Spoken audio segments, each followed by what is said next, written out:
Hi folks, so this is one last little celebration of 10 years of Manny Man Does History. This time, 10 years ago, I released my most successful video to date about the Cold War, which has over like 5 million views, which, yay, fun. As this video title, and indeed video length, suggests, this is a mega cut of all of my videos, chopped up into little pieces and placed in chronological order, creating one big long continuum of a story. This has been as much an experiment over anything, you know, seeing how the different videos interact with each other and how they end up telling a much bigger story. So of course, besides a few minor corrections here and there, happens on occasion, nothing new has been recorded, so the voice track may occasionally be a little bit choppy, but it's fine. I don't expect anyone to watch this all the way through in one sitting, but if you do, please let me know in the comments. I am curious. This has been quite a journey over the last 10 years. Much of it made possible by my kind supporters on Patreon and here on YouTube. So you can support this channel at patreon.com/John D Ruddy or by clicking join below and becoming a member here on YouTube. So if you saw my existential crisis video back in March, then if you haven't, go watch that, because that really kind of captures the whole vibe of please support my work. Indeed, a warning, given that this video contains almost all of my previous videos, content warning for racial violence, anti-Semitism, homophobia, transphobia, war, and all of the terribleness of our wonderful world's history, albeit in cartoon form. It's a bit more digestible, but still, it's parts of it are terrible. You will also notice some weird focus on certain aspects and not on others, and that's just because I have videos on those topics. Like, for example, I have videos on the history of Ireland, the history of Ukraine, so like, you know, there'll be that sentence about Irish history, a sentence about Ukrainian history, and like you'll be like, why didn't you mention this about that country? It's like, because I don't have a video about that. So, but if you have suggestions for a new topic, let me know in the comments. Or even better, you can let me know on Patreon. So, sit back, throw the feet up, and watch the 10-year, 7-hour mega cut of Manny Man Does History.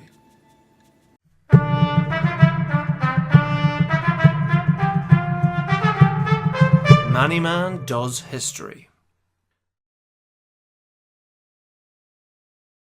Being part of the Eurasian steppe, large flat grasslands, the territory around what we now know as Ukraine saw many peoples and cultures pass through over thousands of years, and indeed many people settled here too. The history of the island of Ireland goes back thousands of years. After the most recent ice age warmed up, people began to spread across Europe. Some people came to what we now call Ireland. The Middle East is often known as the cradle of civilization, as it was here, particularly between the Tigris and the Euphrates rivers, that the first major cities of people began to sprout up.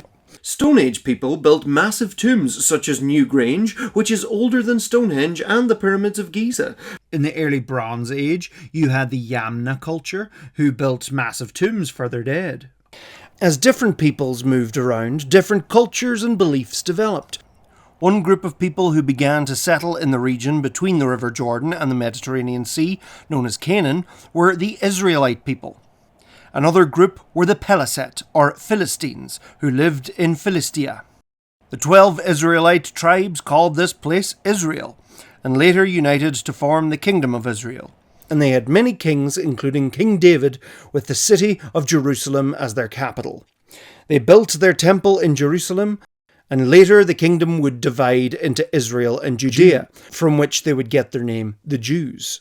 Other cultures came through the Iron Age, including the Scythian kingdom. The Jewish kingdoms suffered several invasions from their neighbours, including the Assyrians, And as ancient Greece came to prominence, they colonized areas along the Black Sea. and the Babylonians, who burnt Jerusalem and captured many Jews, bringing them back to Babylon. Where many at this time believed in loads of different gods, the Jews believed in one God, whom they called Yahweh. They believed that God had promised Israel to them and that they were his chosen people, and their desire to return to their homeland of Israel, or as they often named it, Zion, became a part of their religion and culture. When the Persians conquered Babylon, they freed the Jews and allowed them to return to Jerusalem and rebuild their temple. Persian Emperor Darius subjugated much of these areas. By the time the Celtic culture came to Ireland, people had forgotten who had built these huge tombs and explained them with awesome stories of giants and heroes and fairies. The Greeks would invade, and some Jewish communities began sprouting up across the eastern Mediterranean. The Greeks would later ban Jewish practices, leading to the Jewish Maccabean revolt, which is remembered by Hanukkah, and cemented a cultural identity of Judaism amongst the followers of Yahweh. The Celts loved their music and art, and fighting with each other a lot, and stealing cows a lot, not to mention inventing Halloween, where they sacrificed animals and people in great bonfires to keep the fairies away from their door and welcome the dead back for one night of the year. Ultimately, the region became engulfed by the Roman Empire.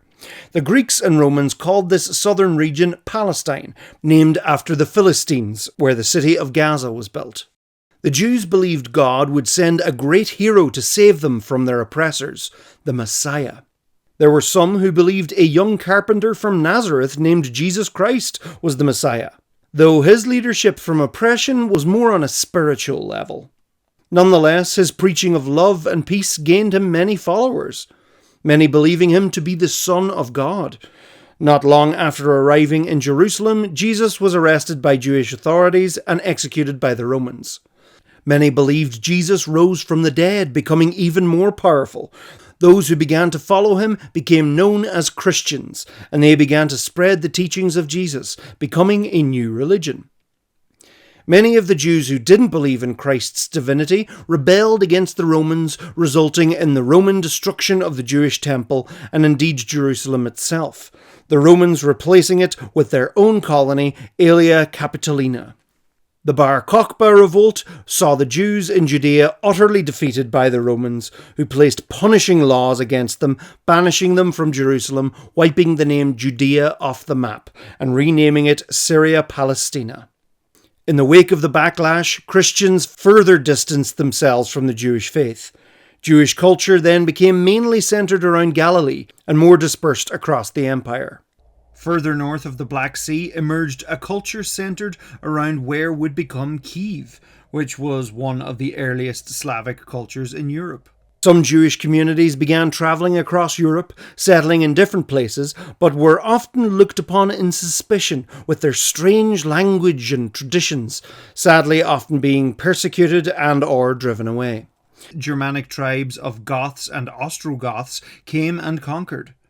The Roman Empire itself ultimately became Christian, but as Rome's power in the east began to diminish, the Eastern Empire, and indeed Palestine, became controlled by the Byzantines in Constantinople, who began to colonize Palestine with Christians.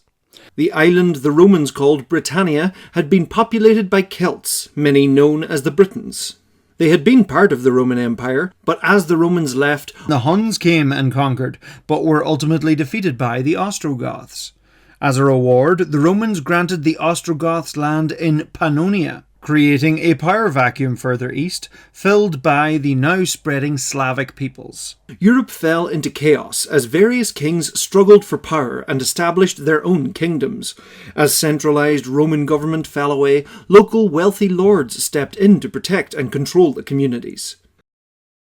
History from early medieval times can sometimes be muddy, with details varying from source to source, with old legends and local traditions often getting mixed into the mainstream narrative.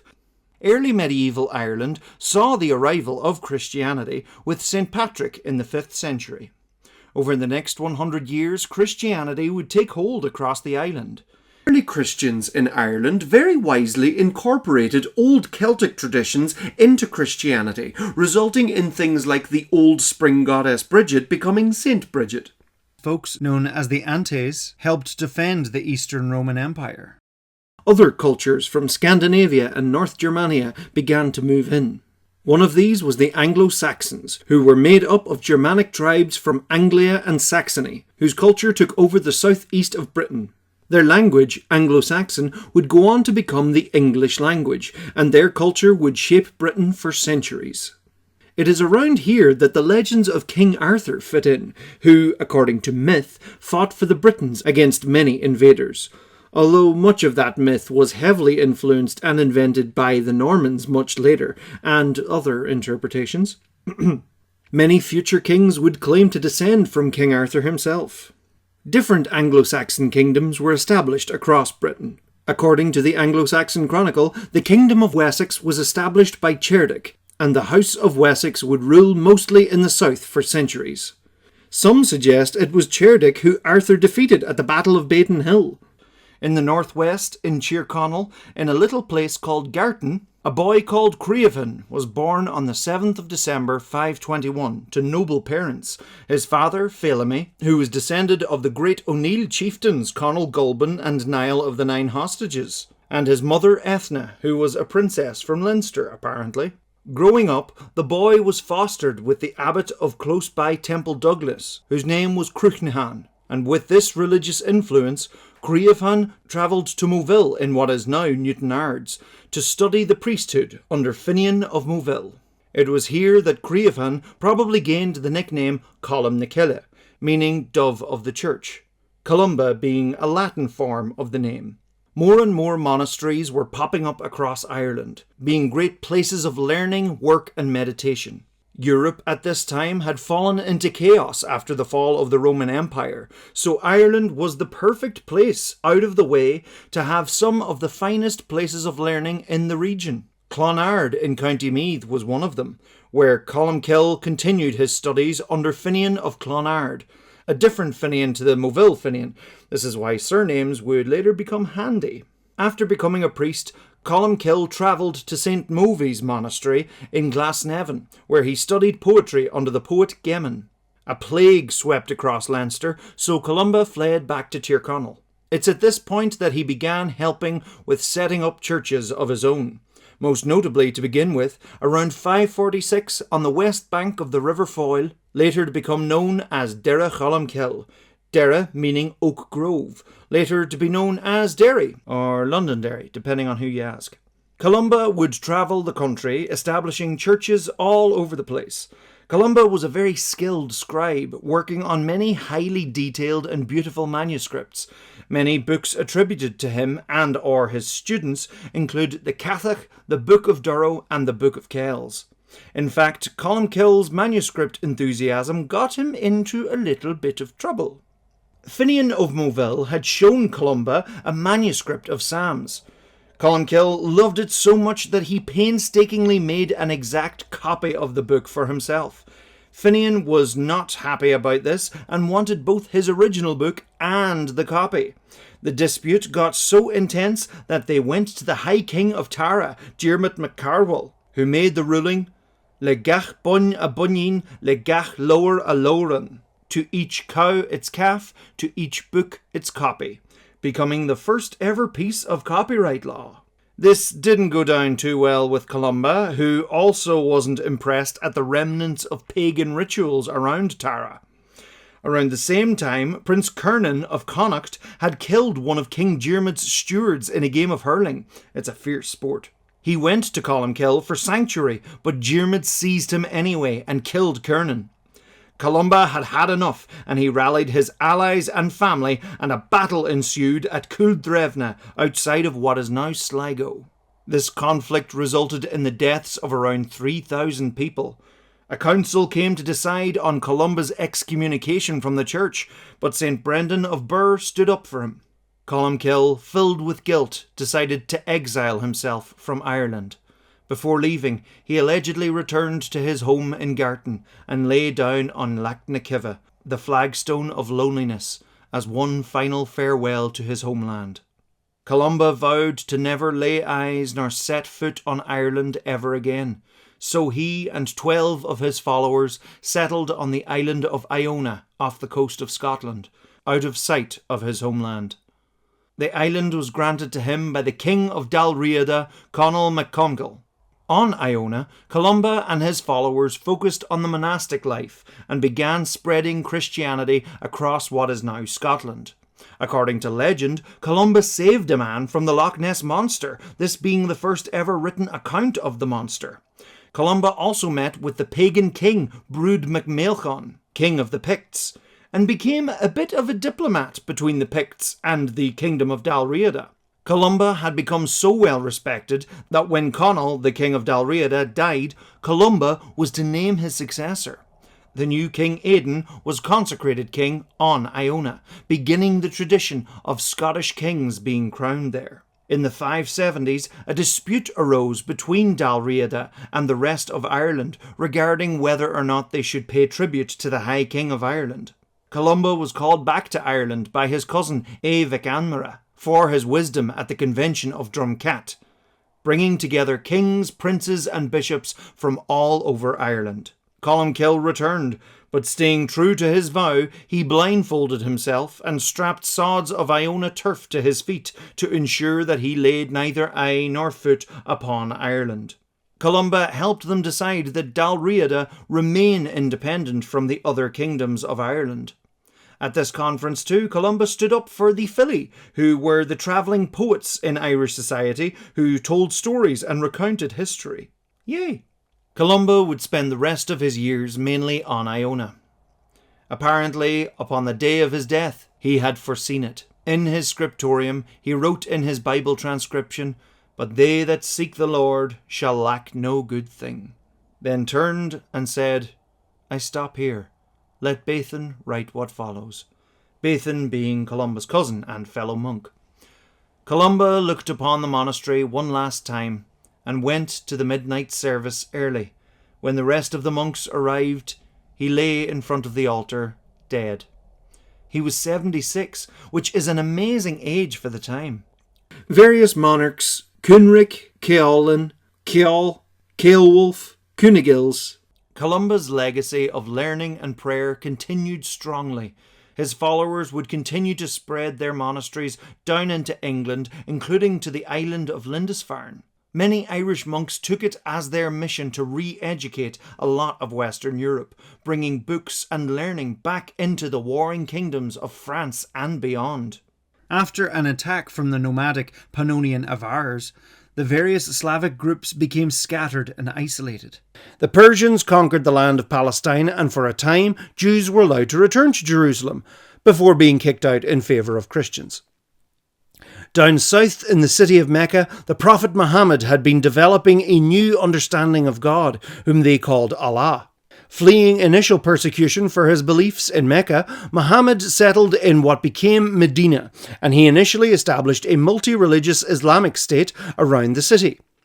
He had hoped the Jews and Christians in Arabia could embrace these new beliefs, but many Jews believed Islam contradicted their traditions, and fearing them as a challenge to his authenticity as God's prophet, Muhammad exiled the Jews from Medina, so conflict with the Jews and Muslims began. Many Muslims believed Muhammad, while in Jerusalem, had ascended into heaven and talked with the holy prophets, so the city of Jerusalem indeed was an important place for now the Jews, Christians and Muslims. Meanwhile, the Christian Byzantines defeated the Persians and regained Palestine. Along the northeast coast of the Black Sea, the Bulgars formed Old Great Bulgaria, only for it to later come under the control of the Khazar Khaganate. The Prophet Muhammad had died, but his followers began to conquer Arabia.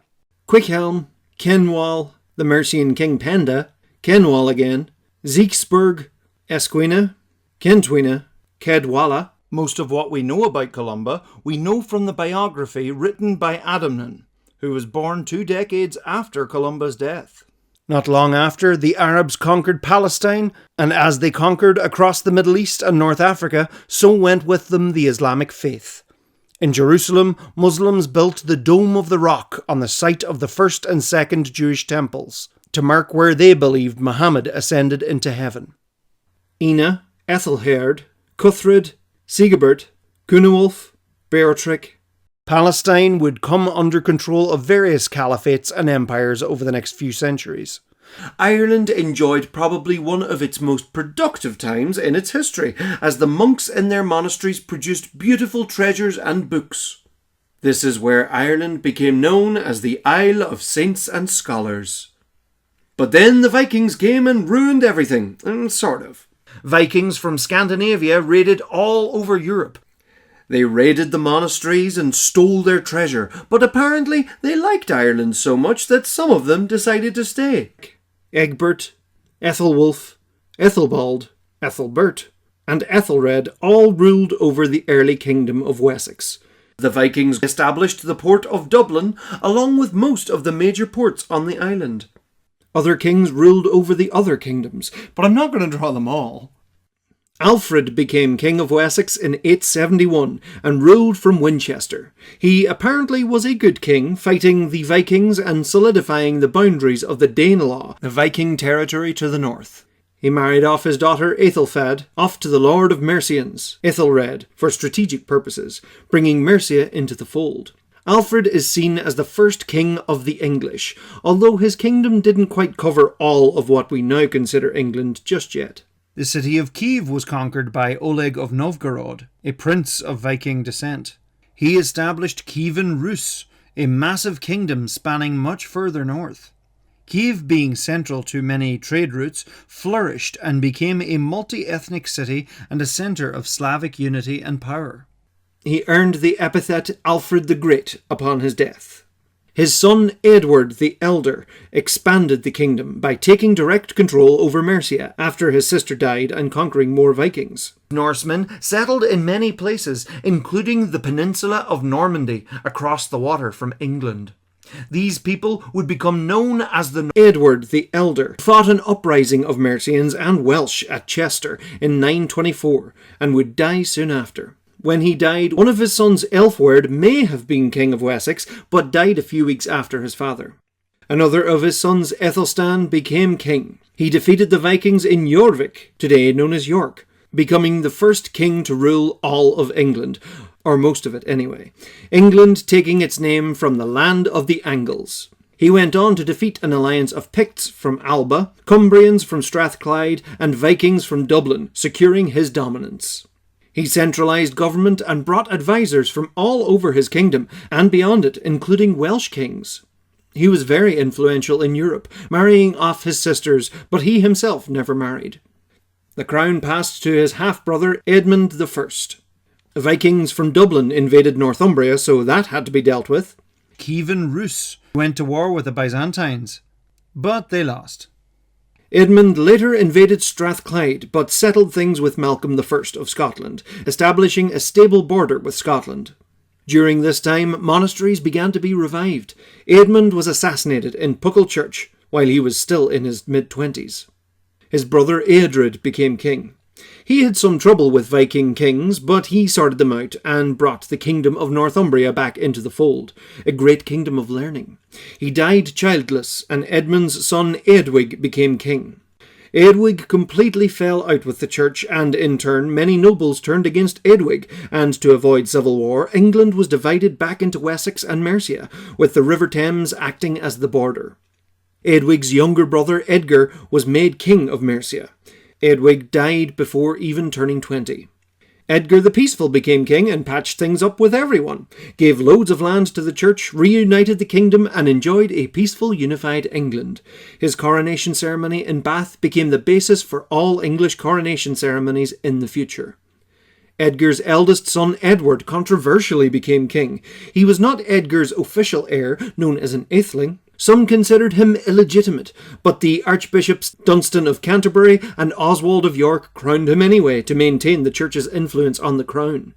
As the name suggests, Edward the Martyr was murdered, allowing Edward's half-brother, Edgar's preteen son, Ethelred the Unready, to become king.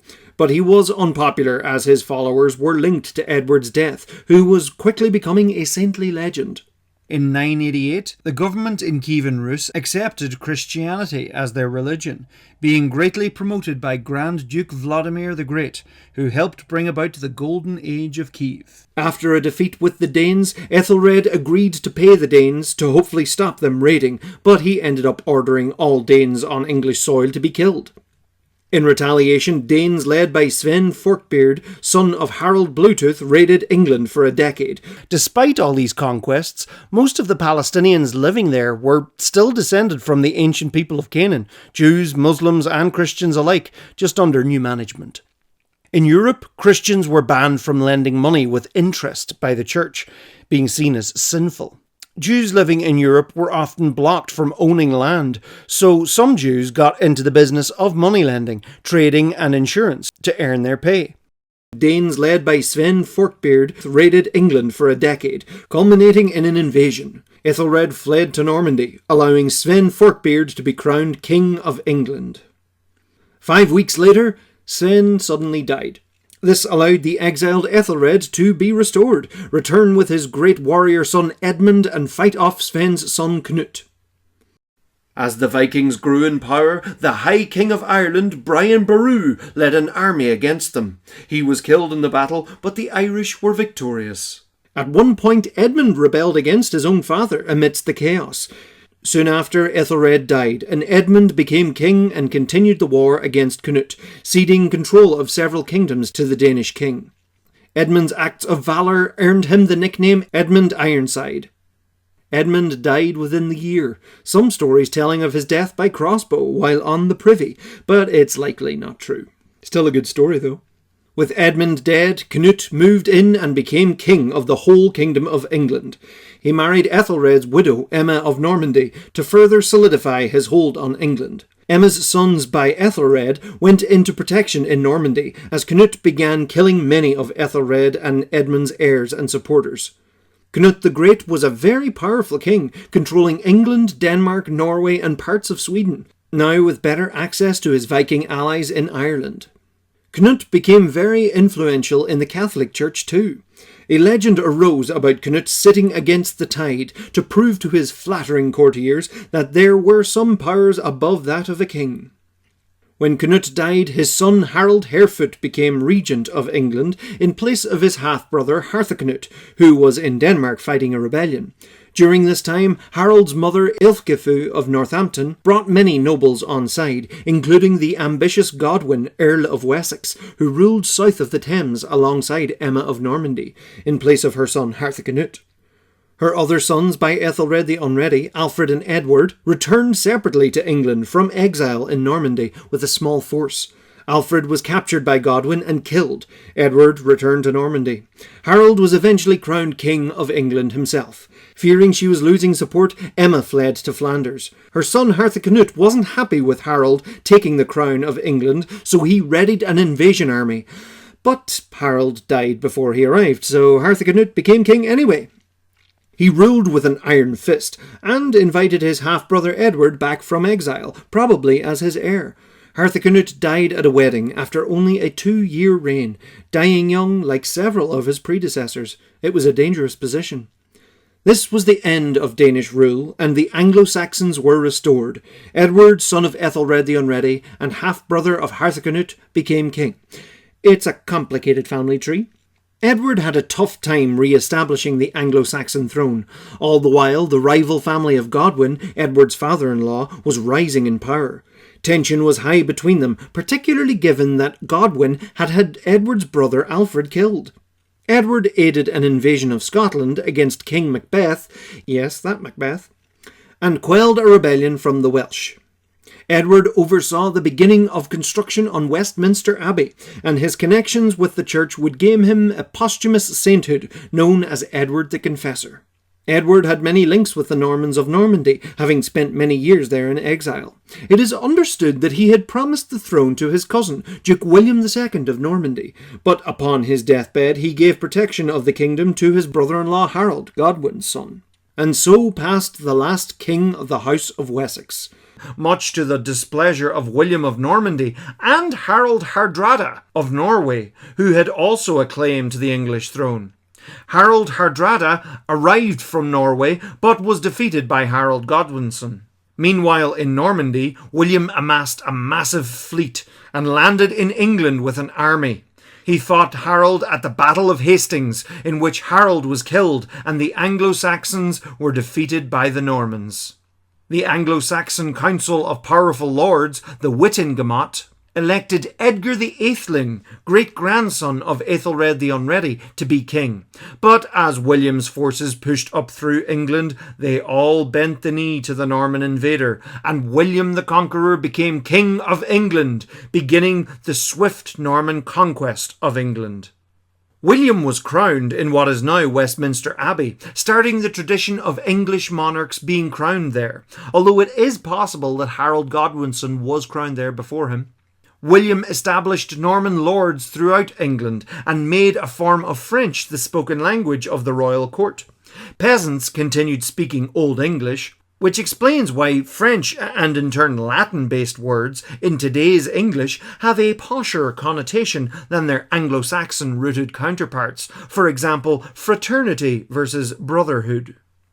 Often, lords and kings looking for access to flexible finance would bring in Jewish communities to lend money. But William built loads of castles, including the White Tower of London. He had a great survey of all the land and landowners written down in the Domesday Book. After conquering England, William went off to mainland Europe to conquer some more, and died. His son Robert became Duke of Normandy, while the English throne passed to his other son William Rufus, dividing the kingdom. After a brief rebellion, William II became a strong ruler with a lust for life. He never married, and it is reckoned by some historians that he was gay.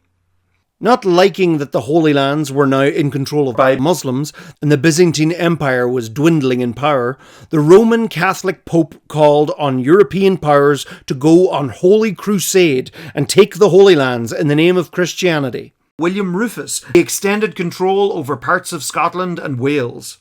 His brother Robert left control of Normandy to William while he went off on crusades to the Holy Lands.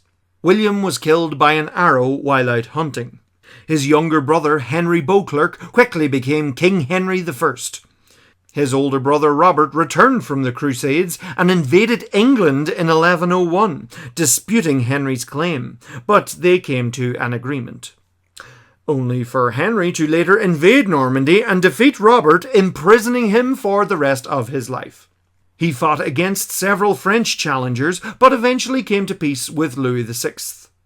Despite having many illegitimate children, Henry's only legitimate son William died at sea, so Henry named his daughter Matilda his heir and married her to Geoffrey of Anjou. Henry ended up falling out with them too. Upon Henry's death, however, his nephew Stephen of Blois seized the crown, leading to the long civil war known as the Anarchy.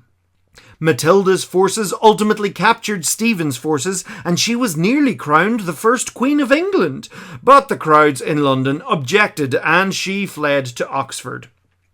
European powers were initially successful at capturing Jerusalem and establishing several Crusader states. Later, after being released, Stephen tried to make his son Eustace co-king, but that wasn't recognised, only for Eustace to die anyway. Raging. Stephen ultimately agreed that Matilda's son Henry would become king when Stephen died, so that's exactly what happened. The union of Matilda and Geoffrey of Anjou brought the House of Anjou, and indeed the territory of Anjou, into the English crown, and this house would rule the Angevin Empire for the rest of the 12th century. Matilda was in fact a descendant of Ethelred the Unready, so the old Anglo-Saxon blood of the House of Wessex flowed once more within the English crown. The House of Anjou would later gain the name Plantagenet, after Geoffrey's nickname. His son Henry II would later be recognised as the first Plantagenet king. Henry II was a young and ruthless leader. His power expanded across the west of France, which annoyed the French king Louis VII. There was much tension between Henry and the Church, particularly with his former friend Thomas Becket, the Archbishop of Canterbury.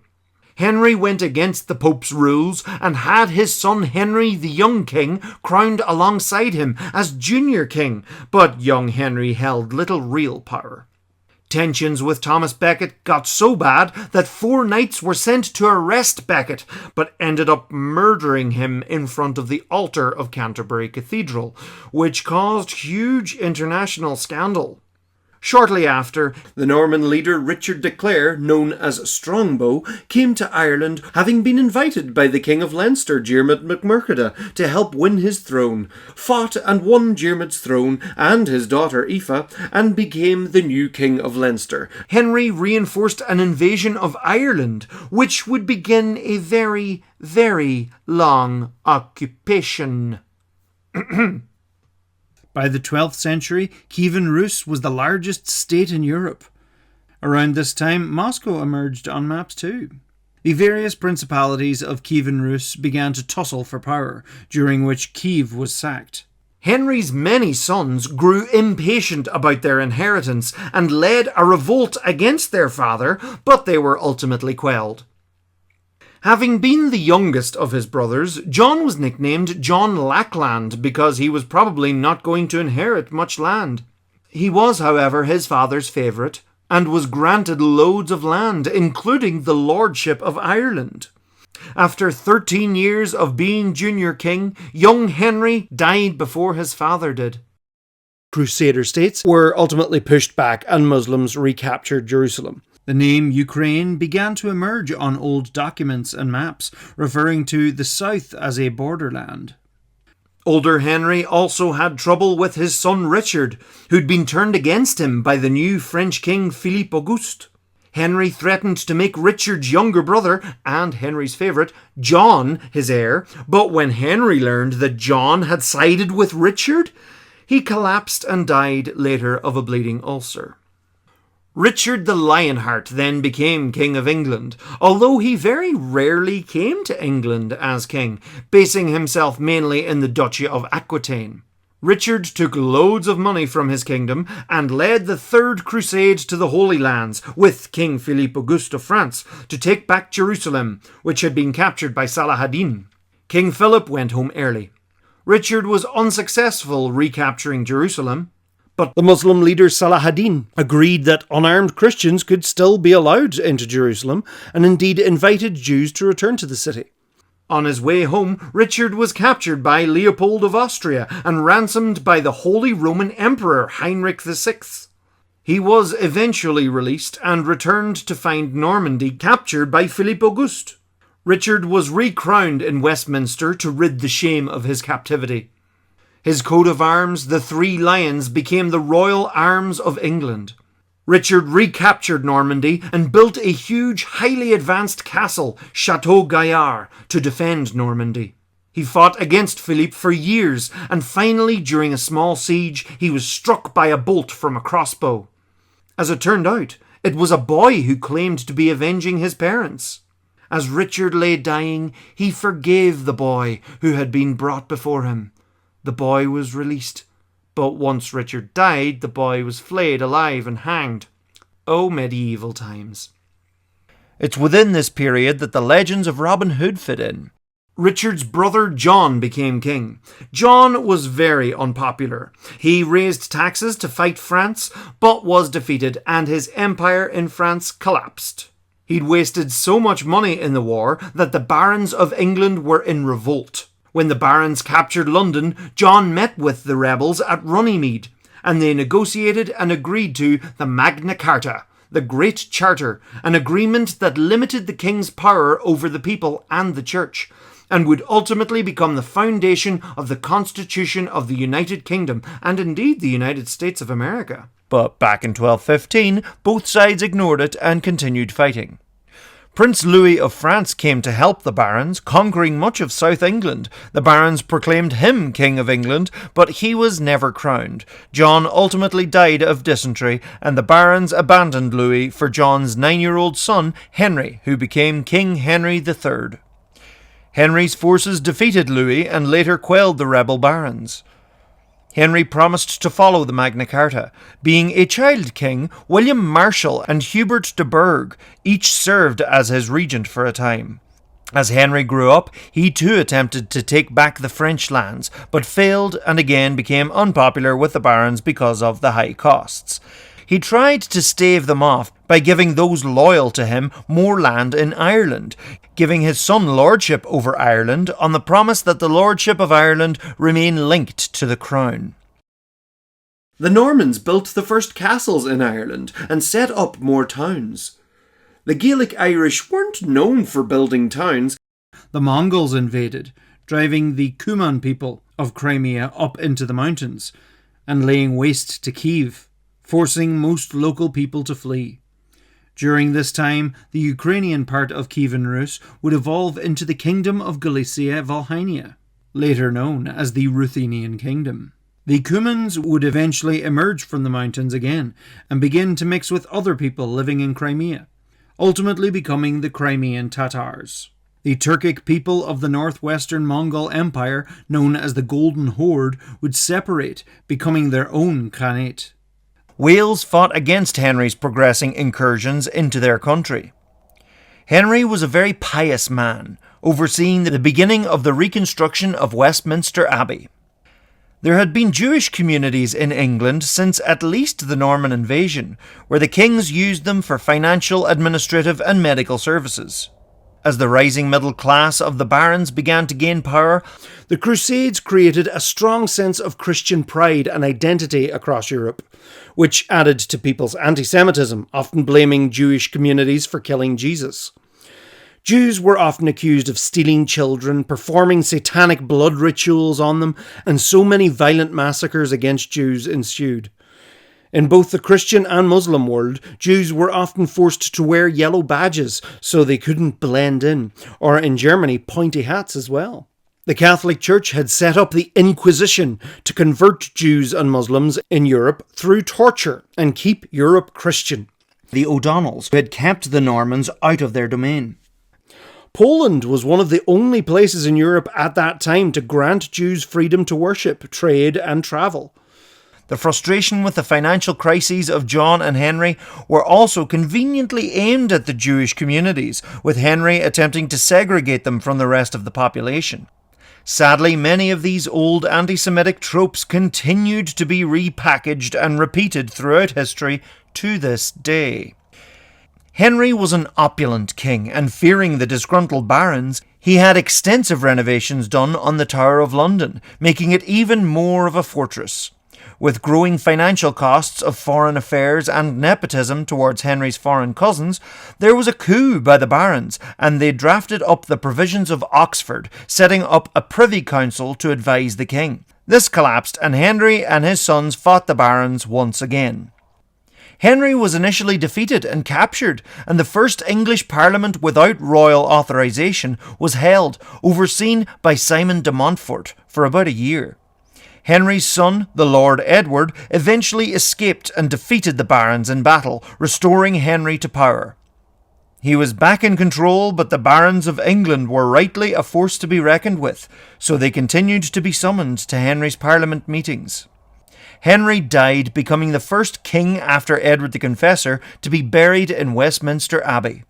At 56 years and 19 days, Henry III became the longest reigning monarch of England at that time. His son Edward became king upon returning from Crusade. Edward Longshanks reformed common law with many statutes and re-established the Crown's authority. It was around the early years of Edward's reign that the Red Cross began to be worn by English soldiers. He invaded Wales several times, taking control of the country. Edward's forces killed Llewellyn ap Griffith, the last native Welsh prince of Wales. Wales became ruled by England, and Edward built a ton of state-of-the-art castles to maintain control and begin colonisation. Edward would later instate his own son Edward as the new Prince of Wales, a tradition held by the monarchy to this day, naming the heir apparent as Prince of Wales. After more years of persecuting the Jews of England, Edward ultimately expelled the Jews from England, an exile which would last for 350 years. This freed the English upper class from much of their debt and allowed them to confiscate much Jewish property. Meanwhile, in Palestine, after back and forth being under Christian or Muslim control, Jerusalem and indeed all of Palestine came back under the control of the Turkic and Egyptian slave armies of the Mamluk Sultanate, ending the Crusades. Parliament would become a permanent fixture in his reign, Edward limiting its power and using it to raise taxes for his planned wars. Scotland was left without a direct heir to the throne, so they invited Edward to mediate, and he named John Balliol as the new King of Scotland, only to demand that they all pay homage to the King of England. The Scots regretted this, and allied with France against England. Edward's forces invaded Scotland and took control. During this war, Edward's forces captured John Balliol and locked him in the Tower of London. They also stole the Stone of Destiny from Scone, the ancient coronation stone of Scotland. It was taken to Westminster Abbey and built into Edward's chair, the seat used in England's coronation to this day. Centuries later, it would be returned to Scotland in 1996 on the caveat that it be loaned out for future British coronations. After the initial incursion, Edward then left to fight Scotland's ally France, after the French king had confiscated Gascony.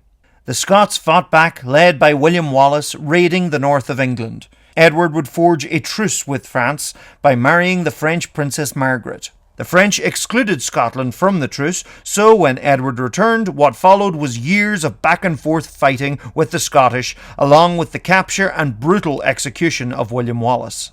Edward regained Gascony from France by reluctantly promising his son and heir, Edward, to King Philip's daughter, Isabella. Philip of France hoped this union would lead to long peace between France and England. Only a generation later, it would do the opposite. The Jews were ultimately expelled from France, and continuing violence towards these people continued across Germany. Robert the Bruce, a Scottish noble previously loyal to England, would be crowned King of Scotland and renewed the fight against England, much to the dismay of a now sickly Edward. Prince Edward had a very close relationship with his possible lover, Piers Gaveston. Enraged with this, the king had Gaveston banished, but it would not be for long. Edward Longshanks died on his way to the Scottish border, leaving Edward II to continue the war in Scotland and deal with more nobles and clergy annoyed about taxes. In the naming and numbering of kings of England, the reset switch was hit after the Norman invasion, so despite there already being 3 Edwards as king, Edward the Longshanks is known as Edward I, so there are technically 2 Edward Is, seconds, and thirds. Spoilers. Edward II was not a popular king with many people. He quickly summoned Gaveston back to England and instantly made him Earl of Cornwall. Gaveston's increasing political influence annoyed many of Edward's court, who ultimately forced the king to banish Gaveston several more times, but Piers kept coming back. After trying to force the king to make reforms, things came to a head and the barons executed Gaveston, which didn't go down too well with Edward. In Scotland, Edward's forces were defeated by Robert the Bruce at the Battle of Bannockburn, forcing the English army back. A great famine ensued across northern Europe due to crop failures with ongoing cold and wet weather. Edward befriended the Despencer family, particularly Hugh the Younger. Angered by the growing influence of the Despensers, several barons, led by Edward's cousin Thomas of Lancaster, confiscated the Despensers' lands and forced the king to banish the Despensers. Edward fought and won the Despencer War, and executed Lancaster, revoked a ton of reforms, and killed anyone who opposed him in England. Edward agreed to a truce with King Robert the Bruce, which annoyed even more people. War again with France broke out, with Edward's brother-in-law Charles as the new French king. Edward's wife Isabella was sent over to France to negotiate a peace treaty with her brother, but she turned on her own husband and allied with some English exiles, led by her lover Roger Mortimer, who returned to England with an army. They dispensed with the Despensers and forced Edward off the throne in favour of his 14-year-old son Edward III as king, with his mother Isabella ruling as regent until he came of age. Later that year, Edward II died in Berkeley Castle, probably murdered. Edward III's initial years saw him come into conflict with his regent mother and guardian Roger Mortimer. They accumulated a lot of land and power for themselves and were defeated by the Scots, forcing Edward to recognise Robert the Bruce as the true king of an independent Scotland. Edward's uncle, King Charles IV of France, died without a living male heir. Even though Edward was one of his closest relatives, French law did not allow inheritance of the throne through a woman's line, so Charles's cousin Philip became the new King of France. Mortimer had been assuming too much power in the name of the king, so Edward captured him and had him executed, beginning Edward's personal reign at the age of 17. More war with Scotland ensued, initially gaining more territory. The new King Philip VI confiscated England's Duchy of Aquitaine. Rather than trying to negotiate, Edward straight up laid claim to the French throne. This would begin what would become the 100 Years' War between England and France. As the Renaissance came to Europe, many Christian businessmen found loopholes in the Church's laws against money lending, often cutting out the Jewish middleman. Because France and Scotland were allies, Edward needed to be careful not to start a fight on two fronts. To soften up the barons, Edward promoted the idea of chivalry and knighthood, harkening back to the old stories of King Arthur and the Knights of the Round Table. Edward created several new Earls and created the title of Duke for close royal family members. His son, Edward of Woodstock, later known as the Black Prince, became the first royal duke. These duchies would ensure independent wealth for the royal family.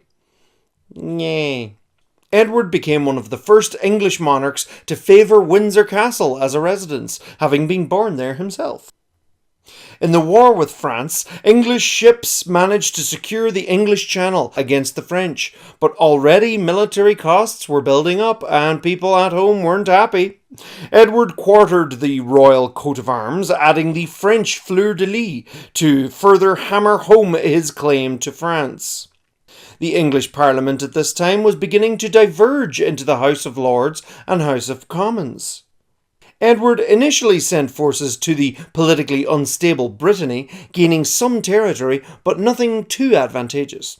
At the same time, the king defaulted on his debts to two Florentine families, causing them to go bankrupt. Cool.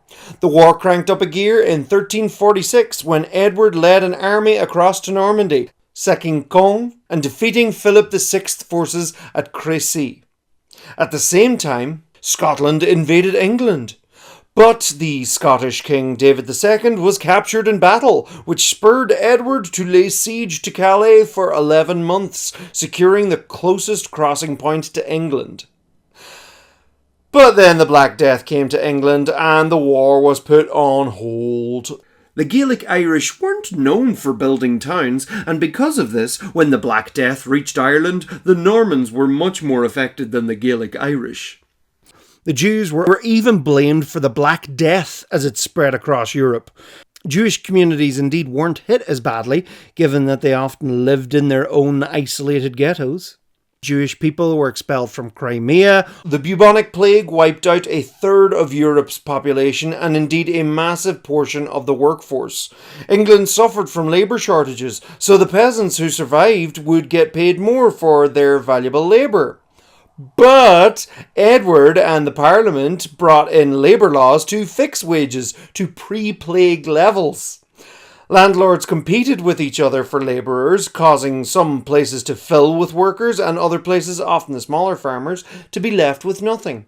With more people being forced to move from town to town, surnames became more prominent in society, needing to differentiate between 15 different Johns.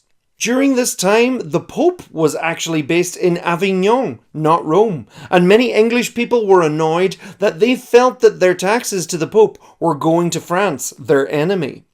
Edward limited the papacy's influence on English court, but the tie would not be completely severed, at least not for another couple of 100 years. Edward also gave more power to justices to fight crime. Cool. He created the Order of the Garter, again to promote chivalry, and made St. George the patron saint of England. The Combat of the 30 was an example of chivalry of the time, as a 30-a-side duel to decide control of the Duchy of Brittany.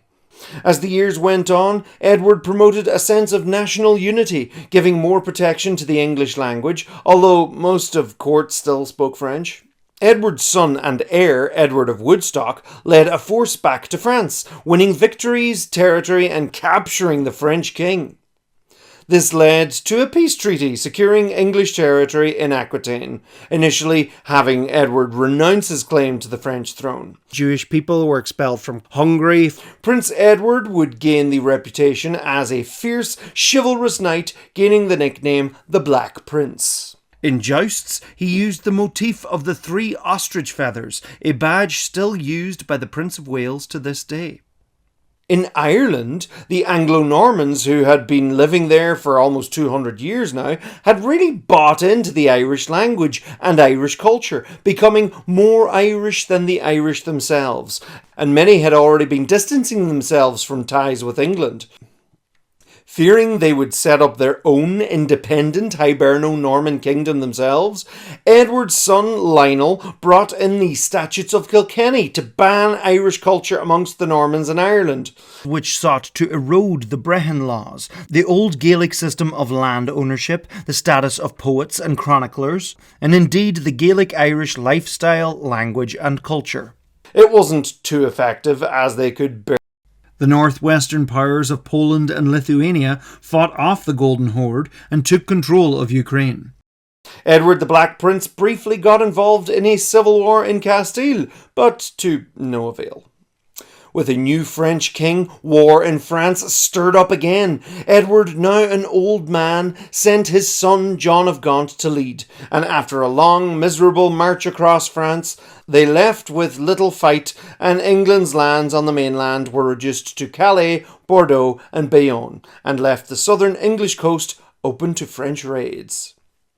The House of Commons made progress in power, complaining about corruption and having certain of the king's higher-ups expelled, including Edward's mistress Alice Perrers. That same year, Edward the Black Prince had fallen ill and died of dysentery at the age of 45. At this time, his father, the king, became ill and would die of a stroke less than a year later, ending a long 50-year reign.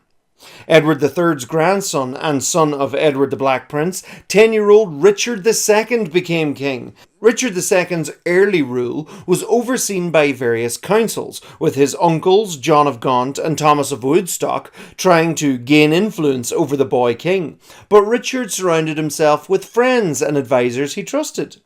The system for peasants at the time was serfdom, where peasants were bound to work for a lord and land, not free to work wherever they want. Still feeling the long after effects of the Black Death, subsequent outbreaks, and a new poll tax, which was often violently collected from the poor, the peasants in the southeast had had enough and rose up in revolt against the establishment, against John of Gaunt, demanding an end to serfdom. Richard, now aged 14, went out to Mile End and met with the peasants and their leader, Wat Tyler, to negotiate, promising massive changes to the system. At the same time, more peasants stormed the Tower of London as its gates lay open, executing many nobles for their greed, including the Archbishop of Canterbury, Simon Sudbury, the King's Chancellor and most hated tax collector. They also went after foreigners, mainly the Flemish. Yay, xenophobia. The next day, the king met with the peasants again at Smithfield, only for the Lord Mayor of London to stab the rebel leader Wat Tyler. Richard was still able to show great leadership, demanding the peasants follow him, only for them to round up the rebels and publicly execute the dying Wat Tyler, killing the rebellion. Richard went on to have many of the rebel leaders hunted down and brutally executed, sending a message to the people. Richard learned the importance of strength in his rule. At this time, the situation with the Pope in Avignon had complicated even further into another Pope in Rome, again leading different kingdoms across Europe, siding with different popes, known as the Western Schism. Richard married Anne of Bohemia, the daughter of the Holy Roman Emperor Charles IV, to show his support for the Roman Pope. Of course, many of Richard's court did not like this match. Richard sent a crusade force to take Flanders, and it failed. So he personally took a force to invade Scotland, and it failed. He was getting on less and less with his uncle, John of Gaunt, who eventually went off to try and claim the throne of Castile. Jewish people were expelled from France again. With the threat of France looming, Richard's Chancellor approached the House of Commons to raise taxes to defend the kingdom. They ultimately forced the king to remove the Chancellor and reevaluate the taxes. Richard did not like having his kingly powers challenged like this. He toured the country to gain the support of his people and began organising a private military force for his own protection. When he returned to London, he was met by several lords who were conspiring against him, and using the Parliament, they managed to exile and execute many of Richard's closest allies and councillors, and pushed for more aggression against France. Richard was furious, but he would play the long game. He gradually took control of the Parliament and, using a different tactic, moved for peace with France, promising to reduce taxes. Over the years, peace talks with France would ensue, and sadly, Richard's wife, Anne, died of plague. Richard took a force of 8,000 troops to Ireland to reinforce the loyal Anglo-Norman lords and got several Irish chieftains to submit to English lordship. Yay! Richard was a devout Catholic and big into the veneration of Edward the Confessor, adding Edward's coat of arms to his own royal crest. Through a truce with France, he married the 6-year-old French Princess Isabella. 6. Though his peace with France promised to reduce taxes, Richard's lavish life at court and patronising the arts ended up being just as expensive. Oops. With Richard now confident in his rule, he had those lords who'd went against him arrested, some killed, others exiled. At the Parliament of Shrewsbury, Richard declared himself absolute ruler with the Parliament's power, becoming a committee of 12 lords and 6 commoners chosen by the king. His court became a place to venerate the absolute monarch, calling him His Royal Majesty, surrounded by his own private army of bodyguards. Richard had exiled his cousin, Henry Bolingbroke, son of John of Gaunt, who had been one of the Lords Appellant. When John died, Richard disinherited Henry and dispersed his estates. Henry was not impressed. Richard travelled with most of his loyal supporters on another expedition to Ireland. No English monarch would travel to Ireland for another 300 years. While Richard was away, Henry returned to England, meeting little resistance and gaining loads of support from those wronged by King Richard. When Richard returned through Wales, he was confronted by Henry and quickly surrendered to him. He was taken back to London, where he gave up the crown to his cousin Henry, even though Henry wasn't even next in line.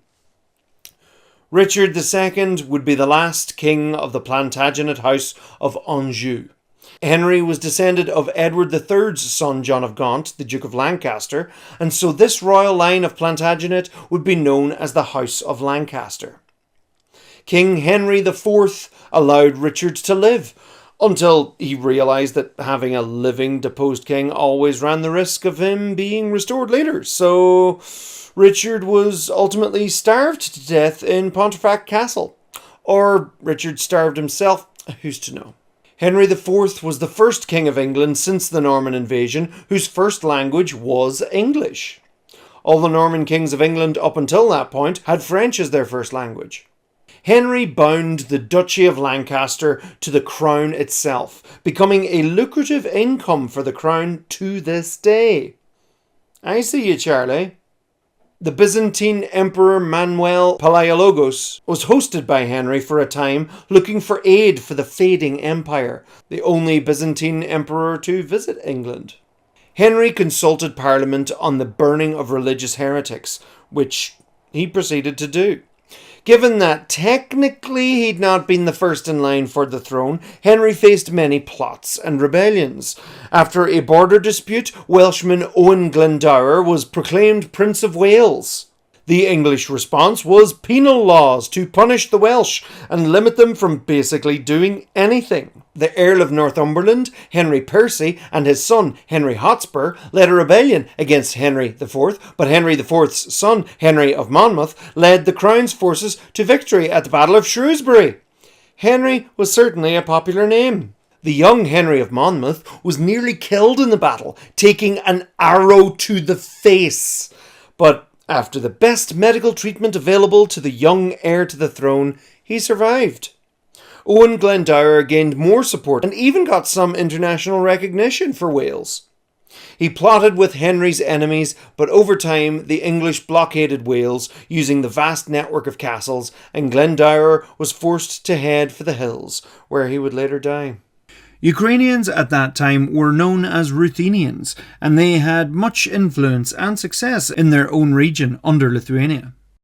English pirates captured the heir to the Scottish throne while en route to France. Future James I of Scotland was captured by English pirates and delivered to Henry, where the 11-year-old was held captive for 18 years.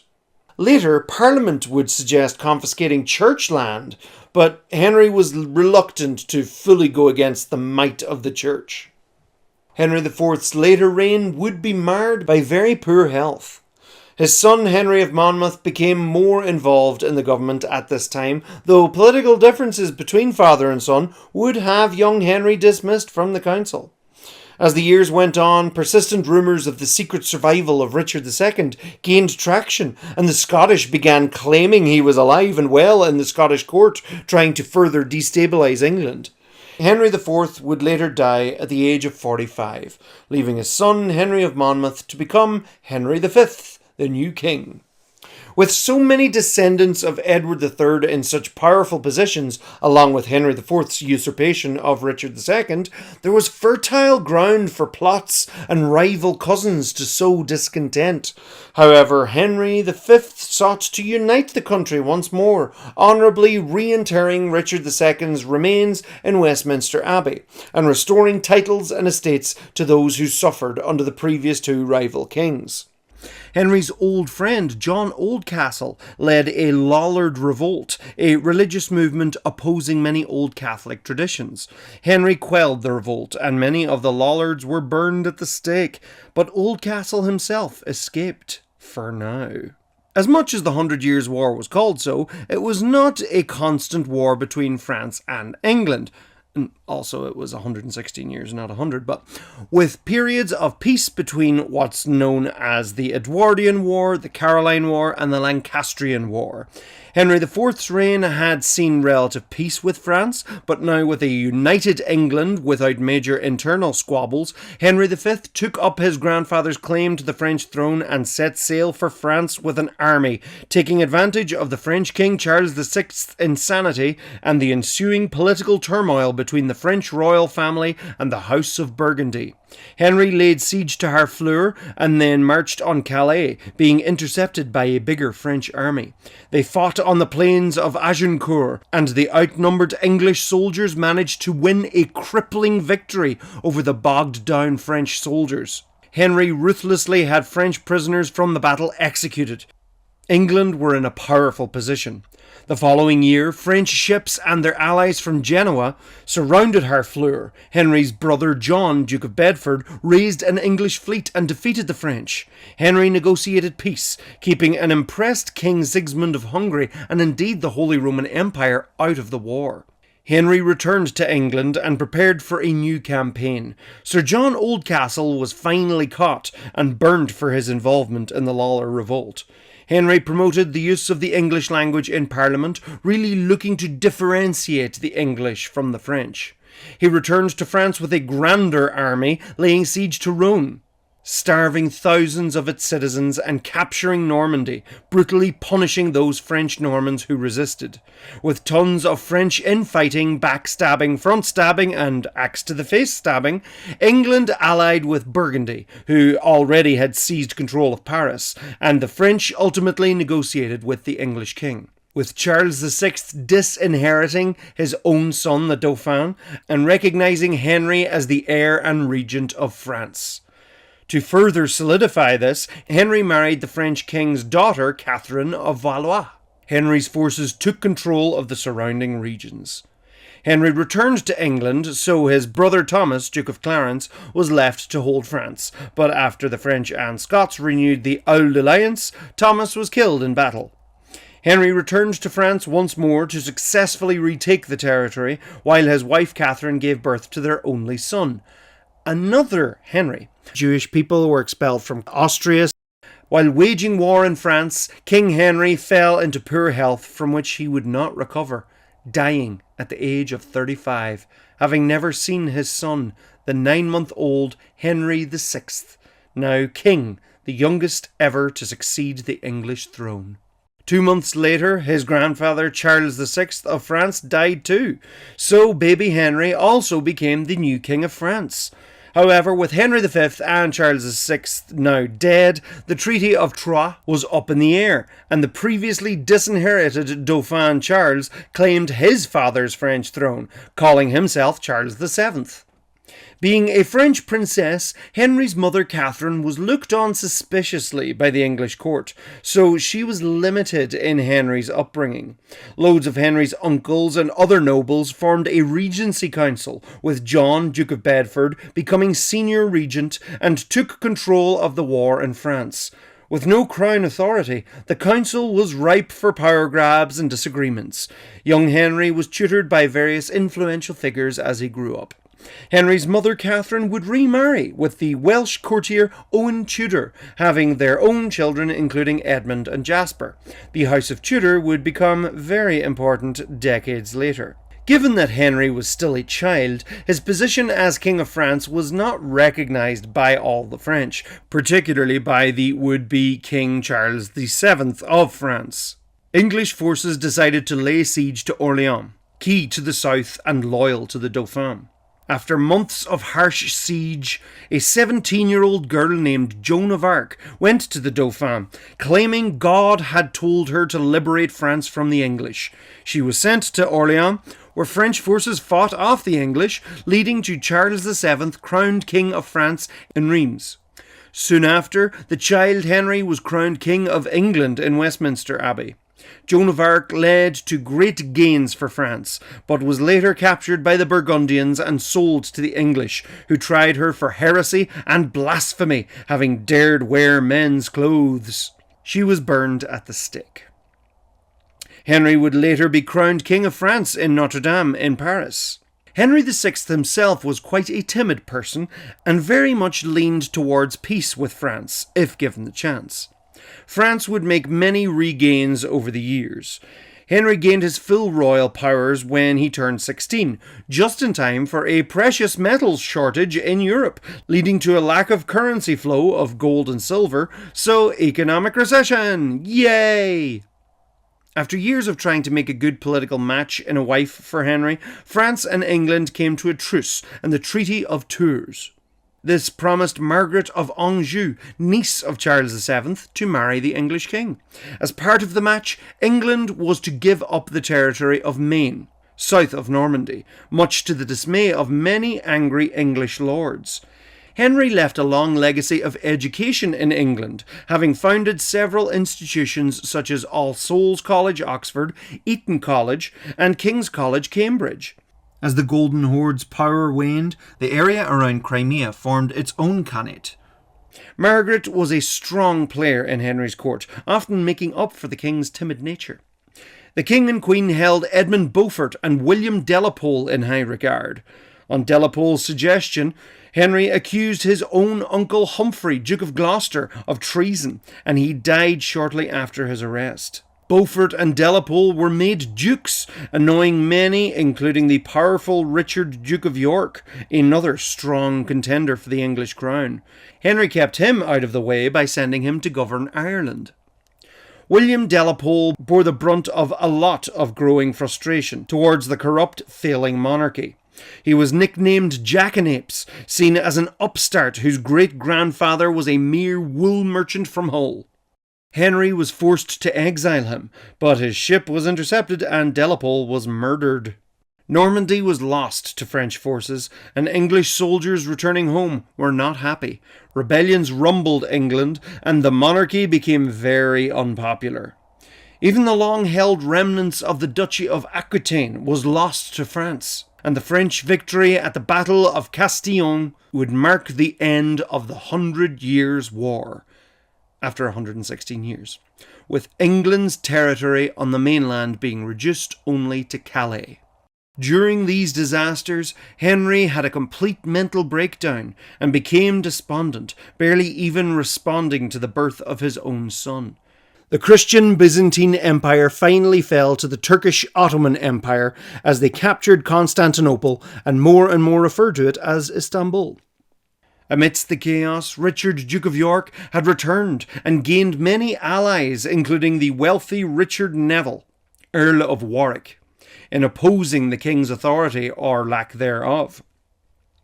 He was proclaimed Lord Protector of England while the king was incapacitated. He had Queen Margaret excluded and his rival Edmund Beaufort held captive. By the end of 1454, Henry had seemingly come to his senses, but it was to a once again divided England. Many supporters of the House of York believed Richard of York had the better claim to the throne than the House of Lancaster. Richard adopted the family name Plantagenet, hearkening back to his descendancy from the old Geoffrey of Anjou, whose nickname was Plantagenet. This name would later be applied to the whole line of kings back to Henry II. Things came to a head where both sides clashed at the First Battle of St. Albans, Lancaster forces fighting against the Yorkists, and so began the Wars of the Roses, two feuding families playing the Game of Thrones, tearing England apart to wear the crown. But that's a story for another time.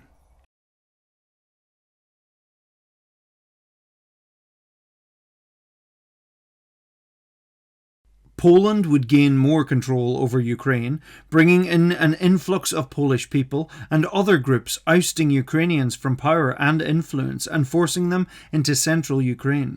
The Crimea Khanate ultimately came under the control of the Ottoman Empire, who would begin funneling enslaved Ukrainians and other Slavic people captured by the Tatars to the Middle East. As Polish oppression intensified on Ukrainians, they rose up in rebellion in 1490, led by Petro Mucha.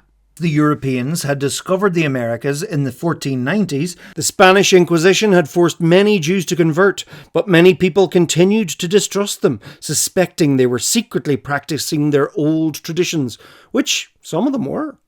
Jewish people were expelled from Spain and Sicily, Cilicia, Lithuania, Portugal. The Europeans had been exploring, conquering. The Ottomans would then begin to capture more territory south, including Palestine. When the Tudor King Henry VIII wanted a divorce, he split from the Catholic Church. He created his own Church of England, the Anglican Church, and with that he stripped the Catholic Church of its power across the British Isles, including Ireland, stealing its gold and treasures, destroying many monasteries and converting many cathedrals. The Carmelite Abbey in Rathmullen in Tyrconnell became a refuge for many fleeing monks. Ireland was reorganised into the Kingdom of Ireland. Whoever was King of England would also be King of Ireland. Jewish people were expelled from so many kingdoms amidst countless anti-Semitic massacres across Europe, with many Jews ending up in Poland. When Henry VIII's daughter Mary became queen, she attempted a plantation of English settlers to go and live in Laois and Offaly, but it was a failure as the settlers felt too threatened by the Irish living close by. In 1569, the Polish-Lithuanian Commonwealth was formed, with Ukraine coming under the Polish crown. During this time, the new ideas of the Renaissance spread through Poland, and with it came Polish promotion of Catholicism. Many Ukrainians would remain Orthodox. Donegal at the time was still an independent Gaelic kingdom known as Tyrconnell, ruled by the O'Donnells. Various other families served the O'Donnells, such as the McSweeneys, Gallaghers, Wards and O'Clearys. The O'Donnells were wealthy from trade with England and continental Europe. Like many European leaders, they were well-travelled, well-educated, and they were well-connected with other leading Irish and Scottish nobility, although this didn't stop many battles over territory. After Queen Mary died, her half-sister Elizabeth became queen, and she attempted a plantation in Munster, confiscating the land of the powerful Desmond dynasty. Queen Elizabeth I was a strong follower of the new Anglican Church and sought to spread it throughout what she saw as her kingdom. Ireland, it would seem, needed to be tamed. By the 1590s, most of the Irish leaders had been defeated, had submitted to English rule, or had had their lands confiscated for plantations. Only Ulster, where the Brehon laws still held sway, stood against the English. The province had a strong defence, as the only two decent ways to march an army into it was through Sligo or Newry. Everywhere else in between was hills, forests, lakes and or bogs. Its leaders were O'Neill of Tyrone, O'Donnell of Tyrconnell and Maguire of Fermanagh.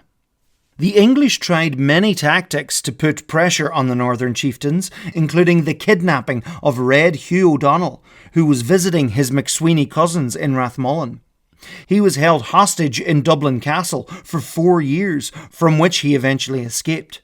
While staying with Cuchonnacht Maguire of Fermanagh on his way home, he began building allegiances for his war against the English and the defence of Ulster. Thus began the 9 Years' War. While Hugh O'Neill initially helped the English, hoping to become Lord President of Ulster, Queen Elizabeth refused him this title, thinking him too independently minded. O'Neill joined forces with Hugh O'Donnell and the war kicked up a gear. O'Donnell and O'Neill contacted King Philip II of Spain to help in their fight against the English, whom Spain had been fighting for years. Eventually, in 1601, his son and successor, Philip III, sent a Spanish fleet landing 3,500 soldiers on the wrong end of the country, down by the walled town of Kinsale on the Cork coast. English commander Lord Mountjoy sent 12,000 troops to lay siege to the Spaniards in Kinsale. O'Donnell and O'Neill had to march their army of 7,000 men the whole length of the island to relieve the Spanish in the middle of the winter. What should have been a massive Irish attack on a sick and hungry English army turned into a complete disaster as the Irish were surprised on approach by an English cavalry charge. The Battle of Kinsale was fought on the 24th of December 1601 of the Julian calendar, and the Irish were defeated, ending any hope of Irish victory in the 9 Years' War. What Irish forces survived returned to Ulster with Hugh O'Neill to continue the defence. Hugh O'Donnell stayed with the Spanish and returned to Spain with them, where he would hopefully raise a new army and return. But he died a year later, probably poisoned by an English spy. Hugh's brother Rory continued to defend Tyrconnell, but amidst famine from ravaged lands and the desertion of allies, neither O'Donnell or O'Neill could hold back the English tide. Hugh O'Neill, Earl of Tyrone, surrendered at Mellifont, County Louth, at the end of March 1603, renouncing the Irish title the O'Neill and giving up all lands and lordships to the Crown. The surrender happened barely a week after the death of Queen Elizabeth, unknownst to O'Neill at the time. Because she died without an heir, her cousin James VI of Scotland became James I of England, thus uniting the crowns, and he decided to do things a little differently. Rather than punishing O'Neill, he restored his title of Earl and made Rory O'Donnell Earl of Tyrconnell as well. But they soon discovered that they had little real power, and they'd have to abandon the old Brehon laws and Gaelic way of life, not to mention the constant threat of being accused of treason. So, on the 14th of September 1607, they set sail from Rathmullen. 99 people, including the O'Neills, O'Donnells, Maguires, O'Gallaghers, McDevitts, Wards, Plunketts, Tullys, McSweeneys, McGuinnesses, O'Kienans, and others. They left for Spain, where they hoped to raise an army and retake Ireland, but they never returned, and this departure became known as the Flight of the Earls. Storms at sea prevented them from landing in Spain, and so they ended up on the French coast. The French king didn't want to offend the English by allowing the Earls to pass through France to Spain, so they were sent to Spanish Netherlands instead, where they were treated like royalty, entertained by the Archduke Albert and Isabel, met Marquis Spinola, commander of the Spanish army, and other leaders. Early in 1608, they set out on a long journey south to Rome, passing through Belgium, Switzerland, and Italy. While crossing the Alps, they lost a large sum of money off Devil's Bridge going through St. Gothard's Pass on St. Patrick's Day, no less. By the time they reached Rome on April 29th, 1608, they were a tired and depleted party. Rory O'Donnell died the same year, and Hugh O'Neill would spend the rest of his life there in Rome, in exile. James set up a very successful, massive plantation across Ulster in the north, which was so successful much of it still exists today. Learning from the mistakes of the previous plantations, this plantation was much more extensive. Old towns were fortified and redeveloped. New towns were built, most of which with a uniform diamond shape, making it difficult to surround and easy to escape and or reinforce. Most of the Scottish settlers were Presbyterian, the English settlers mainly Church of England. These English and Scottish families now had their own Protestant religions, which created another divide between them and the Catholic Irish. O'Neill continued to write to the Spanish king, urging for an army to be sent to Ireland, but by then England and Spain had made peace, and Ireland was not in anyone's interest anymore. Hugh O'Neill died in Rome on the 20th of July, 1616. African people were taken to the American colonies as slaves in 1619, and they quickly became the backbone of the economy in the southern colonies. Some groups living out along the wild fields were known as Cossacks, and they avoided Polish serfdom being forced into farming for Poland. Cossacks would gain a reputation for their fierce fighting skills, and would later become part of the Commonwealth armies, holding off the Tatars from Crimea and the Tsardom of Russia. Intense oppression ensued homosexuality from the Renaissance onwards. As Jewish persecution and book burning continued in Europe, some Jews decided to make a new life in the New World. Worrying that the anti-Catholic Puritans in England would come to Ireland, the Catholic Irish led a very bloody and violent rebellion in which many planters were massacred in 1641. Word of these massacres reached England and people were appalled. Cossacks rebelled against the Polish in 1648, leading to the Cossack Hetmanate. In England, a Puritan named Oliver Cromwell set about ousting and executing the English king in what became the English Civil War. After he was done settling things in England, he set his sights on Ireland. His campaign in Ireland left a path of death and destruction. In the wake of this campaign came the largest land grab in Irish history, in which the native Irish were ousted from their land and told to head west, to hell or to Connacht. With the first Jews settling in New Amsterdam, later New York, in 1655. At the same time, a time of chaos and war, known as the Deluge, as Ukraine found itself surrounded by enemies. Many Eastern European Jews were killed as Russia and Sweden invaded Poland. After decades of strife, Ukraine was divided up between Poland and Russia.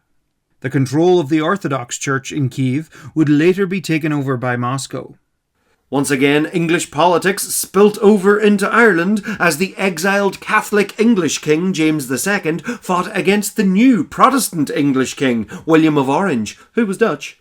William of Orange defeated King James at the Battle of the Boyne, but got bored of the war and struck a sweet deal with the Irish, giving them their land back. The Protestant Parliament in Dublin didn't like this, and thus the penal laws were laid on with a vengeance, which clamped down on Catholic and Presbyterian rights. What first started out as the Russians protecting the Cossacks became control, and the Tsarists tightened their grip on Ukraine. Since its colonial times, America saw a huge trade in enslaved people from Africa, as these people were brought and sold as property. By the 18th century, North America had been colonised mainly by Britain, France and Spain. In 1754, a war began between France and Britain over disputed territories in North America. It spilled over into a colonial war across the world and ultimately led to the British forces defeating the French, who'd been helped by several Native American tribes.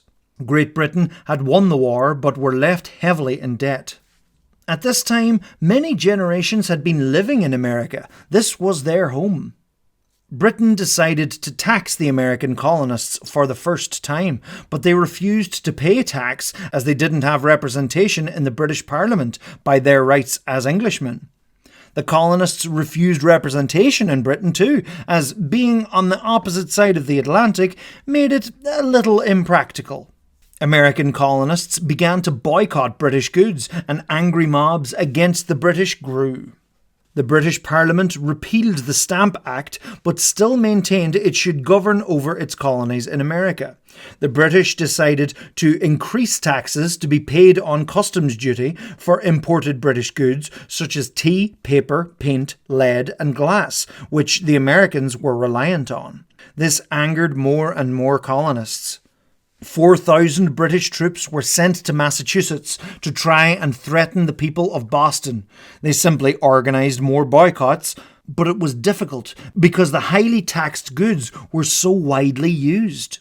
At the same time, many Eastern European Jews developed the spiritual community-based Hasidic tradition, and anti-Semitism would continue. There was a violent peasant revolt in the late 1760s in which Cossacks murdered many people in Uman. The uprising was quelled, but the idea of a Ukrainian state amongst Ukrainians emerged. 18th century Europe was seeing a growth in colonialism, and with many powers trying to come out on top. Tensions ran high in March 1770 as 5 colonists were killed by British soldiers during a heated incident in Boston. Word of the Boston Massacre was spread around the 13 colonies, and outrage ensued. In 1773, Britain tried to import and sell untaxed tea for the East India Company. Because Britain was trying to monopolise the tea, the Americans held the ships in Boston and didn't allow them to unload. On December 6th, a group known as the Sons of Liberty, disguised as Native Americans, boarded the ships and dumped the tea into the sea in what became known as the Boston Tea Party. In 1774, Britain punished Massachusetts with a series of acts to control the colony and place its own royal governor to take charge. The people set up their own provisional Congress. Britain was in control of Boston, but the Americans had control of the countryside as they began organising and training militias. American patriot leaders from 12 of the 13 colonies came together and convened the First Continental Congress in Philadelphia.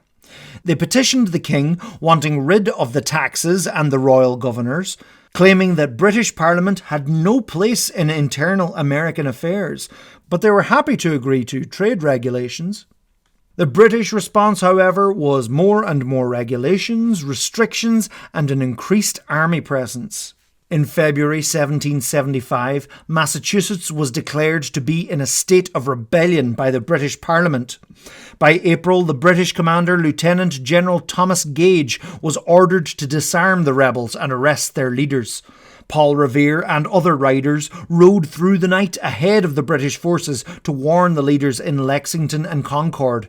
By the time the British reached Lexington, militia were waiting for them. The first shots were fired and the militiamen fell back to Concord. The British followed them to be met by 500 militiamen. The overwhelmed British forces fell back in retreat and the war had begun. The militia chased them back to Boston and besieged the city. The Second Continental Congress of all 13 colonies came together to organise the war effort. The militias were to be reorganised into the Continental Army, with Congressman George Washington appointed as their general.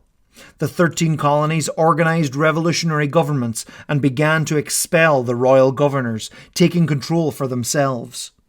In its ongoing wars with the Ottoman Empire, Russia took control of Crimea.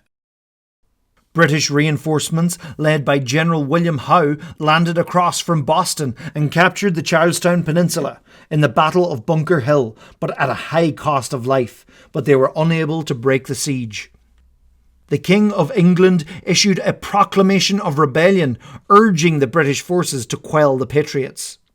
They began recruiting from Britain and Ireland and even hired Hessian mercenaries from the Holy Roman Empire. General Washington arrived at the siege of Boston the following month to take charge. Despite a shortage of munitions and gunpowder, the siege lasted through the autumn and winter, the British failing to press any advantage. The Continental Army also pressed into British-controlled Quebec to try and get the French-speaking Canadians on their side, but the British forces ultimately pushed them back. By March 1776, George Washington had gathered cannons and placed them on the hills overlooking Boston. The British chose to evacuate and head for Halifax in Nova Scotia. Knowing it would make a great naval base for the British, General Washington moved his forces down to New York City to defend it. General Howe's British forces landed close by on Staten Island in June. Meanwhile, the Congress were formally establishing a document explaining their position. Congressman Thomas Jefferson first drafted what became the Declaration of Independence, and it was ratified on the 4th of July, 1776. It declared that the 13 colonies were to be reorganised as no longer part of the British Empire. They were to be known as a new nation, the United States of America. We hold these truths to be self-evident that all men are created equal, that they are endowed by their Creator with certain unalienable rights, that among these are life, liberty, and the pursuit of happiness. By August, General Howe's forces were ready to attack.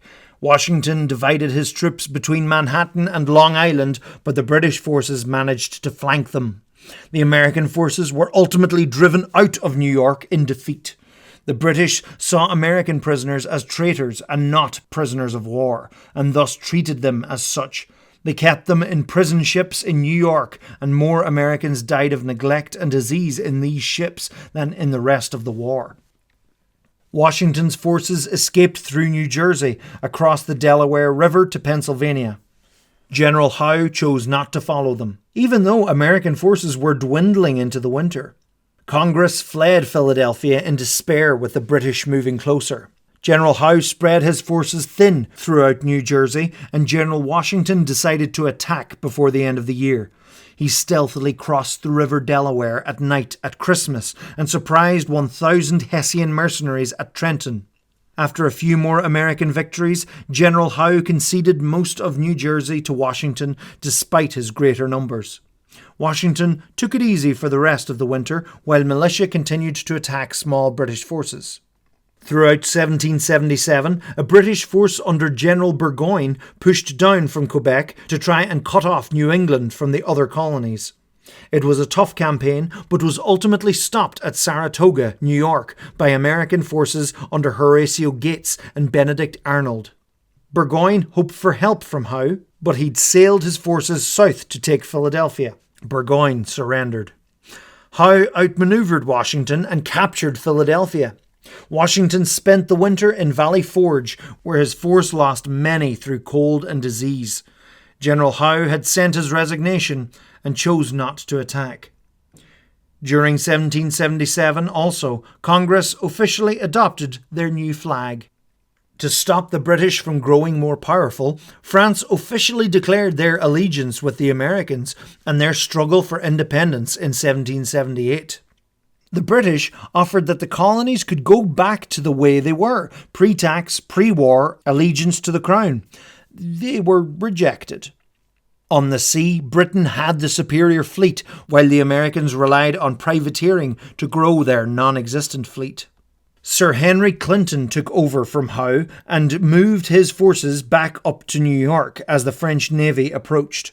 The British had armed many Native American tribes and British loyalists to fight against the colonists, so George Washington ordered the Sullivan Expedition to burn down Iroquois and Loyalist crops and villages.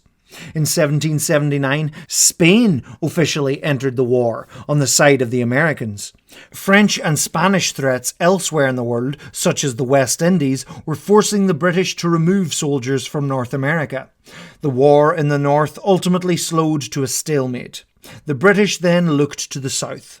Clinton left New York to hopefully get a stronger foothold in the south and more support from loyalists. The winter of 1779 was even worse for the northern continental armies. The American armies were falling apart as conditions were terrible and money was worthless.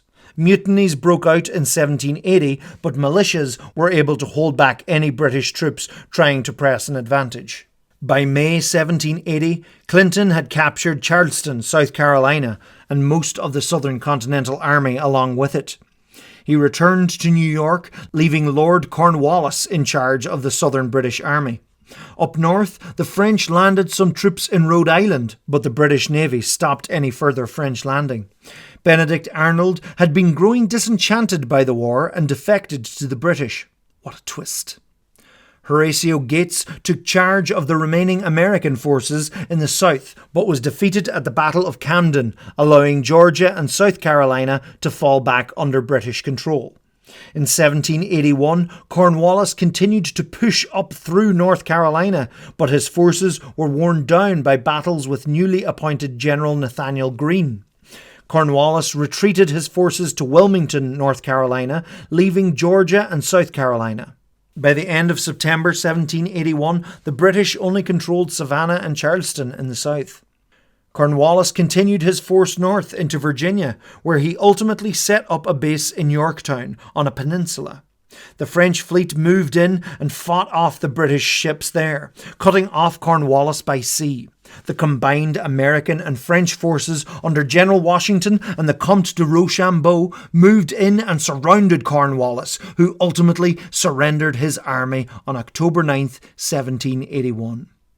British reinforcements were sent out from New York that same day, but it was too late. News reached Britain the following month, and the king wanted to continue the war. Fighting against France, Spain and the Dutch Republic was still happening around the world. The Tory Prime Minister, Lord North, resigned, and power went to the Liberal Whig Party, who recognised American independence and ended the war. The Peace Treaty of Paris was agreed in 1783, and Britain signed over the land to the United States of America. This included Native American land west of the Appalachian Mountains, unknownst to the Native Americans themselves. There would be long and fierce fighting to come over this land. Russia ultimately dissolved the Crimean Khanate. The newly formed United States of America drafted their constitution in 1787 and ratified it in 1788. They decided to create the position of president as opposed to possibly a new monarch.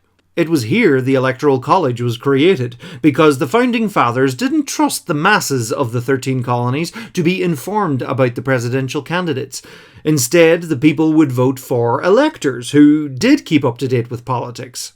The Kingdom of France had been ruled for centuries under a regime of monarchy, aristocrats, and the church. There was a huge social divide between the wealthy and powerful clergy and nobility and the working people. The French economy had growing pressures, some bad harvests and ineffective tax systems which taxed the lower classes heavily, but included many tax exemptions for the nobility and clergy. Sounds familiar? Not to mention the many wars, including aiding the American Revolution against the British. These wars gained little for France itself, but required a lot of money to rebuild their forces. By 1787, King Louis XVI called together the upper-class Assembly of Notables to address the growing French financial crisis, but it was ineffective. Louis XVI was a pretty ineffective king, quick to back down from a decision and out of touch with a lot of France in his palace in Versailles. The Age of Enlightenment had seen much forward thinking in science and philosophy, seeking to question tradition and faith using science with an importance of freedom of thought and freedom of speech.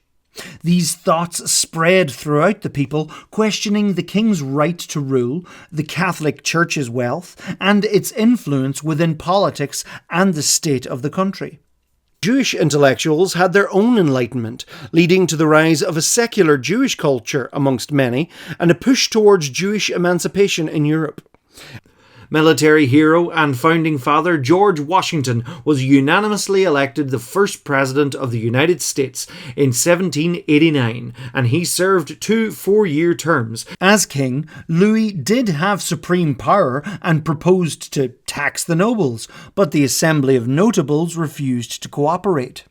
They claimed Louis needed to bring together the Estates Générales, a general assembly of the 3 estates of France, the clergy, the nobility, and the common people.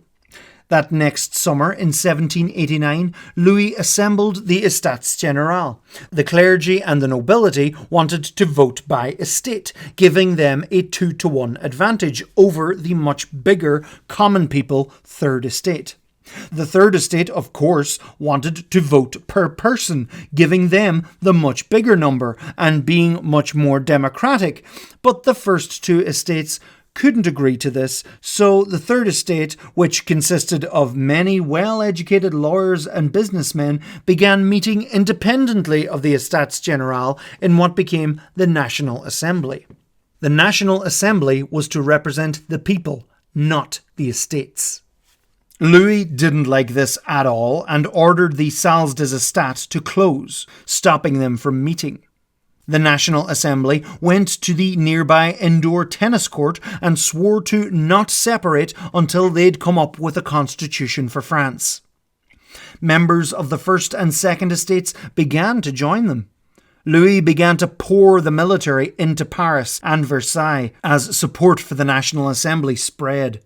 Louis fired his financial advisor, Jacques Necker, as he'd published dodgy economic figures to the public and manipulated public opinion. All this was seen as a move against what was now the National Constituent Assembly, and the Parisians began to riot, joined by some sympathetic French guards, leading to the storming of the Bastille, a royal fortress full of weapons and ammunition. The governor of the Bastille ordered a ceasefire, but that didn't stop the mob beating, stabbing, and decapitating him, with a saw, no less. The city mayor was butchered and the riots continued. Louis backed down, letting Assemblyman the Marquis de Lafayette command law and order. He proposed to adding national French white to the Paris colours of blue and red to create a new cockade for the National Guard, which would go on to become the French tricolour. Law and order fell apart as word of revolution spread throughout France. Many of the nobility fled to neighbouring countries and looked for help. As panic and rumour spread, the commoners of France formed militias and some stormed the chateaux of the nobility. Seeing these rural uprisings, the National Assembly abolished feudalism, ending the flow of taxes from the poor to the clergy and the nobility, bringing more freedom and equality to the people. The people still had to pay a release to own the land they lived on, but they refused to pay, and a new order was to take its place. Eventually. The National Assembly published the Declaration of the Rights of Man and of the Citizen, influenced in part by Thomas Jefferson, who'd written the American Declaration of Independence and had been there as American ambassador to France. The Declaration was a list of rights and ideals for the Constitution writers to strive for, although it didn't apply to women or enslaved people. By October, crowds of women were gathering in Paris, angered by hard economic conditions and bread shortages. There was growing fear that the aristocrats were hoarding food and starving the poor. They marched on Versailles in protest, and on the next day stormed the palace and killed several guards. They demanded the king move to Paris, which he did, ending his independence. Huge resentment against the Roman Catholic Church led to all its land being confiscated by the government as it took on the Church's responsibilities. The clergy in France became controlled by the French, muscling out the influence of Rome. As 1790 came, the government began to organise itself into various opposing parties, some calling for new elections, others referring back to the tennis court oath that they shan't separate until a constitution was created.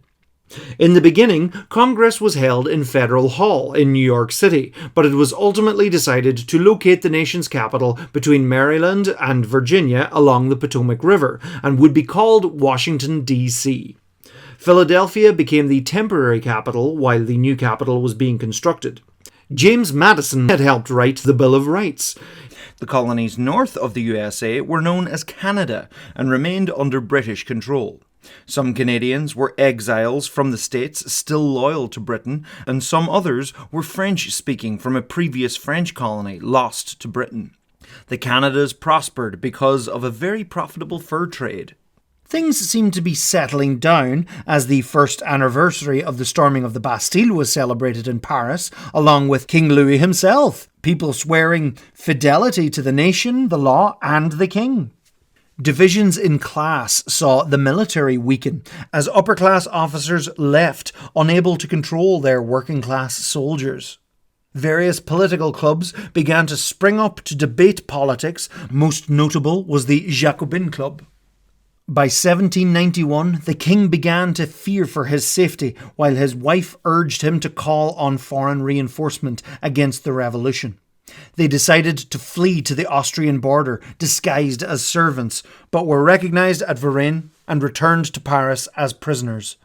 Up until then, people thought the king had supported the revolution. This escape attempt felt like a betrayal, and talks of a republic began to stir. Some people in Ireland got the same idea. Theobald Wolfe-Tone thought a republic is just what Ireland needed. An Irishman named Denis McClare, who had travelled to where is now Ukraine and became a very successful landscape gardener. On writing the Constitution, the Assembly were more in favour of a constitutional monarchy, with the king remaining simply as a figurehead rather than a full republic. The people on the streets, however, gathered to sign a petition to depose the king. Lafayette sent the National Guard to control the crowd. Stones were thrown and the National Guard shot dead between 13 and 50 people. The Assembly, once the revolutionary body of France, was now clamping down and killing more radical revolutionaries. Louis's brother-in-law, the Holy Roman Emperor Leopold II, along with the King of Prussia, sought to defend Louis and threatened an invasion if Louis was threatened further. This really angered the people. The constitution was completed, the king restored to his place, and the National Assembly dissolved to allow the new Legislative Assembly to govern as a constitutional monarchy. But it failed miserably and practically fell apart within a year. France had changed so much on the ground amidst the revolution, and the government didn't seem to reflect this. Republican and anti-monarchy ideals threatened to spread throughout Europe, and to strengthen its position, France declared war on Austria weeks after Leopold II died. Prussia came in to help Austria, and France suffered many defeats due to disorganised and deserting armies. In August 1792, Federé soldiers of the Paris government attacked the king's palace, massacred the king's guards, and captured the king. A rump session of the Legislative Assembly was held, consisting mainly of revolutionary Jacobins, to suspend the monarchy. The Paris government was essentially in control now, but Austrian forces were advancing on Paris. Fearing traitors within the prisons, they had many prisoners killed and urged other French cities to follow suit, and they did. But of course, these acts were then seen as terrorism, and politics rolled up into another mess. It was then voted upon, and the Convention Assembly became the new government, which would write a new constitution. It immediately abolished the monarchy and declared France a republic, a system of government where the leaders are representing the people, usually elected by the people, and thus should reflect the needs and opinions of the people. At least, that's how it should work. 22nd of September 1792 became the dawn of the French Republic, coinciding with a decisive victory at the Battle of Valmy against the Prussian invasion 2 days before. France had proof it could be strong. Tensions within George Washington's cabinet between his Secretary of State Thomas Jefferson and Secretary of Treasury Alexander Hamilton led to a split into a two-party system, becoming the Democratic Republicans and the Federalists. Washington wasn't much of a politician and more of a military man. France continued to win victories in the Rhinelands and Austrian Netherlands, grabbing the attention of Britain and the Dutch Republic. Because he'd tried to flee the country, Louis XVI was tried by the Convention Assembly and found guilty of high treason by conspiring with the enemies of France. So they executed him in January 1793. This really woke up the rest of the monarchs of Europe who went to war with France, initially taking back much of what was gained. Washington chose not to support them. The war continued to put a strain on food supplies in France, allowing the radical Jacobins to seize power. Led by Maximilien Robespierre and the Committee of Public Safety, they sought to stamp out anti-revolutionaries in France. So they executed a lot of people in what became known as the Reign of Terror. They confiscated grain and food from the countryside to feed the cities and controlled food prices, but didn't do too well with either. The people still had to pay a release to own the land they lived on, but they refused to pay for long enough that they ultimately got the land for free. At this time, even suspicion of being against the revolution could have you sent to the guillotine. The government began conscripting people to strengthen the weakened army. During the Reign of Terror, the government became extremely anti-Christian, closing and destroying churches, designing new 10-day calendars to forget when Sunday was, and establishing alternate churches like the Cult of Reason. But it was ultimately a step too far, as it led to counter-revolutionary movements, including Vendée in West France, which would fight against the revolutionaries until 1796, suffering massive massacres from the government. People got sick of the terror, and it was voted to have the Jacobin Club banned and Robespierre himself executed, along with many others, because why not? The coalition of countries against France were unwise to not take advantage of these internal fights, and by summer 1794, France pushed right back against Austrian Netherlands and even into the Dutch Republic itself, forming a puppet state, the Batavian Republic. Poland found itself slowly but surely being conquered by its neighbours, eventually being divided up by Prussia, Russia and Austria. Ukraine would now lie divided between the Russian and Austrian empires. Prussia and Spain ultimately made peace with France in 1795, while Austria and Britain and others remained at war with them. The French government had settled on the Constitution of the Year 3, establishing yet another new regime called the Directory, run by 5 directors, failed economically.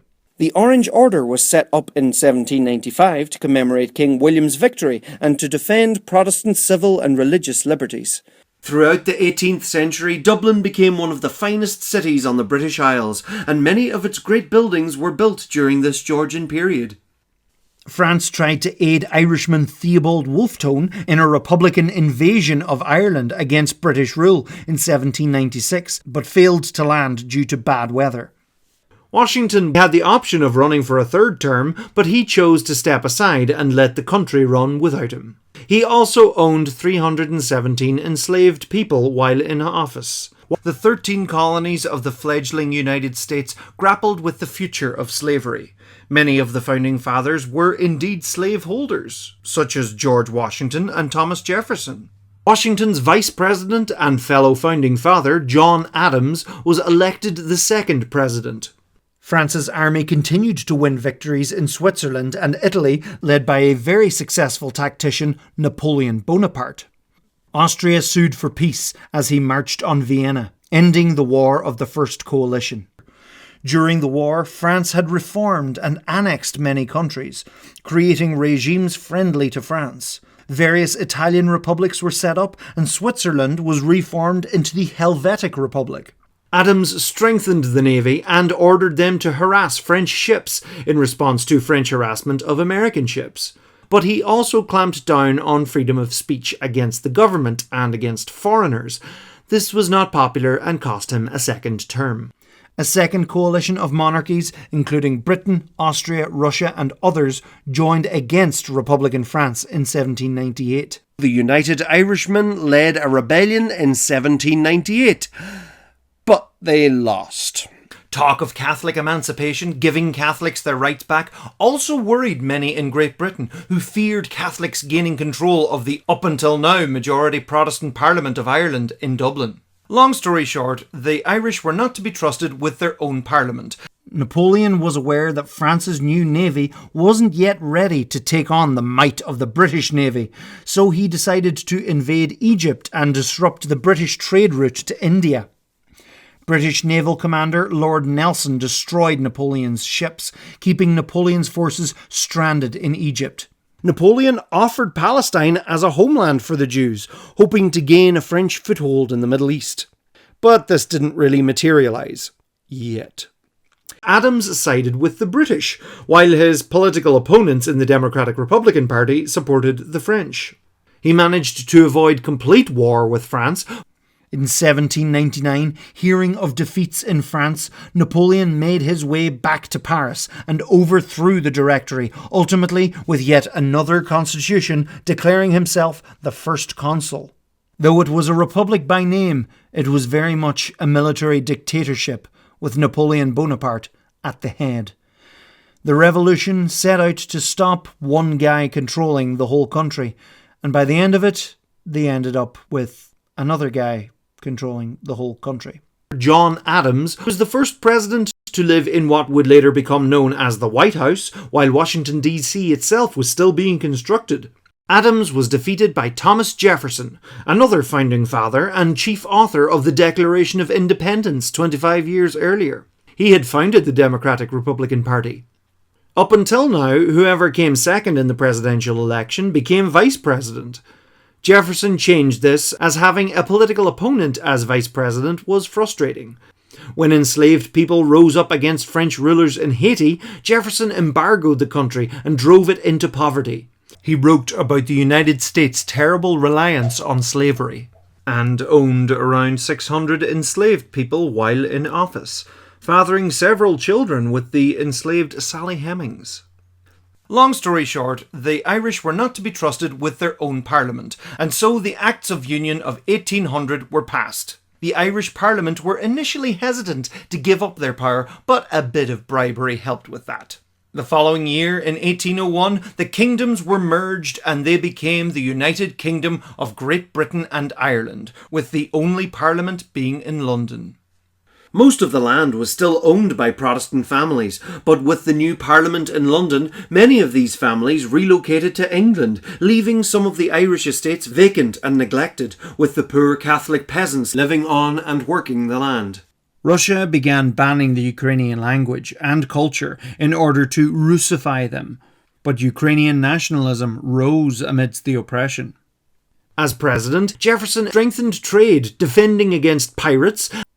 Napoleon pushed against the coalition, leading to victory against the Holy Roman Empire in 1801 and Britain in 1802. The Treaty of Amiens, signed between France and Britain, brought about a peace that would last for just over a year. As a man of the Enlightenment, Jefferson was quite secular, deeming himself a deist, believing that if there is a God, he only got the ball rolling on existence and hasn't really interfered since. He believed in a strong wall of separation between church and state, protecting religious minorities and stopping governments from being corrupted by religious fundamentalism. The southern states argued that slavery was the cornerstone to their economy, similar to the modern world's economic addiction to fossil fuels. Except, slaves were people, parents and traders and farmers taken from their homes.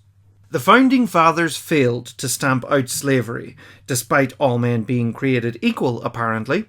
Many assumed that slavery would ultimately fizzle out because it wasn't profitable, but with the invention of the cotton gin allowing for much faster cotton processing, slavery kicked up a gear in the south. As part of the Treaty of Amiens, Britain was to leave Malta, Egypt and the Cape Colony, Napoleon trying to clamp down on British imperialism. They hesitated as Napoleon seemed to not be fulfilling his ends of the bargain. In 1802, the Swiss people rose up against the new government and Napoleon's troops occupied Switzerland. Other countries looked on as Napoleon interfered with foreign affairs. Britain had sent orders to leave Cape Colony, but when they saw the French occupy Switzerland, they sent the troops back and guard against the French. Napoleon told Britain to stay out of European affairs as he reorganised things and told British government to stop its media portraying him poorly. He moved forces across the Atlantic to Haiti and French Louisiana, which he had won back from Spain in 1800. Britain gave France an ultimatum to leave Switzerland and Holland. He quickly sold Louisiana on the cheap to the United States of America before it could be captured by Britain. Jefferson organised the Louisiana Purchase, in which he personally bought French Louisiana from Napoleonic France for the US at a dirt cheap price, nearly doubling the size of the nation.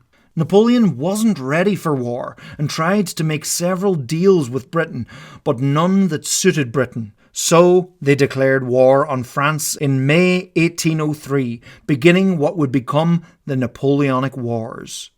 Britain blockaded France, but sat in constant threat of French invasion.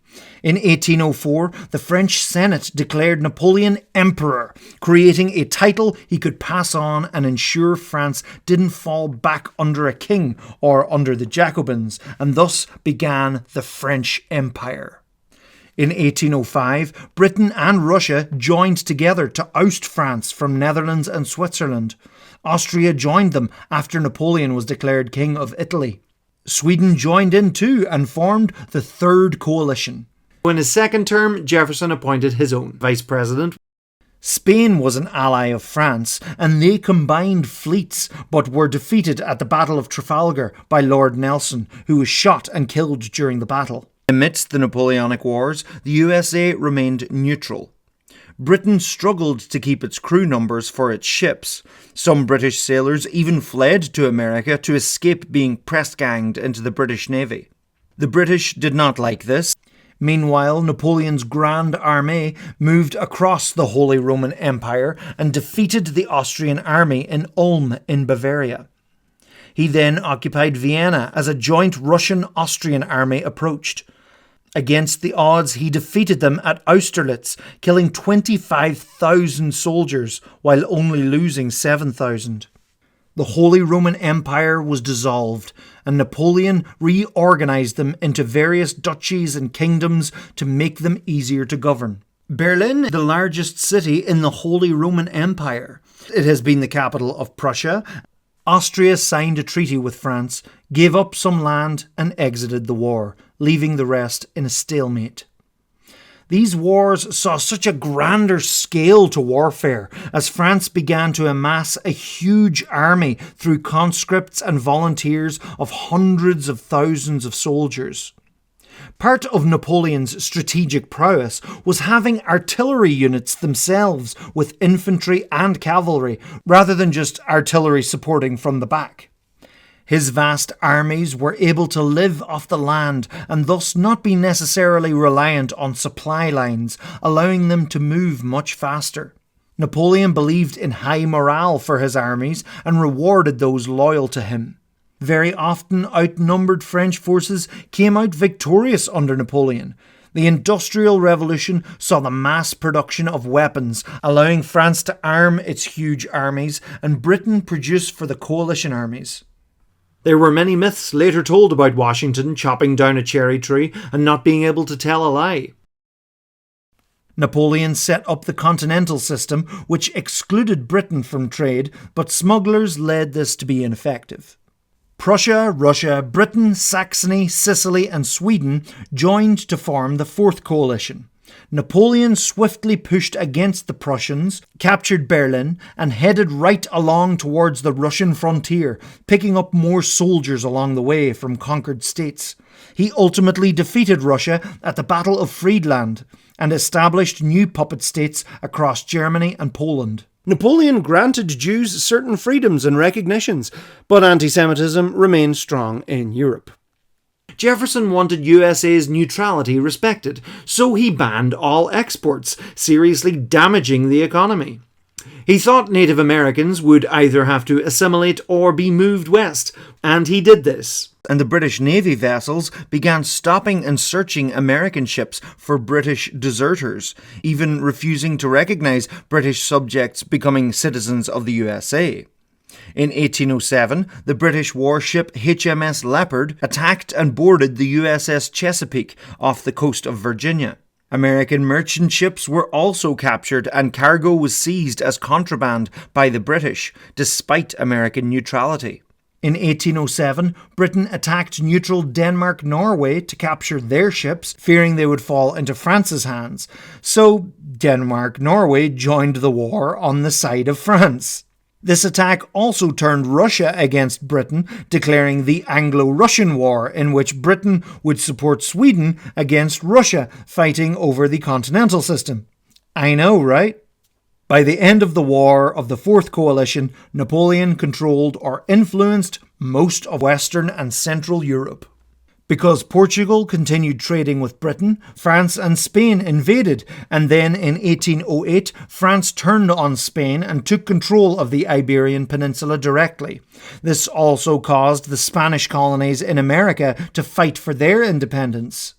Jefferson banned the import of enslaved people from Africa, although the internal slave trade continued strongly. Many Native Americans believed in an independent nation, an Indian confederacy. Many tribes having united under the leadership of Tecumseh and his brother. The fighting in Spain would prove troublesome, as the Spanish would fight for years using guerrilla tactics against the French. Britain came in through Portugal to help. In 1809, Britain and Austria formed the Fifth Coalition against France. Britain tried to take Antwerp and open a new front for Napoleon to fight, but it failed. James Madison was next. Britain continued ruling the waves as it fought France and its allies on the seas. Napoleon travelled to personally retake Madrid, but had to leave to defeat the Austrians. Without him, the French army was defeated by the Spanish, Portuguese and British led by Sir Arthur Wellesley, who would later become the Duke of Wellington. Napoleon rushed into Austria to cross the Danube and suffered his first major tactical defeat at the Battle of Aspern-Essling. But the Austrians couldn't follow it up, and Napoleon defeated them at Wagram. Napoleon negotiated harsh terms with Austria in Vienna, ceding loads of land to other nations. While in Vienna, Napoleon narrowly escaped an assassination attempt by a German nationalist.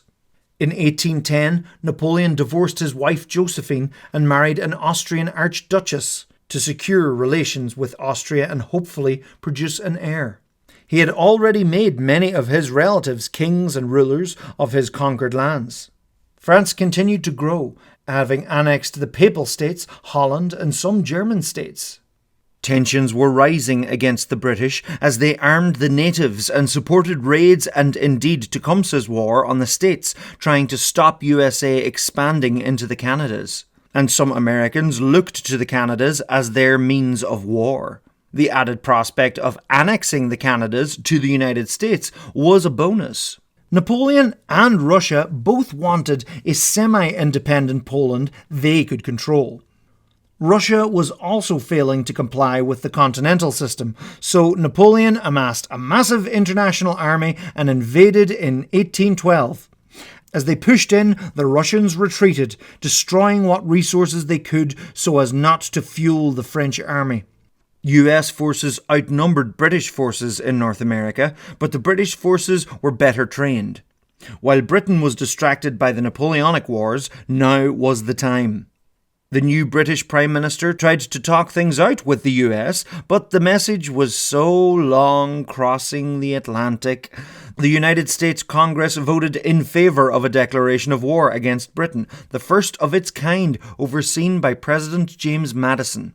The declaration formally came into action on June 18, 1812, beginning the war. The initial war concentrated on pressure points around the Great Lakes. Anti-British sentiment was strongest in the frontier territories, as they were the most affected by the British-supported native tribal raids. William Hull led an American army into Upper Canada from Detroit on the 12th of July, declaring to British subjects who don't surrender, "The horrors and calamities of war will stalk before you." Former President Thomas Jefferson believed the war would be easy, simply a matter of marching. In truth, many Canadians were loyal to the British Empire. French-speaking Canadians worried as well that the USA would bring too many changes in politics, religion and language. The US had a huge shipyard in Sackett's Harbour, upstate New York, to control Lake Ontario. The British attacked it, but were repelled. Major General Sir Isaac Brock had been readying troops and militia in Upper Canada in the event of a war with USA. When the declaration of war arrived, the Canadians were ready. British forces advanced into northern Michigan and easily overpowered US forces who were still unaware of their own government's declaration. Allied with the Native American tribes, the British moved on Fort Mackinac. British forces mounted a gun against the fort, fired one shot, and the Americans surrendered. Hearing this news, William Hull quickly withdrew his inexperienced forces back to Detroit. Isaac Brock took the opportunity to move British forces on Fort Malden in Amherstburg, south of Detroit. More natives rallied in support of the British as they captured Fort Malden along the Detroit River, giving them control of the area and indeed also the fur trade. The fur must flow. Isaac Brock linked up with Tecumseh as they prepared to capture Detroit. In the Illinois Territory, American soldiers and civilians evacuated Fort Dearborn, where the city of Chicago stands today. The Potawatomi natives were under the impression they were getting the leftover supplies, but the Americans burned all the supplies, so while en route to Fort Wayne, there were attacks by young Potawatomi men. Most of the Americans were killed, the rest were captured. This brief battle would have long-lasting consequences for the Native Americans. Meanwhile, Isaac Brock and Tecumseh's forces marched on Detroit in a show of strength. They successfully psyched out the superiorly numbered American forces who feared a massacre, so the Americans surrendered Fort Detroit. Most of the British Navy was busy keeping Napoleonic France at bay. The ships they could spare blockaded the American coast, putting pressure on trade. Most engagements with the US Navy were single duels. Days after the capture of Detroit, the USS Constitution duelled the HMS Guerriere out on the Atlantic. Constitution's strong hull repelled some cannonballs, earning it the nickname Old Ironsides. The US Navy was very successful in these duels. Brock travelled to the east of Lake Erie as American forces amassed for a second invasion. Lieutenant General George Prevost had organised an armistice in the hope that peace could be discussed, but it didn't last. Napoleon fought the deadliest battle of the Napoleonic Wars, the Battle of Borodino, just outside of Moscow. He captured the ground, but failed to destroy the Russian army. He entered an already burning Moscow, hoping for a Russian surrender that would never come, but ultimately saw no victory in sight and decided to retreat. The road back was disastrous for the French army, as they were undersupplied as the Russian winter was setting in, along with Russian guerrilla attacks. The tune "Hail to the Chief," which would later be adopted as the president's official anthem, bum bum ba-dum bum ba-dum ba-dum ba-dum bum, was also written during Madison's presidency. In October, the Americans tried to invade across the Niagara River, but were defeated at the Battle of Queenston Heights. Isaac Brock was killed during the battle, and Canadian leadership suffered a great loss. Major General Roger Hale Sheaffe assumed command. Only 27,000 fit soldiers returned. 380,000 were either dead or missing, while 100,000 were captured. Napoleon returned to Paris to prepare for the advancing Russians. In early 1813, in the harsh winter, American General William Henry Harrison planned to retake Detroit, but James Winchester prematurely marched to Frenchtown for supplies and suffered a massive defeat. Some of the poorly guarded prisoners were massacred by natives. The St. Lawrence River marked the northeast frontier between USA and Upper Canada. Sneaky trade was done across the border in the early days of the war, but the Americans tried to clamp down on this with raids during the winter, which ultimately led to Canadians attacking and capturing Ogdensburg to secure their supply lines. On April 27th, US forces led a massive attack across Lake Ontario on York, the capital of Upper Canada, today known as Toronto. The Americans overwhelmed the British, but at great cost. The US burnt down the Parliament building, the library, and looted the city. The Canadians would remember this, and they would have their vengeance. Luckily for the British, Kingston was the more strategically important place for them.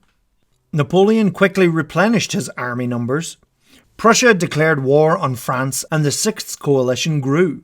The British, Portuguese, and Spanish had forced the French out of Spain in 1813. Towards the end of May, American forces captured Fort George on the Niagara River. British forces abandoned Fort Erie, retreating to the Burlington Heights, leaving Upper Canada in a very precarious position.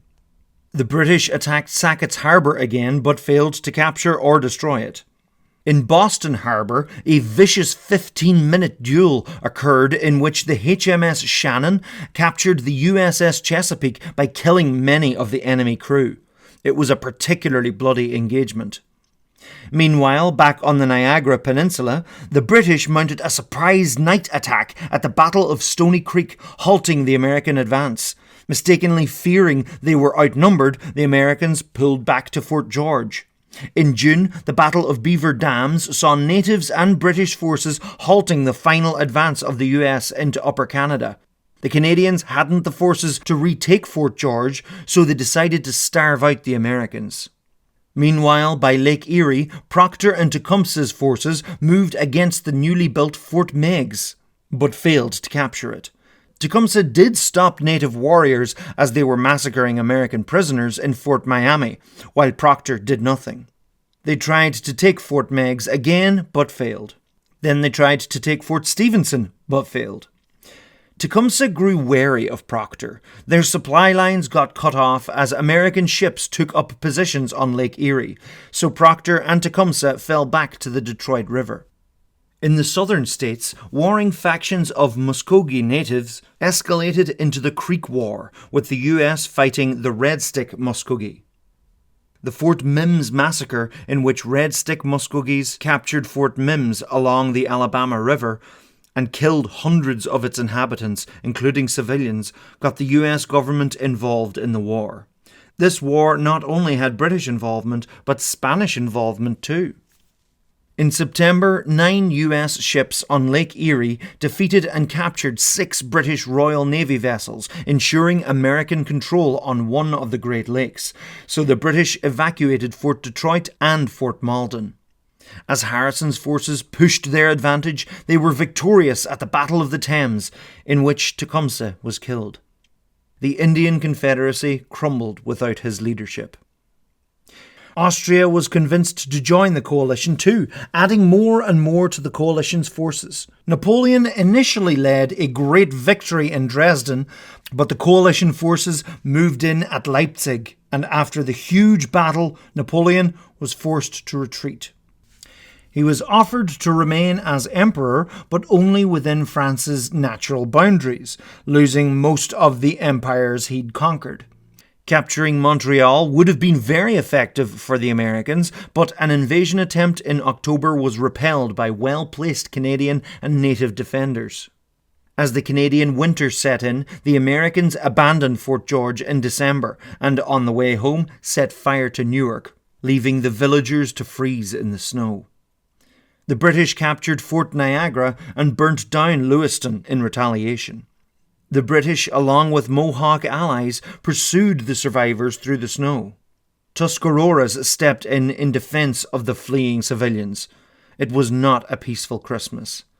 Just before the new year, the British burnt Buffalo in New York. Napoleon was offered to remain as emperor, but only within France's natural boundaries. He rejected it, and they closed in on Paris.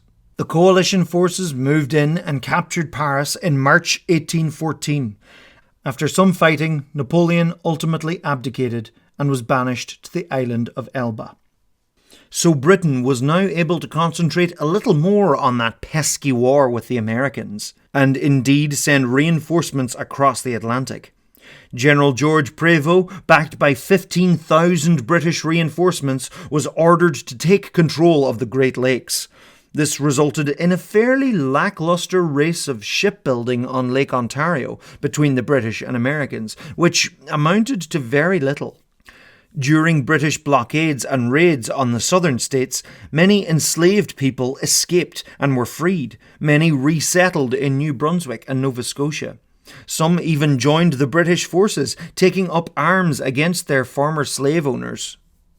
The Americans had gotten their act together and were on the attack. In July, they captured Fort Erie under General Winfield Scott. Canadian forces under General Phineas Riall arrived too late and were brutally defeated at the Battle of Chippewa.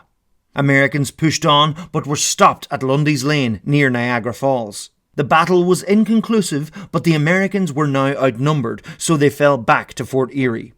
They withstood a British siege, even repelling several massive direct assaults. In the southern states, General Andrew Jackson led the US to victory against the Upper Creek Red Sticks. The resulting treaty led to more Muskogee territory being ceded to the USA.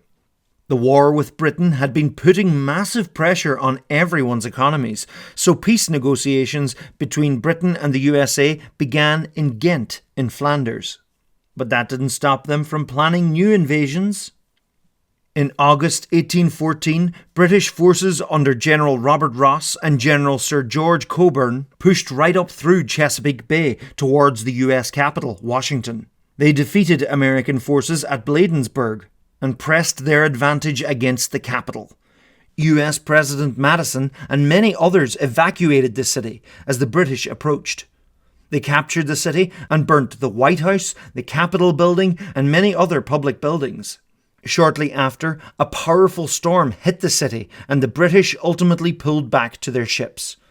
It was the only time the United States capital city has ever been held by a foreign power. Soon after, the British moved on the city of Baltimore, but were unable to capture it. The bombardment of Fort McHenry inspired Francis Scott Key to write the poem that would become the Star-Spangled Banner, later the American national anthem. From Lower Canada, General Prevost led a force to outside of Plattsburgh, but held back on attacking, insisting on waiting for Navy forces to take control of Lake Champlain. He forced the HMS Confiance into a premature attack, resulting in British defeat on the water. Prevost then withdrew completely. The British higher-ups were furious, and he would later return to London and prepare for a court-martial. British forces invaded northern Massachusetts, which would later become Maine. They held many positions there till the end of the war. The brand new HMS St. Lawrence was armed to the teeth and ensured British control of Lake Ontario for the rest of the war.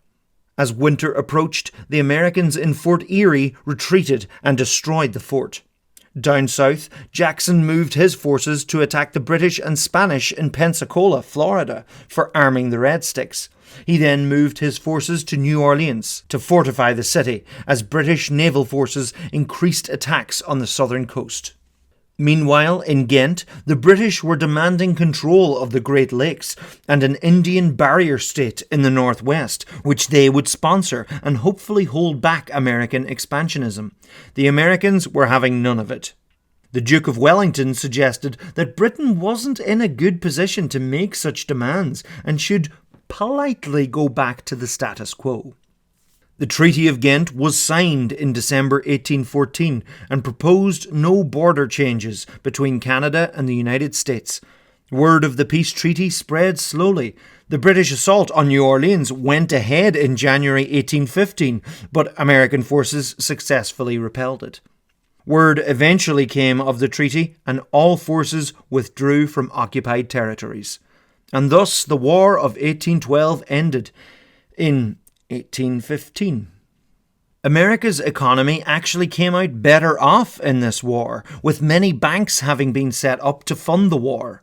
Many factories were opened due to the British-shaped gap in the market during the war, which really helped kickstart America's Industrial Revolution. In 1815, Napoleon escaped Elba and returned to France and regained support and ousted Louis XVIII. He quickly amassed another French army and marched north to Belgium and catch the amassing 7th Coalition armies unawares. The surprise worked initially, but the Duke of Wellington took his forces to just outside the village of Waterloo, where his forces held their ground on a steep hill which delayed Napoleon's troops. The Prussians arrived and they all pushed against the French, who retreated once more. Napoleon ultimately surrendered and abdicated once more. He was exiled this time to the much more remote island of St. Helena in the middle of the Atlantic, where he died in 1821. The House of Bourbon was reinstated and Louis XVIII became king. At the end of it all, France was not the great power it once was, having spent so much on the wars. Britain came out as the greatest economic power in Europe. Napoleon's rule had brought certain elements of democracy and limits on monarchy that many countries held on to after his regimes were undone, not to mention the metric system. The wars instilled a great sense of nationalism, pride in one's country. The Congress of Vienna sought to arrange countries so that there was no imbalance of power. The War of 1812 was ultimately inconclusive, but it was a wake-up call for America, and afterwards Madison pushed for a stronger military, stronger government, and a national bank. Madison also owned under 100 enslaved people while in office. General Prevost died before his court-martial in London. As disastrous as the end of his career was, he did hold off American conquest. James Monroe was the last founding father to be president. Monroe toured the country to reinforce political unity. In a treaty with Britain, he saw the United States spread to the Pacific and began the idea of an American global empire. He bought Florida from Spain, and he compromised with slavery in Missouri and supported the establishment of colonies in West Africa for formerly enslaved people to go to, believing that freed black people was confusing for enslaved black people, despite most of them having been in the Americas for generations. Because of this, the new Americo-Liberians didn't really gel with the indigenous population and saw themselves as culturally superior to the natives. The West African country would later become Liberia, with its capital being Monrovia, named after Monroe himself. Monroe strongly opposed European intervention in the recently independent nations of Latin America. That would later become the USA's job. This Monroe Doctrine was authored by his Secretary of State, John Quincy Adams. Monroe also owned 75 enslaved people while in office. Son of John Adams, John Quincy Adams won a tough four-way election. He'd helped negotiate peace during the War of 1812 and achieved much as Monroe's Secretary of State, but his progress as president was slowed by opponents in Congress. He did manage to pay off much of the national debt. John Quincy's father, John, would die while his son was in office. He would die on the exact same day as Thomas Jefferson, and that day was the 4th of July, 1826, which was the 50th anniversary of the signing of the Declaration of Independence, which is such a bizarrely amazing coincidence. Northern factories were in trouble because imported goods were cheaper than their products. Adams brought in tariffs on imported goods to save Northern industry. In the United Kingdom, Catholics began getting their rights back through Catholic emancipation, with many thanks to the politician Daniel O'Connell. Meanwhile, the loyal Protestant Orangemen paraded every 12th of July. The government was so nervous of all these marches and rallies, they tried to ban them all. Hero of the Creek War, Andrew Jackson, who previously had helped reform the Democratic Republican Party into the Democrats, signed the Indian Removal Act, moving many Native Americans out of the southern states in the infamous Trail of Tears. He also faced secession threats from South Carolina as they complained that tariffs brought in by John Quincy Adams were having a heavy cost on the less industrialized cotton-trading slave states of the South. The tariffs were changed and Jackson threatened military action, so they chose not to secede. He dismantled the Second Bank of the United States, posing as a hero for the average man against wealthy bankers. Jackson was known for his temper and love of duels. He also owned less than 200 enslaved people while in office. Jim Crow was one of many fictional characters used to perpetuate negative stereotypes of black people. Martin Van Buren was seen as a pretty useless president, blamed for the Depression of 1837. He is the only president to have spoken English as his second language, his first language being Dutch. Van Buren refused Texas into the Union, hoping to buy it from Mexico instead. And that's about it for Van Buren. Hero of the War of 1812, William Henry Harrison was the last president born before independence. He was the first president of the recently formed Whig Party. He planned huge reforms in the cabinet and gave a 2-hour-long inaugural speech, and then came down with a cold and died of pneumonia barely a month after his inauguration, becoming the president with the shortest term at 31 days. After the death of William Henry Harrison, there were questions over what would happen next. Who would become the next president? But John Tyler, the vice president, went ahead and had himself sworn in, becoming the 10th president, and he completed the rest of Harrison's 4 years, setting a presidential precedent. Economic difficulties made the Whig Party want a national bank again, but Tyler refused, and many of his own cabinet resigned. Tyler had much opposition and almost faced impeachment. John Tyler also owned 70 enslaved people while in office. The new Americo-Liberians gentrified the land, enslaved locals, and built a mini-America in West Africa. James K. Polk was a very successful president. After Mexico refused the US annexation of Texas, Polk waged war against Mexico and won Texas, but the war would rage on. Potatoes were cheap and easy to grow, so the Irish farmers depended on it for food. All the other crops they grew were to be exported to England. In 1845, the potatoes rotted and people began to starve. Polk eased up on tariffs, which pleased the southern states. A border dispute with Britain over Oregon led to the 49th parallel becoming the border between the USA and Canada. And when it failed year after year in the 1840s and the other crops had to be exported, hundreds of thousands, millions died of disease and starvation. It was during the famine in 1846 that Crumlin Road Jail was officially opened, receiving 106 prisoners from the old Antrim jail at Carrickfergus. Many too left the country for England and America, while many prisoners were sent to Australia. The war against Mexico ended in victory for the United States, resulting in the annexation of the entire southwest region. The second half of the 19th century saw Marxism becoming popular among many of the working people. German philosophers Karl Marx and Friedrich Engels suggested that capitalism would lead to a growing divide between the working class and the capitalist class who employed them. The rich would get richer off the backs of the hard-working people on the ground. This division, they suggested, would lead to a social revolution of the workers, a redistribution of the wealth among the people, and ultimately communism, a classless, stateless, humane society built on the people's common ownership, each giving what they can and taking what they need. If only people were so simple. The Republican movement had received a tricolour from France in 1848, symbolising a Republic of Ireland, peace between its people, Catholic and Protestant. Many Ukrainian intellectuals fled to the western, now Austrian side of Ukraine, where they would be used as political pawns by the Austrians. Throughout the 19th century, the idea of a unified Germany united by common language and culture grew. Polk promised only to serve one term, which he did. He then died 3 months later of cholera. He also owned 25 enslaved people while in office.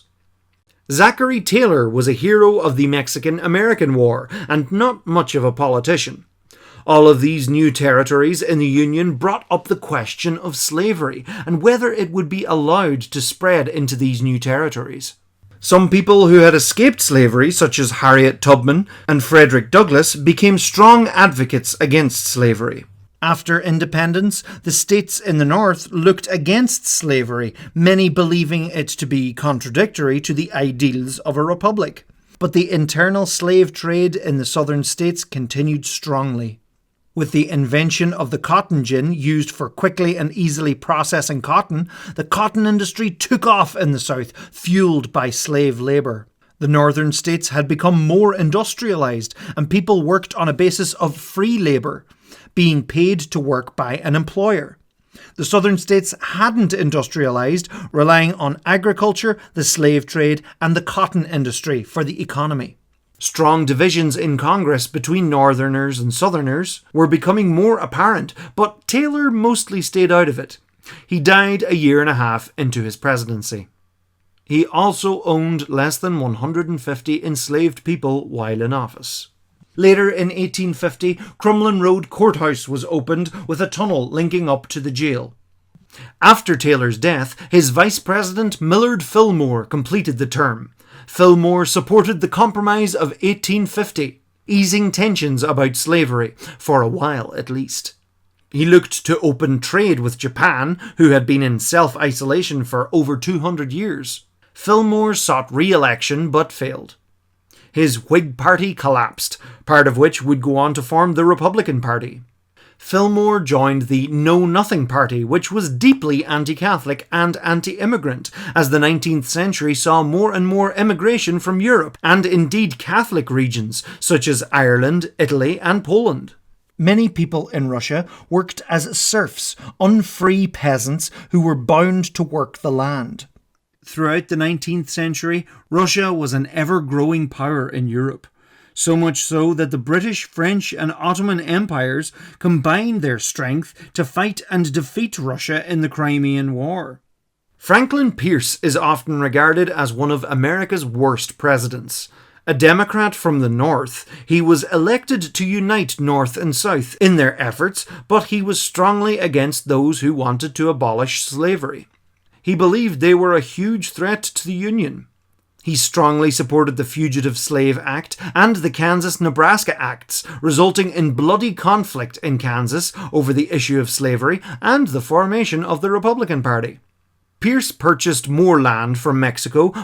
The Russian defeat banned Russia from building a navy along the Black Sea and led to a move to modernize Russia. But ironically, his actions against abolitionists led to the South ultimately wanting to secede. James Buchanan was another lousy president. The Irish Republican Brotherhood emerged during the 19th century, and they wanted an Irish republic. The presidential election of 1860 saw the rise of Republican Party candidate Abraham Lincoln, who proposed banning slavery in all the American territories to stop it spreading. People in the South saw this as a move towards the eventual abolition of slavery in all the states. They thought this was against their constitutional rights and increasingly didn't like the northern states making decisions that would affect the very different South. After Lincoln's election, the southern states were ready to leave. There were attempts to compromise on slavery, but they were rejected, and thus 7 of the southern states declared their secession from the United States and became the Confederate States of America, with its capital in Montgomery, Alabama. The North, and indeed Unionists in the South, saw this as illegal, believing the Founding Fathers established a perpetual union. Along with a conflict in ideology towards slavery, there was also strong nationalism between the northern and southern states. The the South worrying they could become proverbial slaves to the industrial North. James Buchanan, who was still president at this point, didn't want to aggravate the South and start a war, but Confederacy forces began to capture federal forts in their territories. Lincoln was sworn in as president March 4th, 1861, and he insisted on the perpetual union and any secession was legally void. He wasn't going to enforce federal law where it wasn't wanted, but he would use force to maintain federal property. The Confederacy offered to pay for the property, but Lincoln wouldn't treat with them, as it would give some recognition to the Confederate government. Lincoln insisted US forces hold on to any forts they still had within the Confederacy. Jefferson Davis, President of the Confederate States of America, ordered the surrender of Fort Sumter in Charleston, South Carolina, but negotiations didn't work. Confederate forces bombarded Fort Sumter on April 12, 1861, which sparked the beginning of the American Civil War. This attack rang across the northern states, rallying them together against the Confederacy, believing it to be a minority of secessionists in the South, though that was not the case. Lincoln called for 75,000 troops to fight. He began ordering more and more troops south to recapture the federal buildings which were falling to the Confederacy. U.S. war veteran and military leader Robert E. Lee was offered command of the Union Army, but he declined, refusing to fight against his native state of Virginia as its sympathies lay with the Confederacy. Refusing to send troops against their neighbours, slave states Virginia, North Carolina, Tennessee and Arkansas actually joined the Confederacy, with the capital getting moved to Richmond, Virginia. Some Native American tribes in the Indian Territories sided with the Confederacy, becoming their allies, hoping for support from the Confederacy. And that paid off. Other border states, Maryland, Kentucky, Delaware and Missouri, were slave states, but were against both the South secession and fighting against the South. As Union soldiers from the North moved towards Maryland, anti-Lincoln protesters rioted. Lincoln declared martial law in Maryland, and Union naysayers were imprisoned, otherwise Washington, D.C. could be surrounded by Confederate states. Feeling forgotten by the Union, the Arizona territories seceded and later joined the Confederacy. As more states left the Union, U.S. Congress stated that the war was to preserve the Union, not to end slavery. Supporters of the Confederacy at that time were mostly Democrats.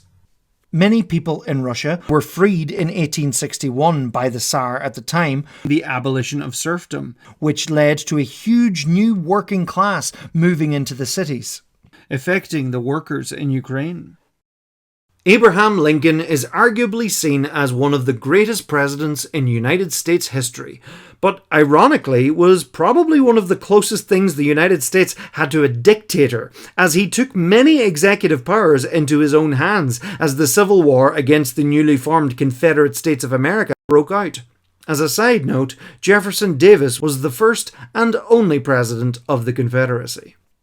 Some slaves began fleeing their owners to reach the northern states, but were held as wartime contraband and put to work for the Union.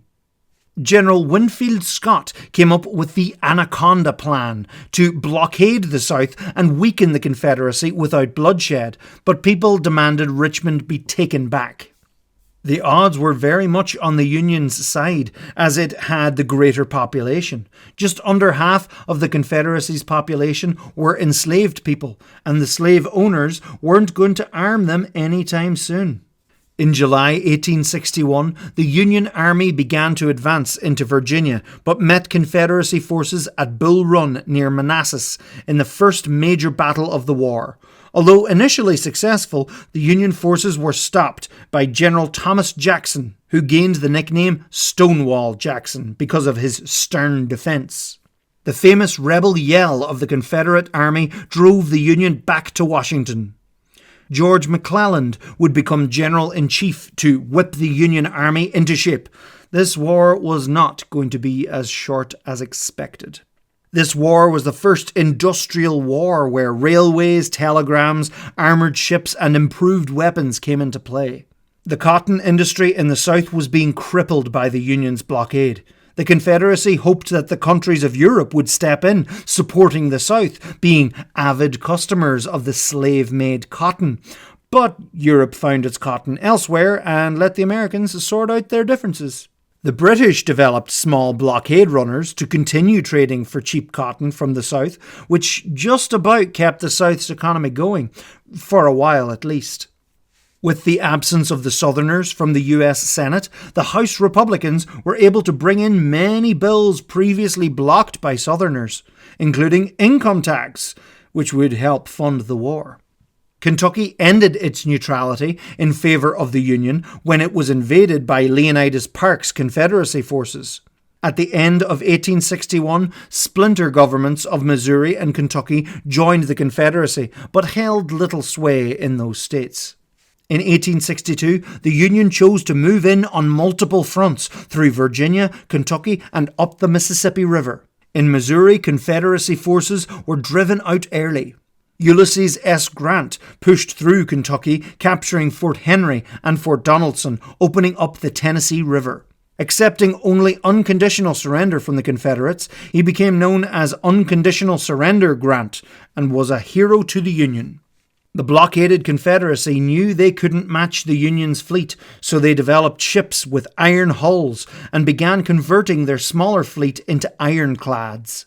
When the CSS Virginia went up against the wooden Union fleet, it decimated them. But the following day, the Union's first ironclad, the USS Monitor, arrived and the Battle of the Ironclads was fought to a draw. But it revolutionized naval warfare forever. Wooden warships were now obsolete. In April, as the Union moved further into Tennessee, the Confederacy led a surprise attack in Shiloh, pushing Union forces to the river. But as the Union Navy arrived, Grant's forces mounted a counterattack and won a bloody battle and decisive victory against the Confederacy. Meanwhile, in northern Virginia, Union forces under George McClellan had been moving very slowly towards Richmond. They were ultimately forced to retreat at the 7 Days Battle by General Robert E. Lee's superiorly numbered forces. Union forces under John Pope tried to push south again and failed again. Confident after their victories, Confederacy forces invaded the north, General Lee pushing into Maryland on September 5th. 2 weeks later, Lee's forces met McClellan's at the Battle of Antietam, the bloodiest single day in United States history, ending in Confederacy retreat. In December, new Major General Ambrose Burnside once again pushed for Richmond, but was heavily defeated by Lee at Fredericksburg. Frederick Douglass, a former enslaved person and well-travelled social reformer, had been campaigning for the abolition of slavery.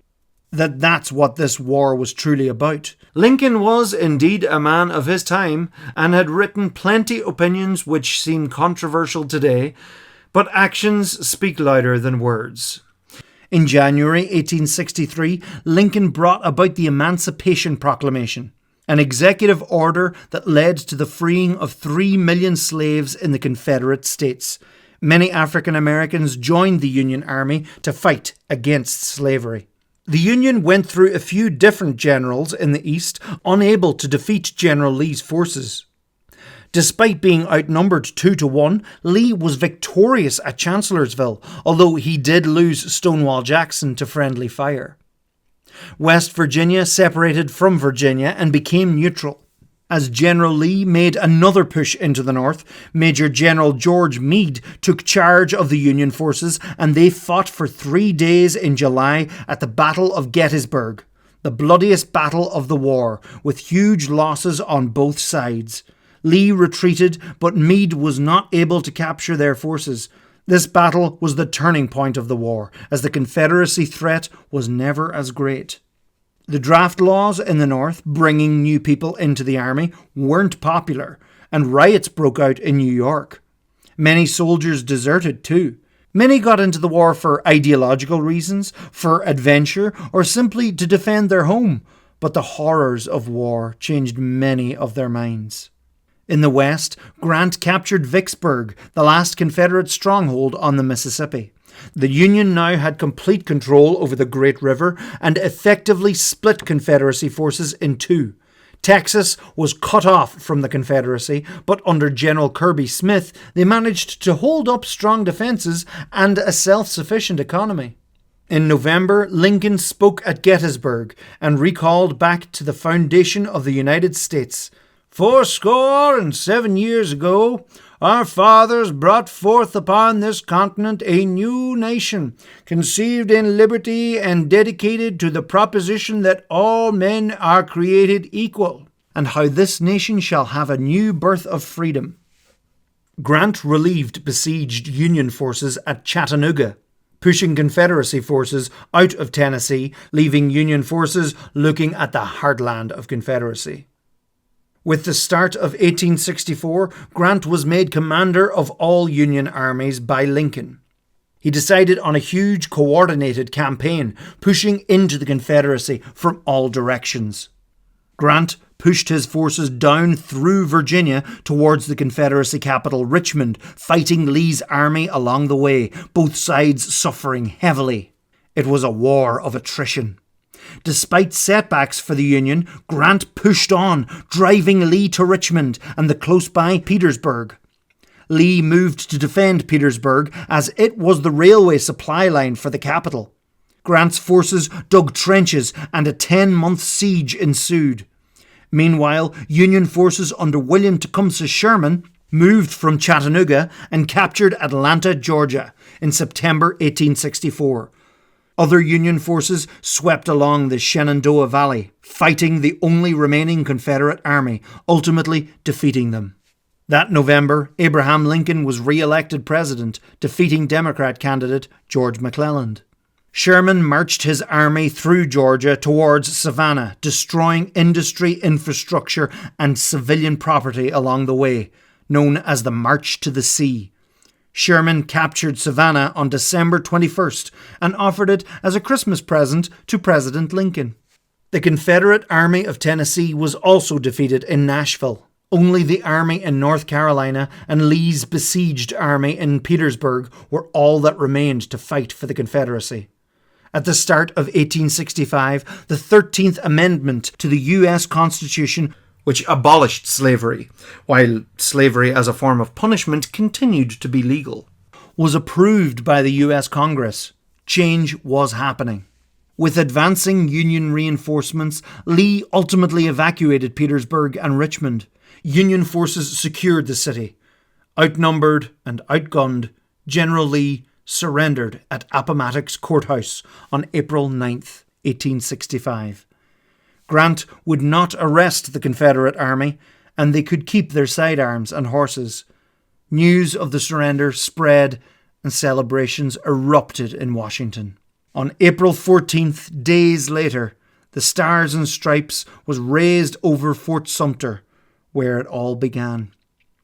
That evening, Abraham Lincoln went to a play with his wife in Ford's Theatre. There, he was shot by John Wilkes Booth and later died.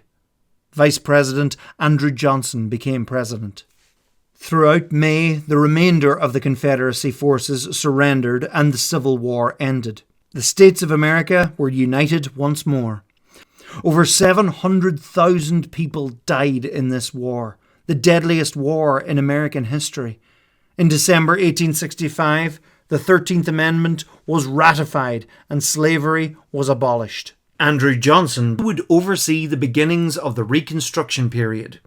He'd been selected as VP by Lincoln as he was a Southern Democrat and Unionist, hopefully bridging the gap between North and South. Enslaved people all across the United States were freed. Democrats in the South did their best to make sure the whites still reigned supreme, bringing in black codes to control the newly freed African Americans. Terrorist organizations such as the Ku Klux Klan were set up to intimidate and terrorize black people, reinforcing white supremacy. With a massive slavery-shaped gap in the Southern economy, the punishment loophole of the 13th Amendment made prisoners a new form of slave labor, and so incarceration of black men increased, a trend which continues today. The Reconstruction era in the South did see initial progress for African Americans. Republicans in Congress tried to bring in civil rights, but was vetoed several times by Johnson. The Republican majority pushed it through anyway. He also opposed the 14th Amendment to give citizenship to freed men. His contrariness against the Republicans in Congress would lead to his impeachment. If found guilty, he could be removed from office, but he was acquitted. During his time, Alaska was purchased from the Russian Empire. As they gained citizenship, black men gained the right to vote, and some were even elected to Congress. Andrew Johnson was all for the southern states to quickly rejoin the Union, but only after they sorted out their state governments again. Many believed homosexual activities to be a mental disorder, but there were some brave enough to speak up. Civil War hero Ulysses S. Grant became 18th president and moved to protect African American rights within the Reconstruction process. He reintroduced the gold standard against the dollar and attempted to annex Santo Domingo. He worked to dampen Confederate nationalism and enforced Reconstruction and civil rights by stationing the army in the South. He sought to establish the Republican Party in the South with black and white citizens. Before the unification of Germany in 1871, the Germanies were a complex series of kingdoms, grand duchies, principalities, free Hanseatic cities, and one imperial territory. The idea of a unified Germany united by common language and culture grew and eventually became a reality. The German Reich controlled from Berlin in Prussia. Germany became an extremely technologically advanced nation very quickly. Grant was very trusting and ended up defending a lot of corrupt organisations. The Panic of 1873 resulted in a bad economic depression. He tried to quell tensions on the frontiers with Native Americans. Economic depression ending his presidency on a bit of a low note. Rutherford B. Hayes's election was hotly contested as he'd lost the popular vote but won the Electoral College vote. To compromise and break this deadlock, he pulled the army out of the southern states and Reconstruction ended before things were properly reconstructed. The South was handed back to white supremacists, who began to put roadblocks in place for black voters, including literacy tests, voter registration, and poll taxes. Literacy amongst African Americans being weak due to systemic policies preventing them from reading. These new voting policies kept out some poor white people too. Hayes was a purveyor of education and gave government jobs based on achievement and ability, not race. He also used the army to crush the railroad strike of 1877. Austria-Hungary had taken Bosnia-Herzegovina from the Ottoman Empire, holding it as a protectorate for years. At this time, many African Americans left the southern states, moving elsewhere to escape the oppressive regime. James A. Garfield, like Hayes, began regaining power for the president, which had been hampered by the Senate during Reconstruction. He improved US naval power, sorted out corruption in the post office, supported new farming technology, education and civil rights for African Americans. Garfield was shot by Charles J. Guiteau, a disgruntled wannabe office holder. 11 weeks later, Garfield died from his wounds, having gotten infected from unhygienic medical practices. Garfield's VP, Chester A. Arthur, became president. He did more to reform positions in the government based on merit, not political party. He held back on spending on US harbours while sitting on a huge federal surplus accumulated since the Civil War. Grover Cleveland was an effective president and despite being a Democrat had growing support from some Republicans. Cleveland was very conservative and pushed for big business as the US exploded with commerce and industry. He tried to assimilate the Native American tribes by taking their land reservations, dividing it up into allotments, and selling it back to them in return for US citizenship. Wasn't that generous?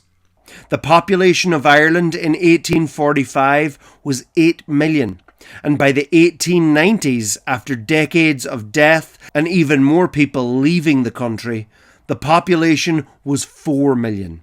And Ireland has never gotten back up to 8 million. Ever. The Irish language was in danger of dying as children were violently being taught English in schools. In the 1880s and 90s, Irish groups were set up to promote the Irish language, Irish traditional music, and Irish sports. Many Irish people were angry that the British government didn't do enough to help during the famine. Some worked through politics to try and get a parliament in Dublin again. Some worked in secret, using violence to fight the British. Jewish emancipation was achieved in many places across Europe throughout the 19th century, but the political backlash saw violence and pogroms against Jews in places like Germany and Russia. Many Jewish people left, some gravitating towards their long-lost ancestral home of Israel, with a small Jewish neighbourhood being established in Jerusalem. Once again, more Jewish settlements began to develop in Palestine towards the end of the 19th century, including Rishon LeZion. As the Suez Canal opened, many Yemeni Jews moved to Palestine also. Despite the centuries of invasions and changes of empires and powers, the majority of the people in Palestine in the 19th century, Muslims, Jews and Christians, were descended from the original Bronze Age settlers of that area. Homosexual activities were illegal, and living these secretive lives was difficult and indeed dangerous. During the 19th century, Belfast was becoming a great city of industry, being one of the biggest suppliers of linen, and later the great shipbuilding industries along with tobacco and whiskey. Belfast was thriving in the British Empire.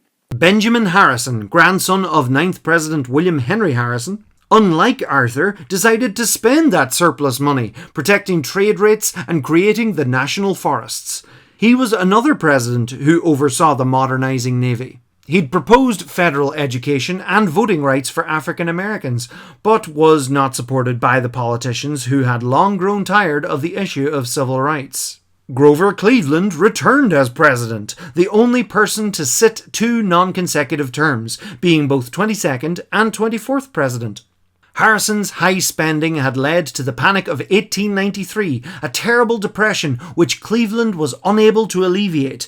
This seriously damaged the Democratic Party and led to Republicans winning a landslide victory in 1894.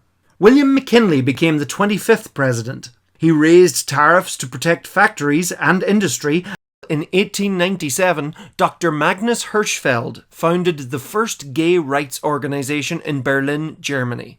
William McKinley led the United States against Spain in the Spanish-American War, leading to the USA gaining Guam, the Philippines, Puerto Rico, Guantanamo Bay. It was at this time the Republic of Hawaii was also annexed to the States. During his presidency, white supremacists staged a coup in Wilmington, North Carolina, unhappy at the recent election of a racially integrated local government. McKinley didn't really do anything about it. In the late 19th century, many Ukrainians travelled to the New World, to Canada, in the similar prairies of Manitoba, Saskatchewan, and Alberta.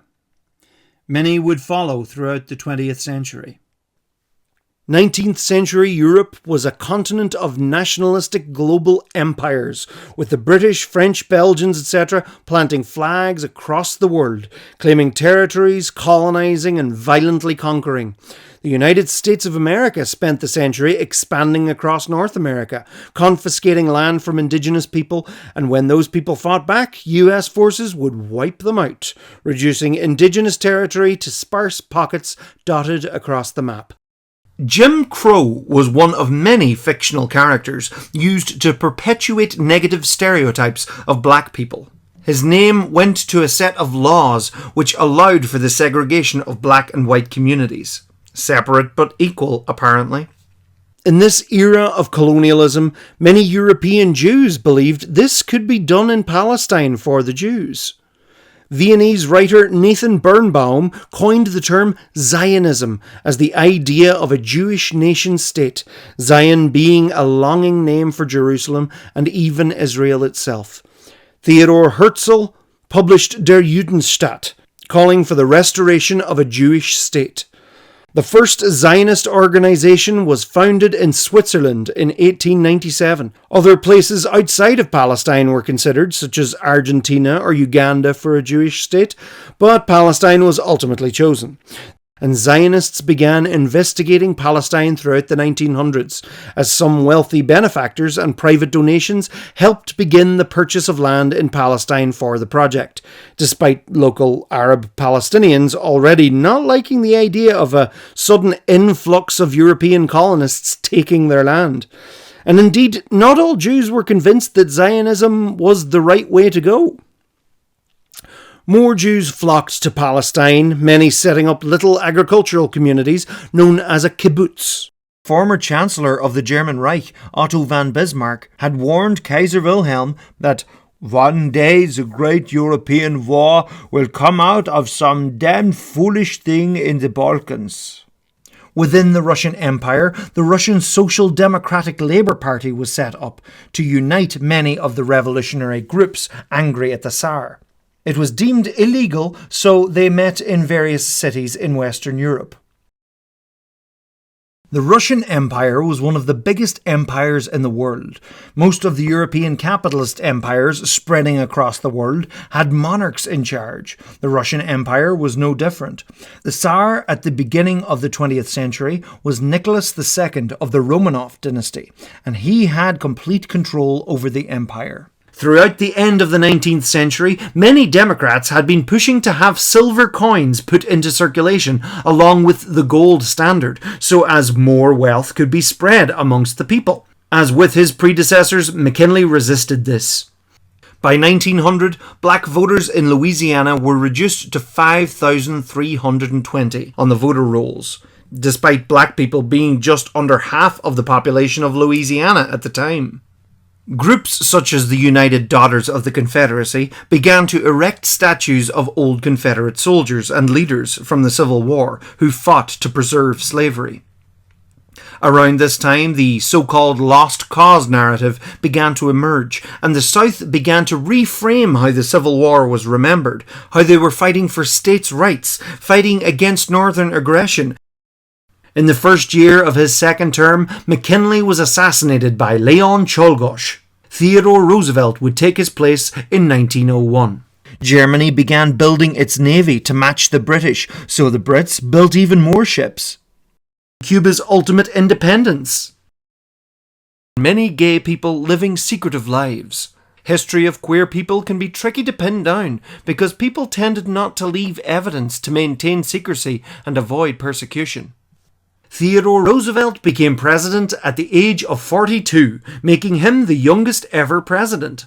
During his presidency, he officially renamed the executive mansion the White House and began construction of the West Wing. He led the country into the progressive era with his Square Deal, which sought fairness for all. His nickname Teddy became the source of the name for the teddy bear. Despite this, Roosevelt was deeply into his image of manliness. Divisions within the Russian Social Democratic Labour Party, mainly between the Bolsheviks and Mensheviks, led to a split. Vladimir Lenin, leader of the Bolsheviks, believed that a true communist revolution could only work with a strong leadership of one person or perhaps a small select few. Disagreeing with Menshevik Julius Martov's views, Lenin and the Bolsheviks split away to work on their own. Lenin spent most of his time in Western Europe, writing Marxist publications, convening with fellow socialists. A lot of people were annoyed that Nicholas wasn't leading Russia into a modern society. He was too much of a control freak. In Ireland, Arthur Griffith set up the party Sinn Féin in 1905, which meant we ourselves, believing that Irish members of Parliament should not go to London and establish an Irish Parliament in Dublin, comparing it to the two parliaments of Vienna and Budapest of the Austro-Hungarian Empire. Germany fell out with France in 1905 when Germany supported the Sultan of French-controlled Morocco against France. A lot of people were annoyed that Nicholas wasn't leading Russia into a modern society. Russia's embarrassing loss to Japan in 1905 didn't help. A large workers' protest against the Tsar in the capital St. Petersburg led to the massacre of protesters at the hands of the Imperial Guard, sparking the 1905 revolution. Various workers' councils, or Soviets, were established to organise and coordinate the protests and revolution. The changing population of Russia saw increased people living in cities and more industry. People could share ideas and want more from the world. They could begin to see that they were being oppressed by the Tsars at the top. Farmers wanted to own the land they were working on. City life was overcrowded and sanitation was negligible. People were wanting a better way of life. Lenin returned briefly to Russia to help the Bolsheviks. Workers, peasants, and even some military led a crippling general strike against the Tsar, resulting in the Russian Empire becoming a constitutional monarchy and the establishment of the State Duma, the first elected parliament of Russia. Tsar Nicholas, however, did his best to limit the parliament's power and ensure the crown's authority. He would elect his own ministers and dissolve the State Duma for re-election whenever he wanted, which he did in 1906. Roosevelt helped Russia and Japan make peace, winning him the Nobel Peace Prize. He was a great outdoorsman who sought about conserving the United States' natural beauty, so he set up the national monuments and parks. He began construction of the Panama Canal and strengthened the Navy yet again. The early 20th century saw many alliances and rivalries forming between these countries. To raise funds to help the Bolsheviks, Lenin endorsed robbing trains, banks, post offices, and railway stations. Georgian Marxist Joseph Stalin led some of these robberies. Tsar Nicholas clamped down and arrested many revolutionaries. Lenin fled and stayed away from Russia for many years, settling in Switzerland. One suburb of Jaffa would grow to become Tel Aviv. Zionist militias were set up to keep local Palestinians away, who were threatened by the ever-growing number of these foreign communities springing up. Zionists began to revive the ancient Hebrew language as their everyday spoken language, a language which had been dead in everyday use for 2,000 years, but kept alive in Jewish liturgy. Vietnam was part of French Indochina, a French colony in Southeast Asia established in 1887 for the French to reinforce Catholic missionaries. When Austria-Hungary officially annexed Bosnia-Herzegovina in 1908, it annoyed the Serbs, the Russians, and the Italians. Roosevelt's chosen successor was William Howard Taft. Taft oversaw the refurbishment of the West Wing and indeed the construction of the Oval Office.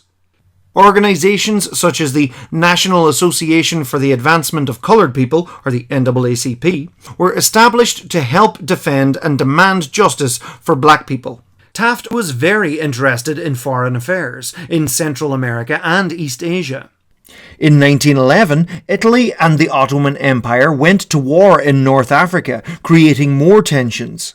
Home rule gained loads of support during the 1910s, but not in Ulster. The Protestants in Ulster were very proud to be British and proud to be Protestant. Most of Ireland's industry was centred in Ulster at that time, and they didn't want a parliament in Dublin, as they believed it would be run by the Catholic Church. They promised war if a parliament in Dublin happened. Taft became at odds with Roosevelt, who remained as a prominent Republican. Taft was more conservative, often being more sympathetic to big business, so Roosevelt left the party and ran for re-election under the Progressive Party. This split the Republican vote, leading to a Democrat landslide for Woodrow Wilson. Now, if the US had first preference ranked voting, voting third party wouldn't be such a waste, but again, it works for those in power, so yeah. The Balkan Wars saw 4 Balkan states fight the Ottomans back, creating a rise in unity amongst the South Slavic peoples. Things in Europe were tense. The loyal Protestant Unionists of Ulster forming the Ulster Volunteers. In response, the Irish Volunteers formed, and Ireland was on the brink of civil war. A young poet and teacher named Patrick Pearse moved up the ranks of the Irish Volunteers and joined the Irish Republican Brotherhood. He was inspired by mythological hero Cuchulainn and Irish Republican heroes Wolfe Tone and Robert Emmet, all of whom died in the defence of their ideals. At the same time, women were fighting for their rights to vote in the suffragette movement. Indeed, suffragettes became the first people to go on hunger strike at Crumlin Road Jail for women's rights. Authorities introduced the Cat and Mouse Act, which allowed them to release any suffragettes who became too weak. Woodrow Wilson had a lot of control, as the Democrats also ruled Congress while he was in the White House. He brought in many progressive laws, including the Federal Reserve Act, and he also reintroduced income tax. Yay!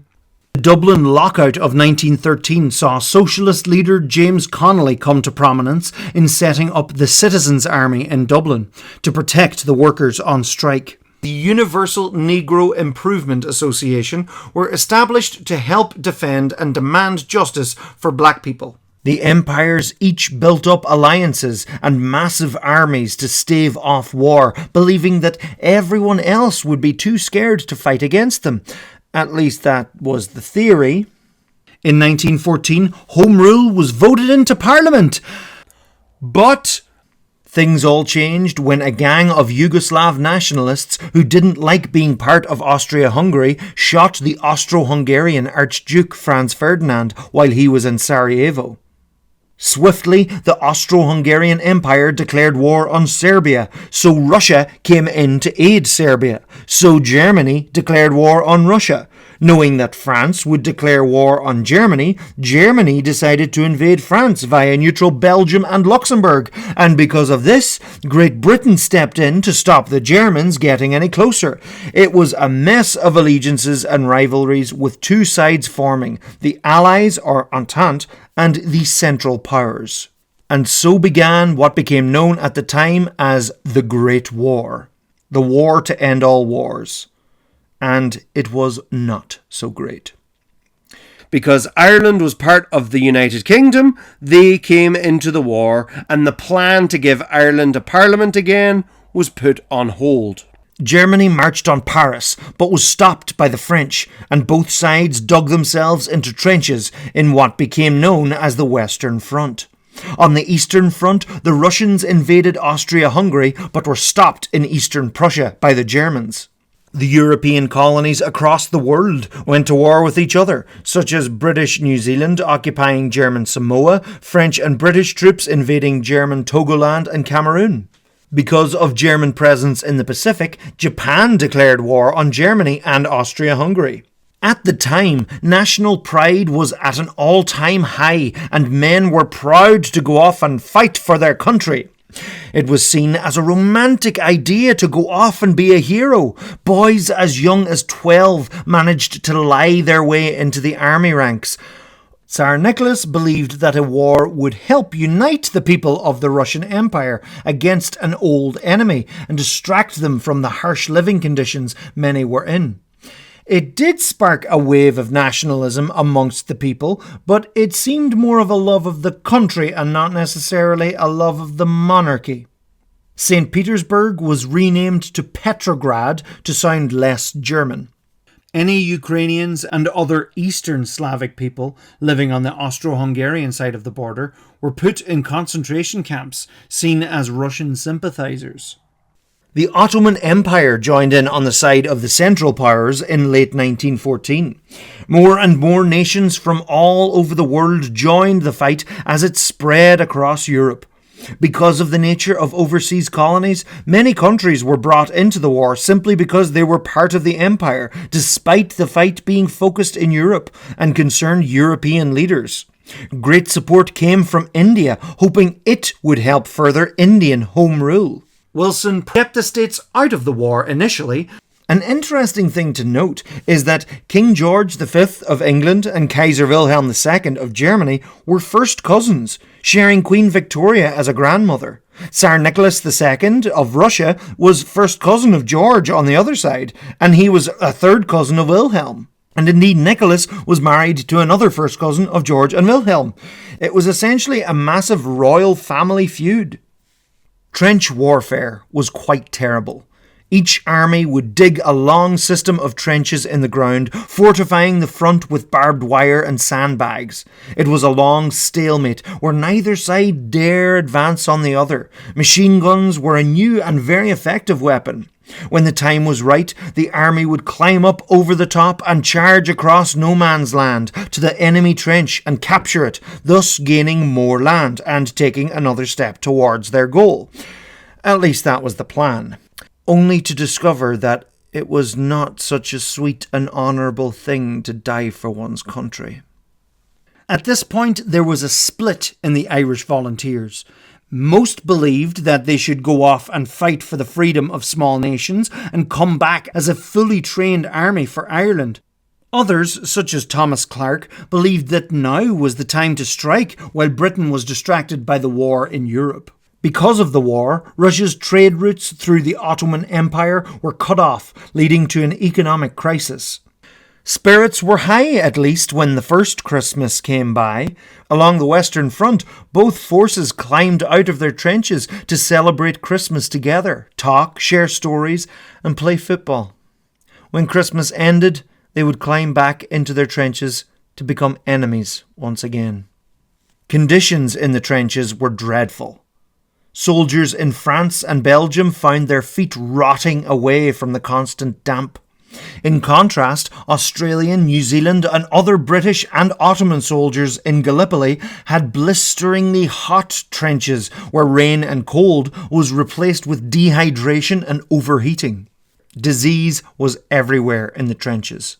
Russia's government began printing more and more money to pay for the war, which led to inflation. The cost of living was going up, and yet farmers weren't being paid enough for their produce, so they took to only growing food for themselves, leading to food shortages in the cities. People were angry at how the government were handling things. In 1915, Tsar Nicholas took charge of running the war to boost national morale. But he was pretty useless out there. He left his wife, Empress Alexandra Feodorovna, to the running of the government in Petrograd. She was fairly useless too, constantly replacing government ministers, leading to huge government instability. The Russian people really disliked her too, because she was German, and because she was heavily influenced by strange mystic Grigory Rasputin. Wilson proudly screened Birth of a Nation in the White House amidst a deeply racially segregated United States of America. One of the first ever feature-length films, Birth of a Nation, depicted the Ku Klux Klan in a heroic light, and black men as dangerous beasts, something that would permeate into pop culture for a long time. Birth of a Nation created a resurgence in the membership of the Ku Klux Klan. Germany were on the attack with their U-boat submarines, adding a new dimension to naval warfare. They could attack without warning. They sank many ships, including the Lusitania in 1915. At the funeral of Fenian leader Jeremiah O'Donovan Rossa, Patrick Pearse gave a rousing speech saying how Ireland unfree shall never be at peace. The older Fenian leaders chose him to speak as he represented the young, new generation of Irish republicanism. Connolly thought the Irish volunteers weren't concerned with the working people, and he even threatened to send his citizens' army up against the British in 1916. The IRB swooped in, talked him down, and coaxed him into joining them as they continued their plans. The Irish Women's Council, Cumann na mBan, who were akin to the suffragette movement, were also brought into the fray.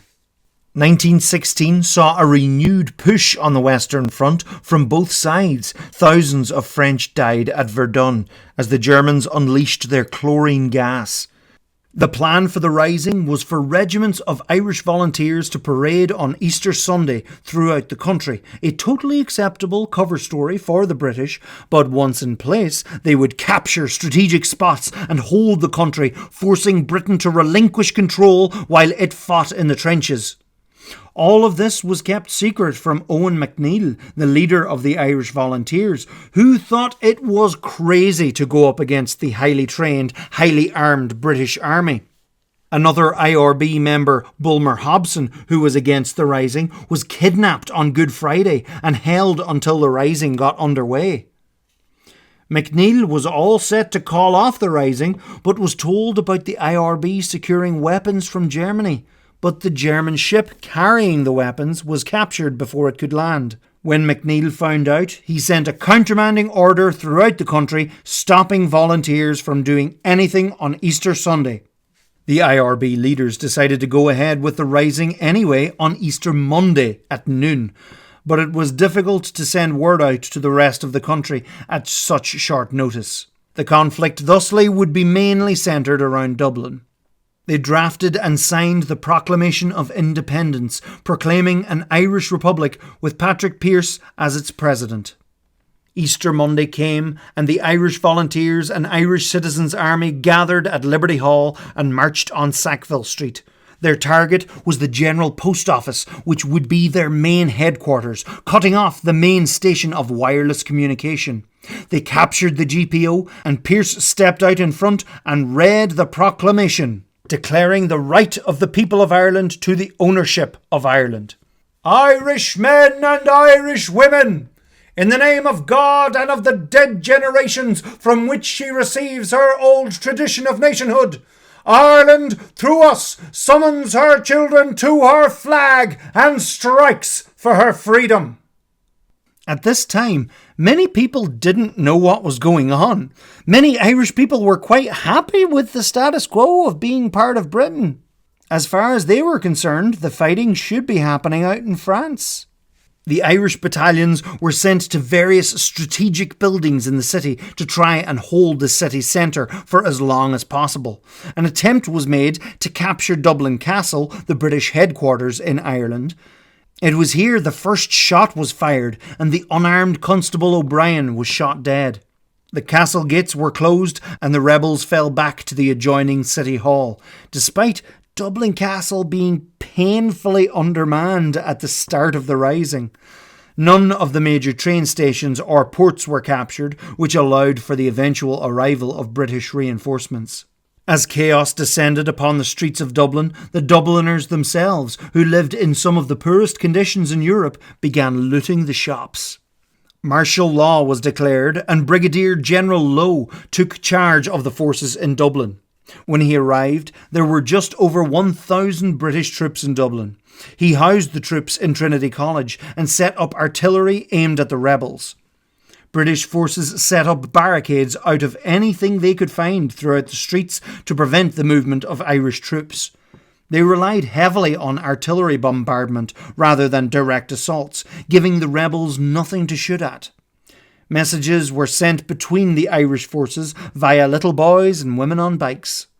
Francis Sheehy Skeffington, a pacifist trying to stop looters, was arrested by the British and executed the next morning for no apparent reason.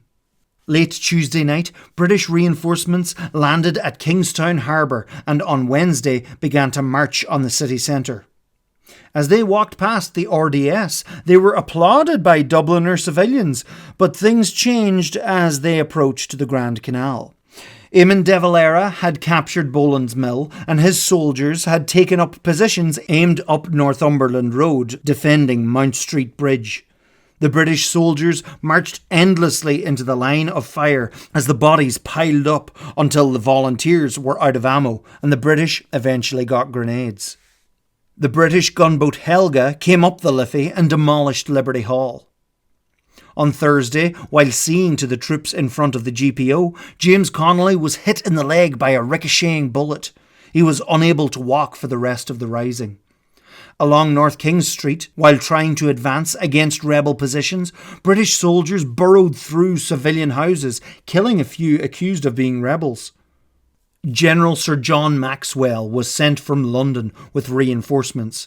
By Friday, there were over 16,000 British soldiers in Dublin.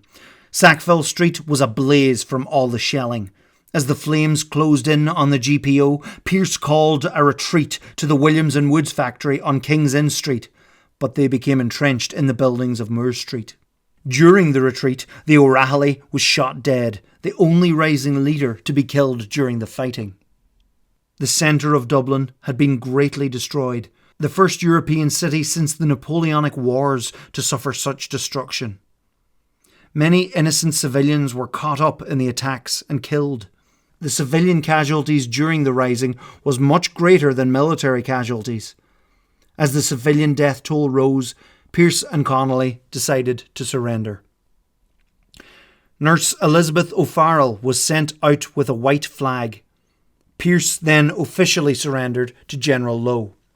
The message spread, and the other Irish battalions around the city stood down. As the women of Come on the Man surrendered, some British authorities said that they could just go home. The women insisted on being arrested with their Irish brothers in arms. The courts-martial for the leaders would be in Richmond Barracks under General Blackadder. Yes, that was actually his name. Maxwell thought he would make an example of the rebel leaders and sentence them to death. The executions began on May 3rd in Kilmainham Jail and continued into the following week. Pearse was executed on the first day, Connolly on the last.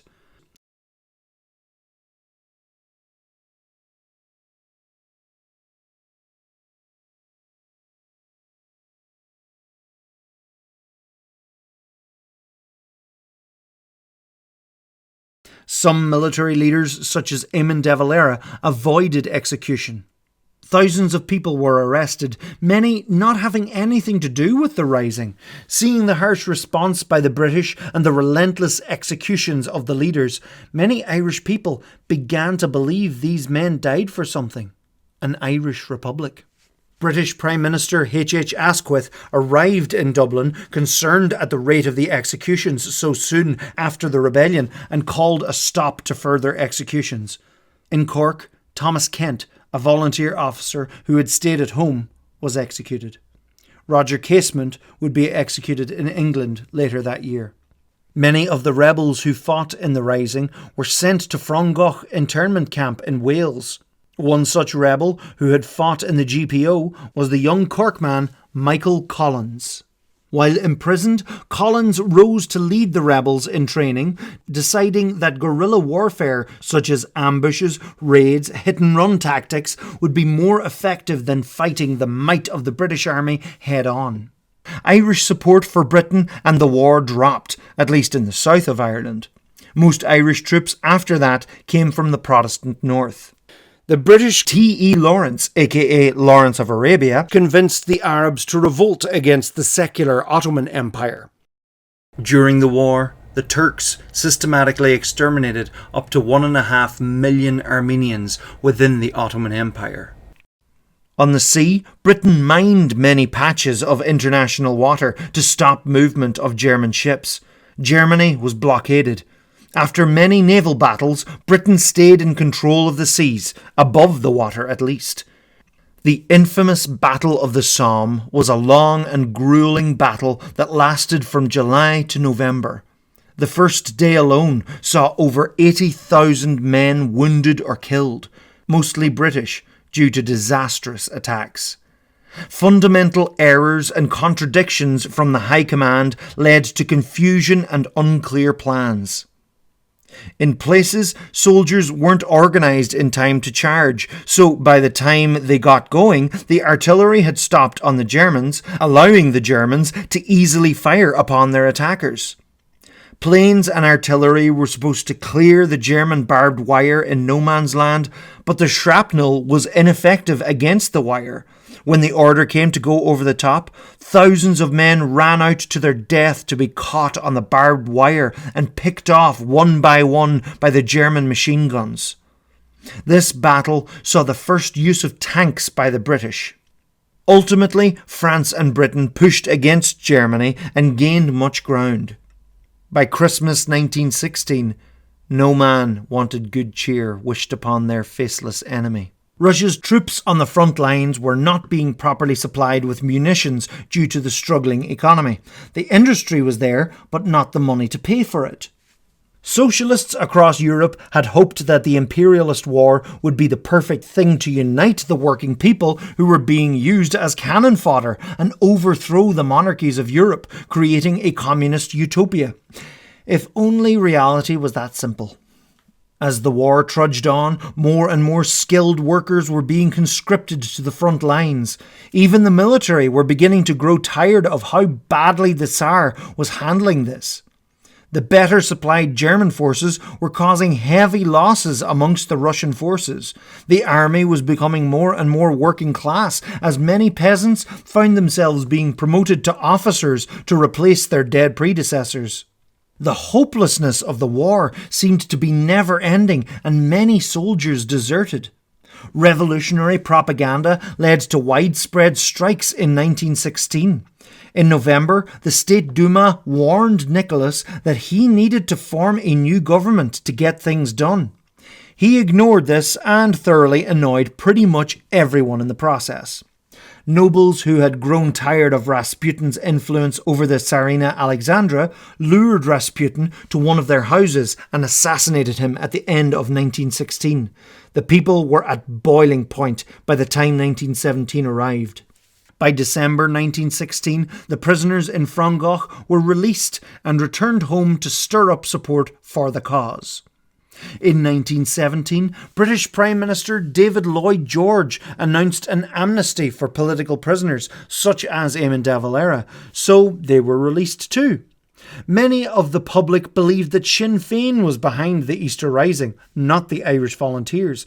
So, to match the public image, many volunteers joined Sinn Féin and reorganised it to match the Republican agenda, with de Valera as president. During 1917, rebel leader Thomas Ashe was rearrested, and him and many others went on hunger strike. He died, and more people rallied to the cause. After many factors, including Germany potentially allying with a volatile Mexico, Wilson brought the United States into the trenches in 1917. He clamped down on anti-war attitudes harshly. He introduced conscription, which caused US numbers to surge in France. It was his Wilsonian attitude that established the foreign policy of promoting democracy across the world. Many nobles and politicians were sick of the political instability and suggested Nicholas relieve Alexandra of her power. He refused, and they realised that the Tsars were the problem. People on the streets of Petrograd began to gather in protest. The government began rationing flour and bread riots ensued. Factories went on strike in solidarity. Women came celebrating International Women's Day, all of which evolved into the February Revolution. Although because Russia was still using the old Julian calendar at that point, the revolution happened in March according to our Gregorian calendar, but that's fine. It's the February Revolution. Nicholas, who was on his way to oversee the war, ordered the military to control the protests by force if necessary. Prime Minister Nikolai Golitsyn announced that the government would be dissolved until April, under order from the Tsar. As some soldiers clashed with protesters in the city, the 4th Company of the Pavlovsky Replacement Regiment left their barracks to engage the other soldiers and defend the people, but were ultimately disarmed. The system was crumbling fast. The next day, many of the military had mutinied and joined the rebellion. They went around hunting down policemen and gathering up weapons. A provisional committee of the State Duma was set up as a potential replacement for the government, restore law and order, and ultimately end the war for the Russian Empire against Germany. On the same day, the Petrograd Soviet was set up once again by the socialists. The Council of Ministers of Russia resigned, and the capital became controlled by the revolutionaries. Chairman of the Duma, Mikhail Rodchenko, invited 3 Grand Dukes to sign the Grand Manifesto, which was to be signed by Nicholas II, suggesting to him to introduce the constitutional system in Russia. While Nicholas was on his way to Petrograd, the soldiers guarding the imperial family in Tsarskoye Selo abandoned their posts. Nicholas's advisors suggested he should abdicate the throne, which he ultimately did. He named his brother as heir, but his brother saw how unpopular this would be with the people and politely declined the offer. During the chaos, some people dug up Rasputin's body and burned it just to be sure. A provisional government was established by an alliance of liberals and socialists who wanted to organise elections for a proper democratically elected government. The royal family were placed under protective custody by the new provisional government. The Soviet, however, would not join the government. They held the people and the military, so they held the real power. They shared power for a time throughout March, the Soviet always having the final say in how things developed. The Russian Empire was reorganised into the Russian Republic.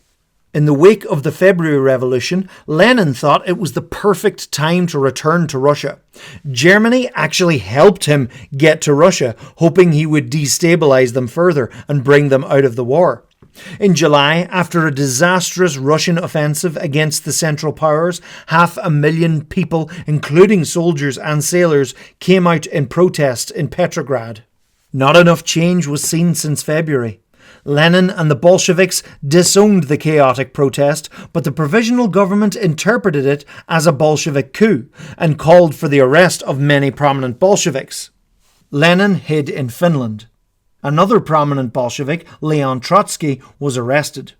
Socialist revolutionary Alexander Kerensky became the head of government and promoted freedom of speech, released many political prisoners, and sought to continue the war against Germany. In August, General Lavr Kornilov ordered an army towards Petrograd to restore law and order. Kerensky feared a coup and ordered them to stop. Kornilov continued. Kerensky turned to the Petrograd Soviets to help, which they did by calming things down with the army. The Bolsheviks had been growing steadily in popularity, overtaking the Mensheviks and the socialist revolutionaries. In September, the Petrograd Soviet released all Bolshevik prisoners, including Trotsky, who became chairman of the Soviet. The people on the ground were not happy with the government. Miners, railroad workers, metal workers, oil workers, textile workers, they were all organising Soviets and taking control of their means of production. It was at this time that the hammer and sickle came into use, the hammer representing the industrial worker, the sickle representing the agricultural worker. Lenin saw that it was time and returned to Petrograd to make the grand move. The Bolsheviks' military committee, led by Trotsky, began planning a proper armed rising. Because the Soviets controlled almost all the military and the railways, Petrograd and the provisional government were isolated. The Bolsheviks made their plans public to maximize people's participation. Thus began the October Revolution on October 25th of the Julian calendar. Pro-Bolshevik ships arrived and supported the uprising. The Soviet armed volunteers, the Red Guards, captured important spots throughout the city. Helplessly trapped within Petrograd, Kerensky fled the Winter Palace, where the provisional government was based, and managed to get out of the city to look for reinforcements. Lenin proclaimed to the people that the provisional government were overthrown by the Soviets as they moved in on the Winter Palace. The revolution had been relatively bloodless and the Bolsheviks wanted to keep it that way, so they held off on a full assault on the Winter Palace. As more and more forces closed in, those guarding the Winter Palace abandoned their posts and it was ultimately captured by the Soviets, forcing the provisional government to surrender. What a day! Power was transferred to the Soviets, but the socialist revolutionaries and the Mensheviks walked out in protest, thinking it was too much of a power grab for Lenin and the Bolsheviks. Lenin became leader of the government, initially not to great support from the people, but as the days went on, the people seemed to be won over. Kerensky arrived to Tsarskoye Selo with anti-revolutionary Cossacks and ended up firing upon Russian troops, turning them against him and the old government all the more. The revolution was over, but in many ways was only just beginning. As the British captured the Ottoman Empire, Foreign Secretary Arthur Balfour wrote a letter to Lord Rothschild, one of the leaders of the British Jewish community, promising Britain's support of a Jewish national home on Arab land, recognising that European Jewish colonists right in the middle of the Middle East would be a strong ally to further destabilise the region. Possibly over 1 million Jewish soldiers fought in this war, and of course their loyalties were questioned all along the way. Lenin acted quickly to bring Russia out of the war in Europe. The Russians signed a treaty with Germany and pulled out of the war, causing an initial difficulty for the enemies of Germany and Austria-Hungary. The Bolsheviks would go on to develop Russia into the Russian Soviet Federative Socialist Republic, nationalising land and industry for the people, becoming the first constitutional socialist state. The capital would later be moved back to Moscow, and the entire Romanov family were brutally executed by the Soviets in 1918. Amidst the chaos of the war and revolution, some nations sought independence from the old Russian Empire. Some were successful. Ukraine fought for its independence, but the region devolved into utter chaos as many factions claimed control. The threat of conscription of Irish people led to even more anti-British sentiment. When Irish soldiers returned from the war in Europe, they returned to a changed Ireland. They expected a hero's welcome, but they were shunned for fighting for the British. In May 1918, British authorities arrested dozens of leading members of Sinn Féin in one night. The leaders had been tipped off. Dev chose to be arrested and stir up more public outrage. Collins chose to avoid being captured so he could continue the fight on the ground. Germany made a fierce and effective push before the Allies could use their advantage. However, American troops continued to arrive in such great numbers that Germany's army couldn't last any longer. A new form of warfare evolved as these fully industrialised armies with engines, machine guns, aeroplanes and new chemical gas weapons fought against each other. It was the dawn of modern warfare. The Allies pushed up from Italy, the Balkans and the Middle East, putting Austria-Hungary, Bulgaria and the Ottoman Empire out of the war. As the Allies advanced the Western Front, German Kaiser Wilhelm faced pressure from his own people and he abdicated. Germany called for an armistice to stop the fighting, bringing victory to the Allies and an end to the war. The fighting stopped on the 11th hour of the 11th day of the 11th month, 1918. But not before a brutal civil war with anti-Bolshevik forces rallying together in the White Army to fight the Bolshevik Red Army. Over 100,000 Jews were killed in pogroms during the chaos of the Russian Civil War. As the 1918 general elections approached, the Irish Labour Party chose not to run so as not to split the Irish vote. A united answer was needed regarding Irish independence, and thus Sinn Féin won a landslide victory. Constance Markievicz would be the first woman ever elected to the British Parliament. However, she and the rest of Sinn Féin chose not to take their seats in Westminster, and instead, on January 21st, 1919, they, or at least whoever wasn't in prison at the time, held the first Dáil Éireann, the first Parliament of Ireland, in the Round Room of the Mansion House in Dublin. They declared independence, with Cathal Brugha as the temporary president while Dev was still in jail. On the same day in Solohead Beg, County Tipperary, Irish volunteers ambushed RIC policemen, killing 2 and stealing a consignment of gelignite. The first shots of the Irish War of Independence had been fired. Volunteers across the country were told to treat British forces as an invading army, and they raided RIC barracks, stealing better weaponry as they went. The war had truly begun. In February, Michael Collins and Harry Boland broke Dev out of Lincoln Prison. Intelligence was key in this war. The Dublin Metropolitan Police had a plain-clothed division known as G-Men who would follow Sinn Féin members and keep track of their movements and activities.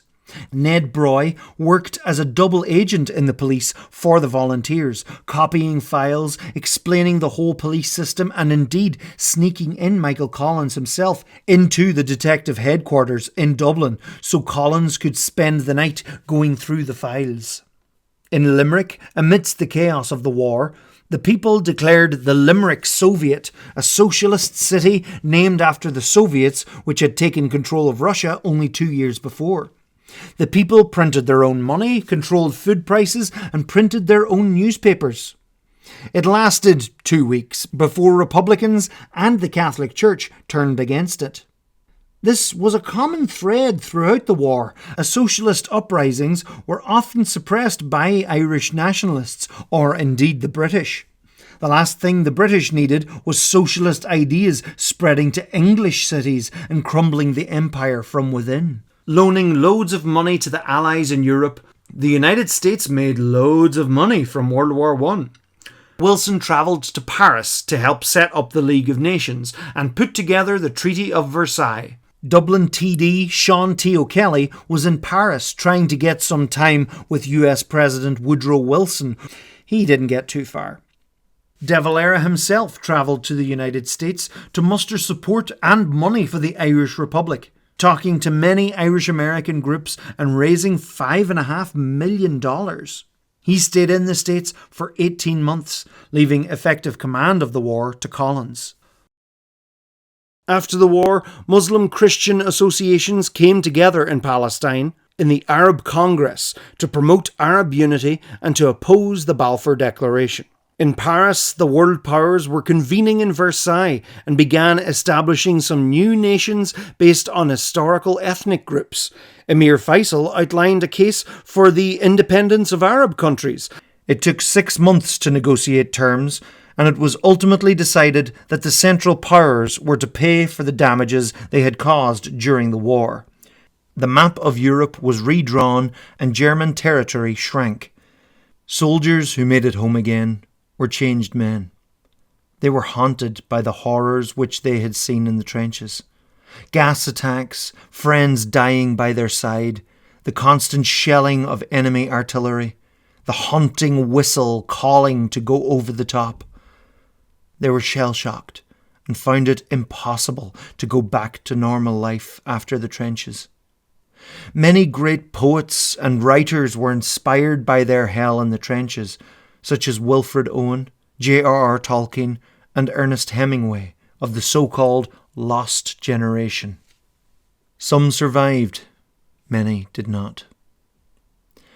To add insult to injury, the Spanish flu pandemic, which spread across the world towards the end and after the war, killed more people across the world than the Great War itself. The world was a changed place after the war. People had seen what death and destruction could be dealt by mankind. The men who left to become heroes came back scarred, or worse, never returned at all. The poppy is used to remember the millions who died in this war, as it was just about the only flower to grow in the carnage-ridden wasteland between the trenches. The world was now a darker place.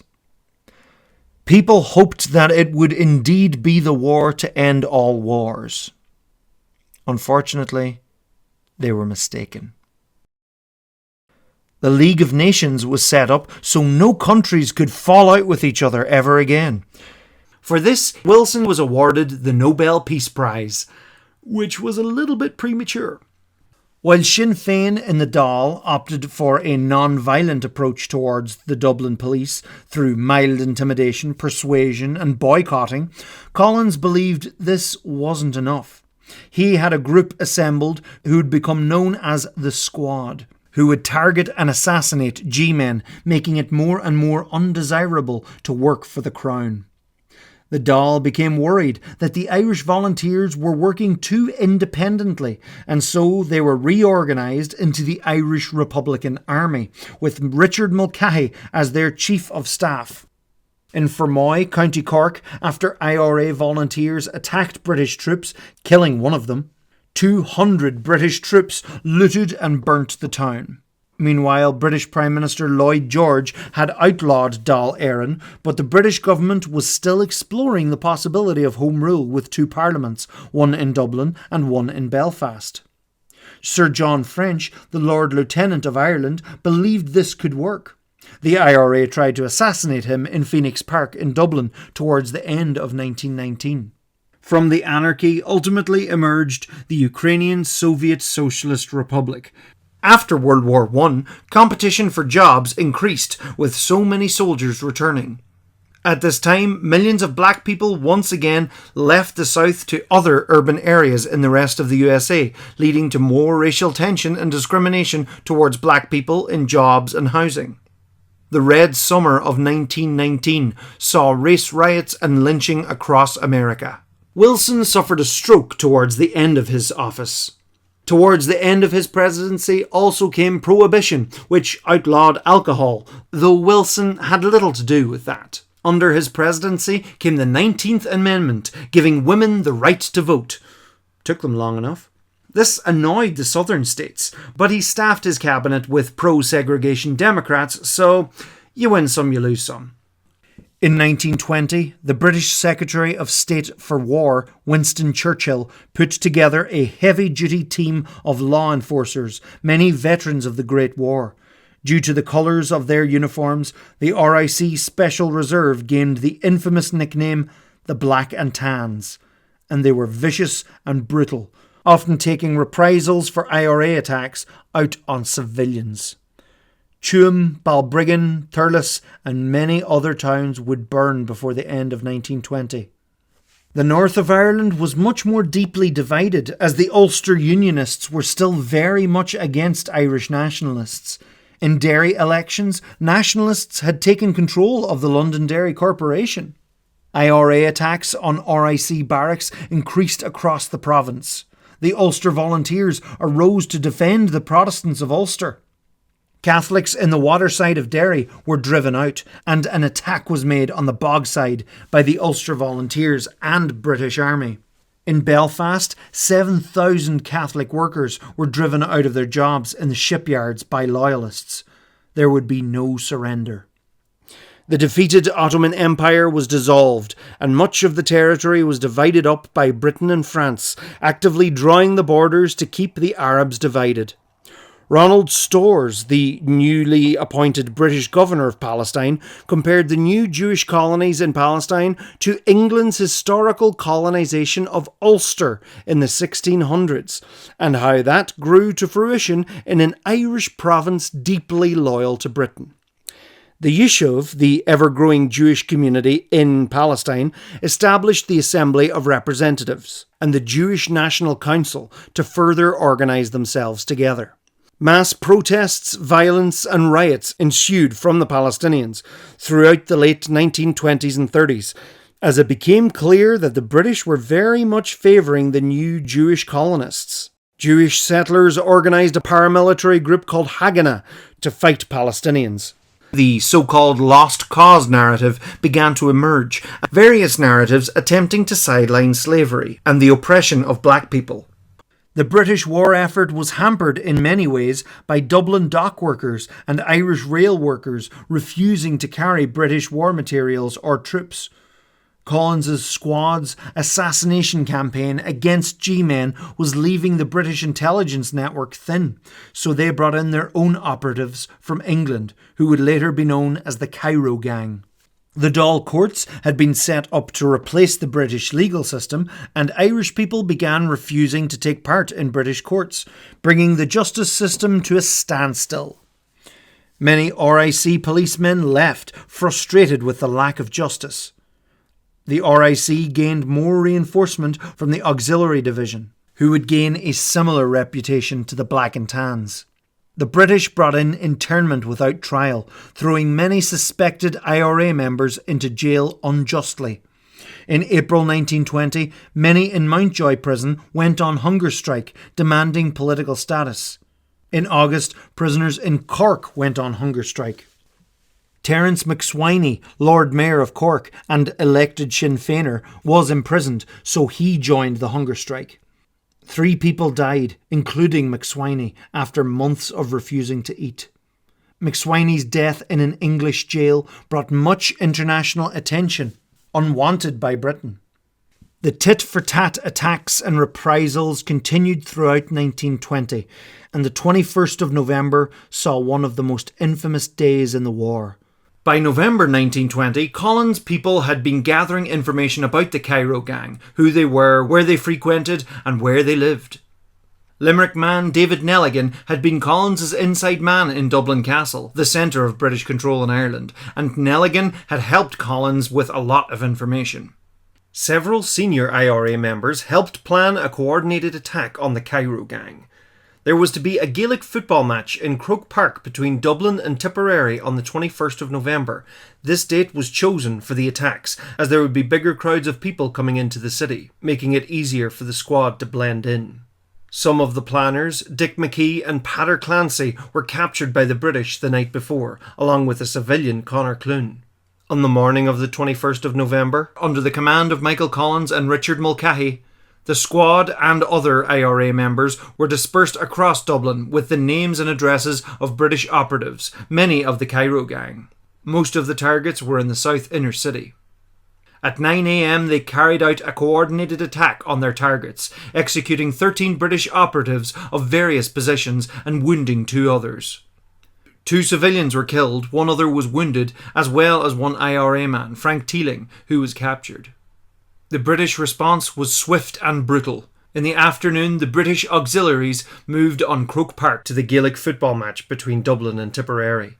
The Gaelic Athletic Association had been warned before the match that British forces may arrive, but they chose to go ahead with the match as it would have caused chaos to cancel the match at such short notice. Apparently, the British plan was to surround Croke Park, disperse the crowd and search all the men as they were leaving. However, upon arrival, shots were fired and the crowd panicked. Some soldiers fired into the fleeing crowd.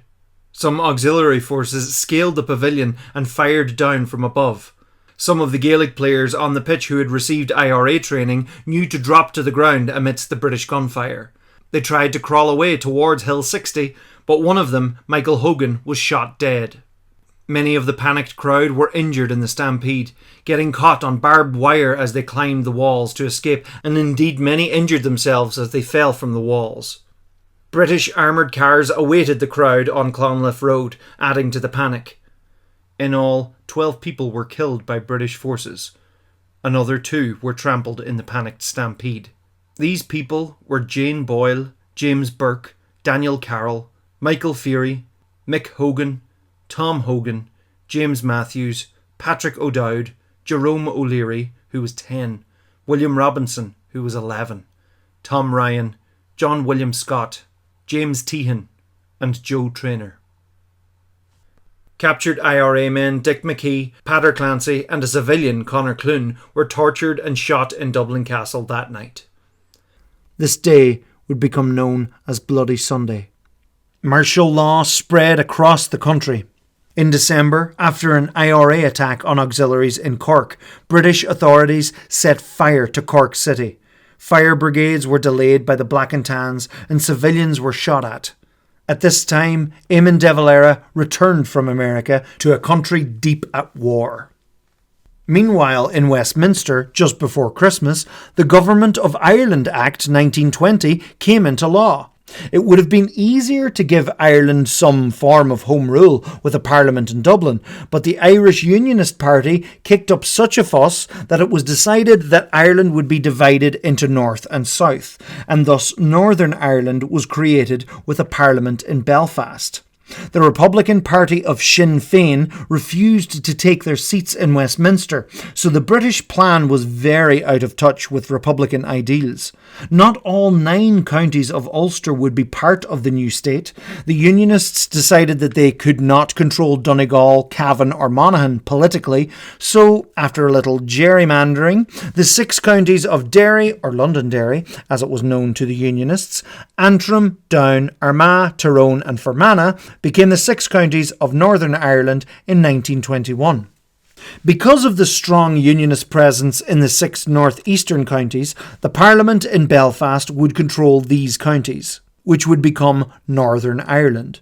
The Dublin Parliament would control the other 26 counties, becoming Southern Ireland. Both would remain part of the United Kingdom, but Ireland was now divided.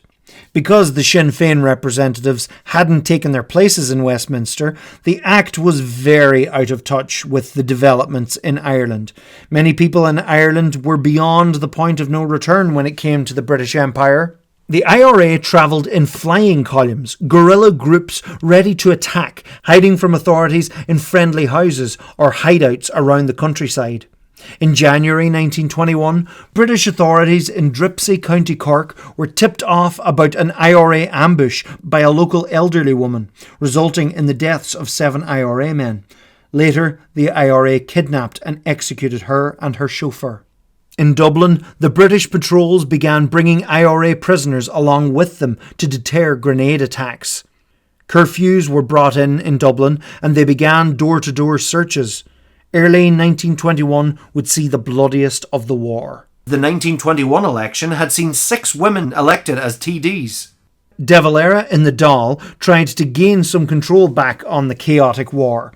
There had been tensions growing between Michael Collins and Cathal Brugha over the running of the IRA. Brugha was indeed the Minister of Defence, but the IRA looked more towards Collins for leadership.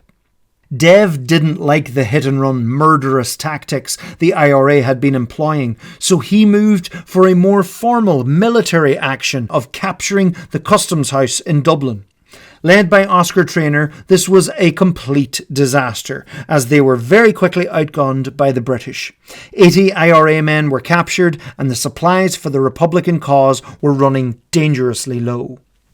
In the north, James Craig became the Prime Minister of Northern Ireland. King George V himself opened the Parliament, calling for peace on the island. In life, Warren G. Harding was a very popular president. He'd been involved in huge corruption, bribery, private oil companies, and a lady that was not his wife. He had at least been the first sitting president to publicly speak out against lynchings. In 1921, in Tulsa, Oklahoma, the district of Greenwood, the most wealthy and successful black community in the United States, was burnt to the ground by white supremacists, destroying a huge part of the economy in the black community. In June 1921, the British government decided to call a truce, not knowing how close the IRA was to actually collapsing. They were at a stalemate, and the fighting had to stop. Lloyd George wrote to De Valera, and they agreed on a truce. The day before it was to come into effect, the IRA killed 2 policemen during an RIC raid in Belfast, sparking huge sectarian riots and house burnings. This would be Belfast's Bloody Sunday. The truce came into effect nonetheless on the 11th of July, and the fighting for the most part stopped. There was a right-wing movement in Europe called fascism, which was ruled with an iron fist by the men at the top.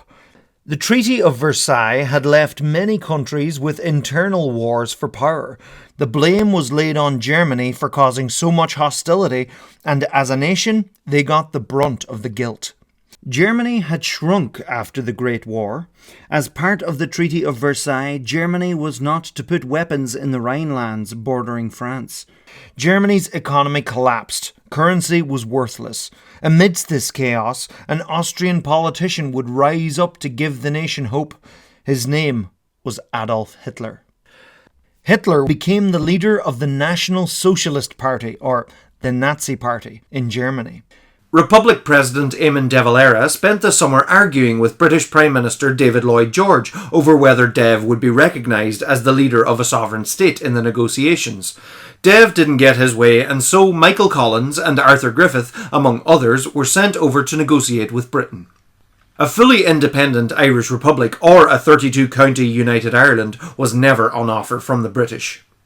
The negotiations in London resulted in the Anglo-Irish Treaty, which created the 26-county Irish Free State, which would become a dominion of the British Empire like Canada or Australia.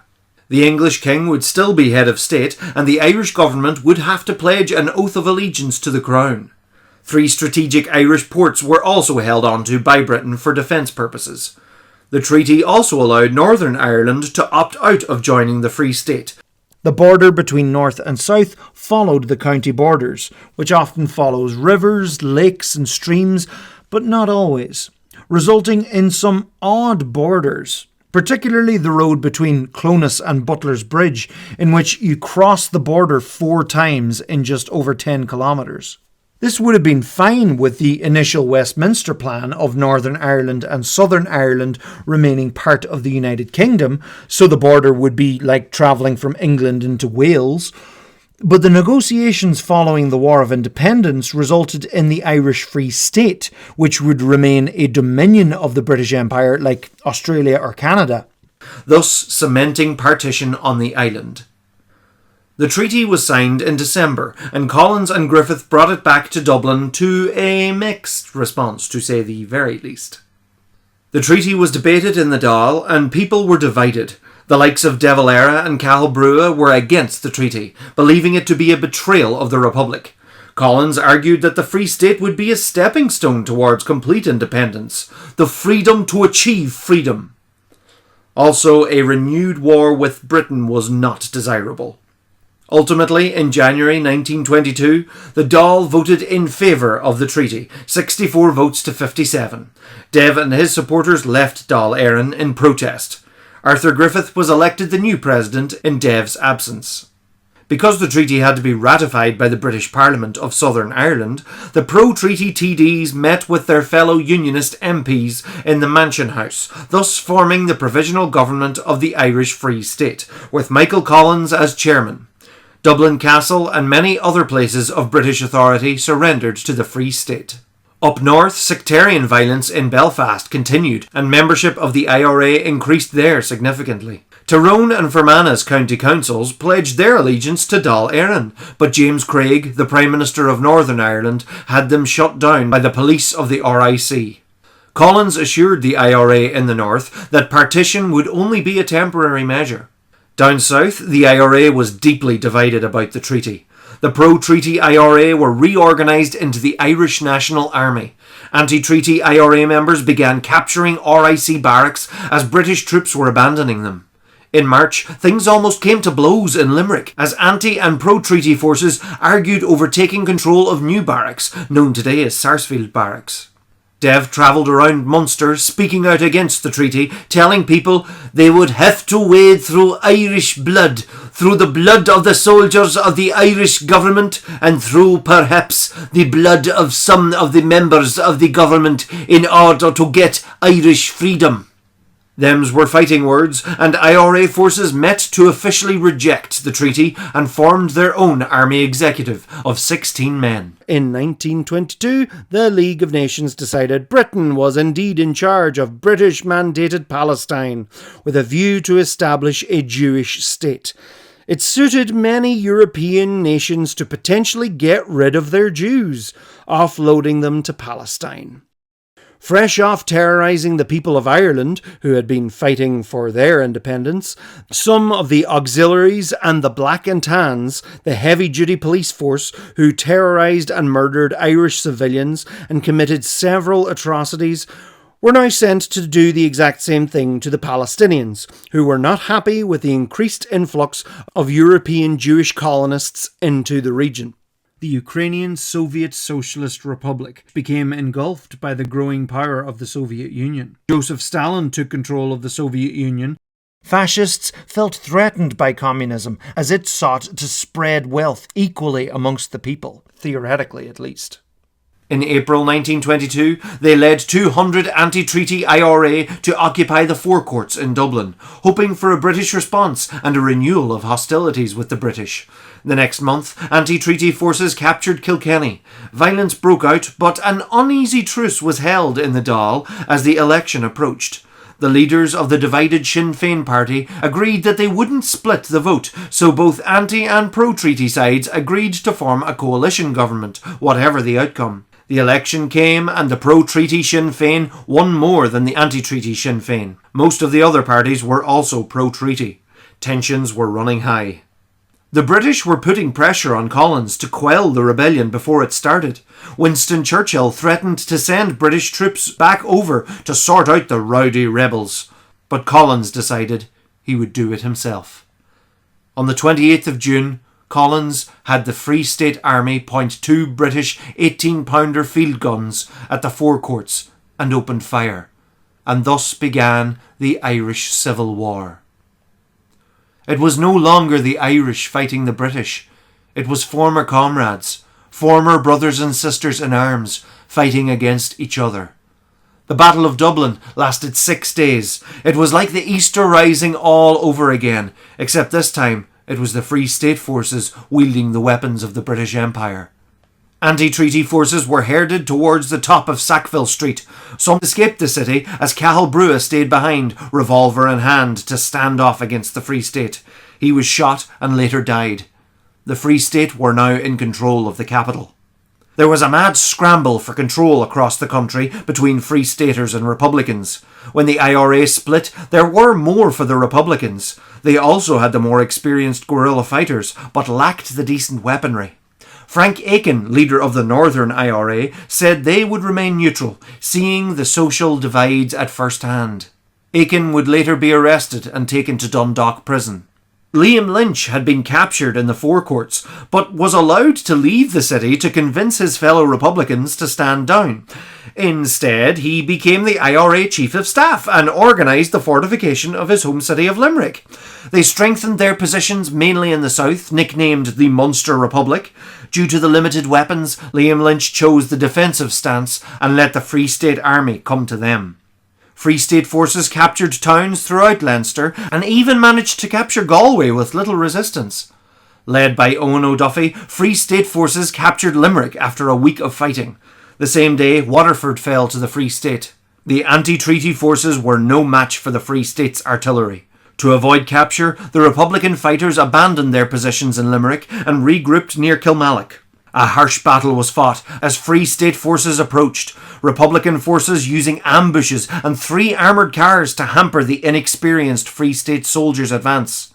But they could not hold back the tide as more and more Free State reinforcements arrived. Free State forces were able to mobilise by sea as they landed in Westport.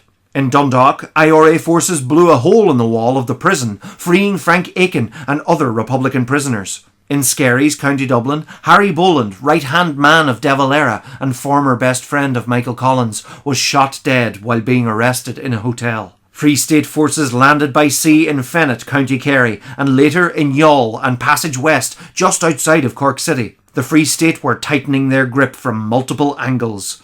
A massive portion of the Dublin IRA were captured after their plan to blow up the bridges leading into Dublin was foiled. The anti-treaty forces seemed as if they were being routed very quickly around the country. Liam Lynch ordered all IRA forces to go back to the old guerrilla warfare. They could no longer fight the Free State head-on. Things were looking good for the Free State. In August, Arthur Griffith, president of the Free State, dropped dead of a brain hemorrhage in Dublin. William T. Cosgrave became the new president. Frank Aiken led an attack on the barracks in Dundalk, releasing 240 prisoners and capturing 400 badly needed rifles. Forces near Northern Ireland were able to use the border to escape where the Free State forces couldn't follow. Commander-in-Chief Michael Collins decided to travel down to his home county of Cork and try and make contact with anti-treaty forces and sue for peace. While passing through Bailnamla in West Cork, Collins was caught in an ambush and shot dead. His state funeral temporarily brought the warring factions together in mourning, but it was not to last. Collins had been the closest link between the two sides, wanting to bring about peace and forgiveness and get on with running the country. But with him and Griffith gone, the Free State leadership grew bitter towards the Republicans, who simply refused to surrender. Things once again descended into attack and reprisals, sometimes brother fighting brother. In September, members of Dáil Éireann took their seats in their new home of Leinster House, where it continues today. Spoilers. They passed the Public Safety Bill, which allowed the National Army to run military courts or execute men bearing arms against the state. Most of the Women's Council, Cumann na mBan, had chosen to fight against the treaty, believing a republic to be the best vehicle for women's rights. They had already come far in the last 8 years. There were women judges in the Dáil courts, and the 1921 election had seen 6 women elected as TDs. Cumann na mBan led their own attacks against the Free State, and were particularly useful to the IRA for gathering information from Free State sources. They had their methods. Come on the Man ran creches in Dublin to allow mothers to continue the fight during the day. The Free State outlawed the organisation in October, and the Catholic Church and media began speaking out against these upstart women. In November, the Free State began executing IRA prisoners. The IRA declared they would assassinate every TD who voted for the Public Safety Bill, and started with Sean Hales. TD Pádraig O'Malley was also wounded in the attack. In retaliation, the Free State executed Rory O'Connor, Liam Mellows, Joe McKelvey and Richard Barrett, all of whom had been imprisoned since the taking of the Four Courts. Northern Ireland wanted no part of this and immediately opted out of it in December 1922. As 1923 began, the Republican guerrilla war continued, burning homes of TDs, burning old big houses of the Anglo-Irish families, the former Protestant ruling class. Grudges were settled. Revenge was taken. Prisoners of the IRA were taken out to the middle of nowhere to be executed, and as this continued, the Free State continued to execute IRA prisoners. Alongside this and the depleting weapons, the Republican fight was waning. Public support was shrinking. The Catholic Church had stopped administering the sacraments to known IRA members, and the power of Catholic guilt is not to be underestimated. De Valera wanted a ceasefire, but had no control over the IRA. In April, the Free State killed Liam Lynch and captured many of the IRA executive in the Knockmeal Down Mountains in County Waterford. Frank Aiken, who had already been recaptured, became the new IRA Chief of Staff, and at the end of the month called a ceasefire. He ordered all IRA members to dump their arms and stop fighting. Dev sent out a message to the troops. Military victory must be allowed to rest for the moment with those who have destroyed the Republic. The Free State were victorious. The costs of the years of war had been high. Because the war had ended, 13,000 Republican prisoners who'd been arrested in wartime under emergency powers could now be released, but the Free State held on to them and rounded up more prisoners just in case. William Cosgrave reorganised the pro-treaty Sinn Féin into a new party, Cumann na nGaedheal, and were in government for the rest of the decade. The police force was reorganised into the unarmed Garda Síochána. Warren G. Harding died of a heart attack 2.5 years into his presidency. In death, it turned out he'd been involved in huge corruption, bribery, private oil companies, and a lady that was not his wife, and thus his popularity plummeted. Harding's vice president, Calvin Coolidge, then became president. He was quiet and kept a small government, working on middle-class ideals. He was the first president to broadcast on the radio. He granted United States citizenship to Native Americans living on reservations. His presidency saw the Roaring Twenties, a time of lavish luxury in the States, at least for the rich, but it was not to last. The IRA prisoners were eventually released in 1924, after many protests and hunger strikes. The fight for acceptance of homosexuals in the USA was very difficult. In 1924, Henry Gerber set up the Society for Human Rights in Chicago, but it was short-lived. A boundary commission was established to try and work out a better arrangement for the border, proposing certain territories be transferred either side of the border, depending on their politics. The plans were leaked, uproar from nationalists and unionists ensued. Ultimately, no changes were made. During the 1920s and 30s, customs checks did exist along the border. The prohibition of alcohol in America during the 1920s actually had aided gay communities. As many liquor establishments went underground as speakeasies, many gay bars sprung up too. Dev reorganised his Republicans into the political party Fianna Fáil to oppose Cumann na nGaedheal. The Roaring Twenties, a time of lavish luxury in the States, at least for the rich, but it was not to last. Less than a year into Herbert Hoover's presidency came the Wall Street crash of 1929, sending the economy into freefall, resulting in 25% unemployment and many people losing all their money. Germany's economy collapsed. The entire situation was made worse by the huge rise of anti-Semitism in Europe, particularly in Germany. The Nazi Party blamed the Jews for selling out Germany at the end of World War I, spreading age-old conspiracy theories like secretly controlling the world through banking and media, and indeed, like any other century, when times were tough and the working class were beginning to direct their anger towards the wealthy, the finger was pointed at the Jews, and indeed not just the wealthy ones. Joseph Stalin had all the food produced in Ukraine and other steppe regions distributed elsewhere to more industrialized areas across the Union, causing between 6 and 8 million people to die of starvation, helping to depopulate Ukraine. This atrocity is known as the Holodomor in Ukraine. Japan, which was already conquering East Asia. Constantly trying to balance the budget, Hoover threw up taxes, which only made things worse, becoming the Great Depression. Prohibition, which Hoover was in favour of, wasn't helping, as no tax was coming in from all of the outlawed alcohol. Criminal organisations grew in power at this time because they were bootlegging illegal alcohol. Whoops. In the fight against the Depression, Herbert Hoover had the Hoover Dam built. People grew tired of this downward spiral, and change was needed. Franklin D. Roosevelt won a landslide victory, offering the country a New Deal, which involved more federal involvement in the economy, state jobs for the unemployed, and regulation on businesses, banks, and Wall Street. This New Deal saw a liberal turn in the Democratic Party, although they continued to support segregation. The gold standard was preventing enough money to be in circulation, so Franklin severed the link between the dollar and gold and began to pump money into the economy to get things going again. Roosevelt suffered from polio, and since the 1920s he was paralysed from the waist down.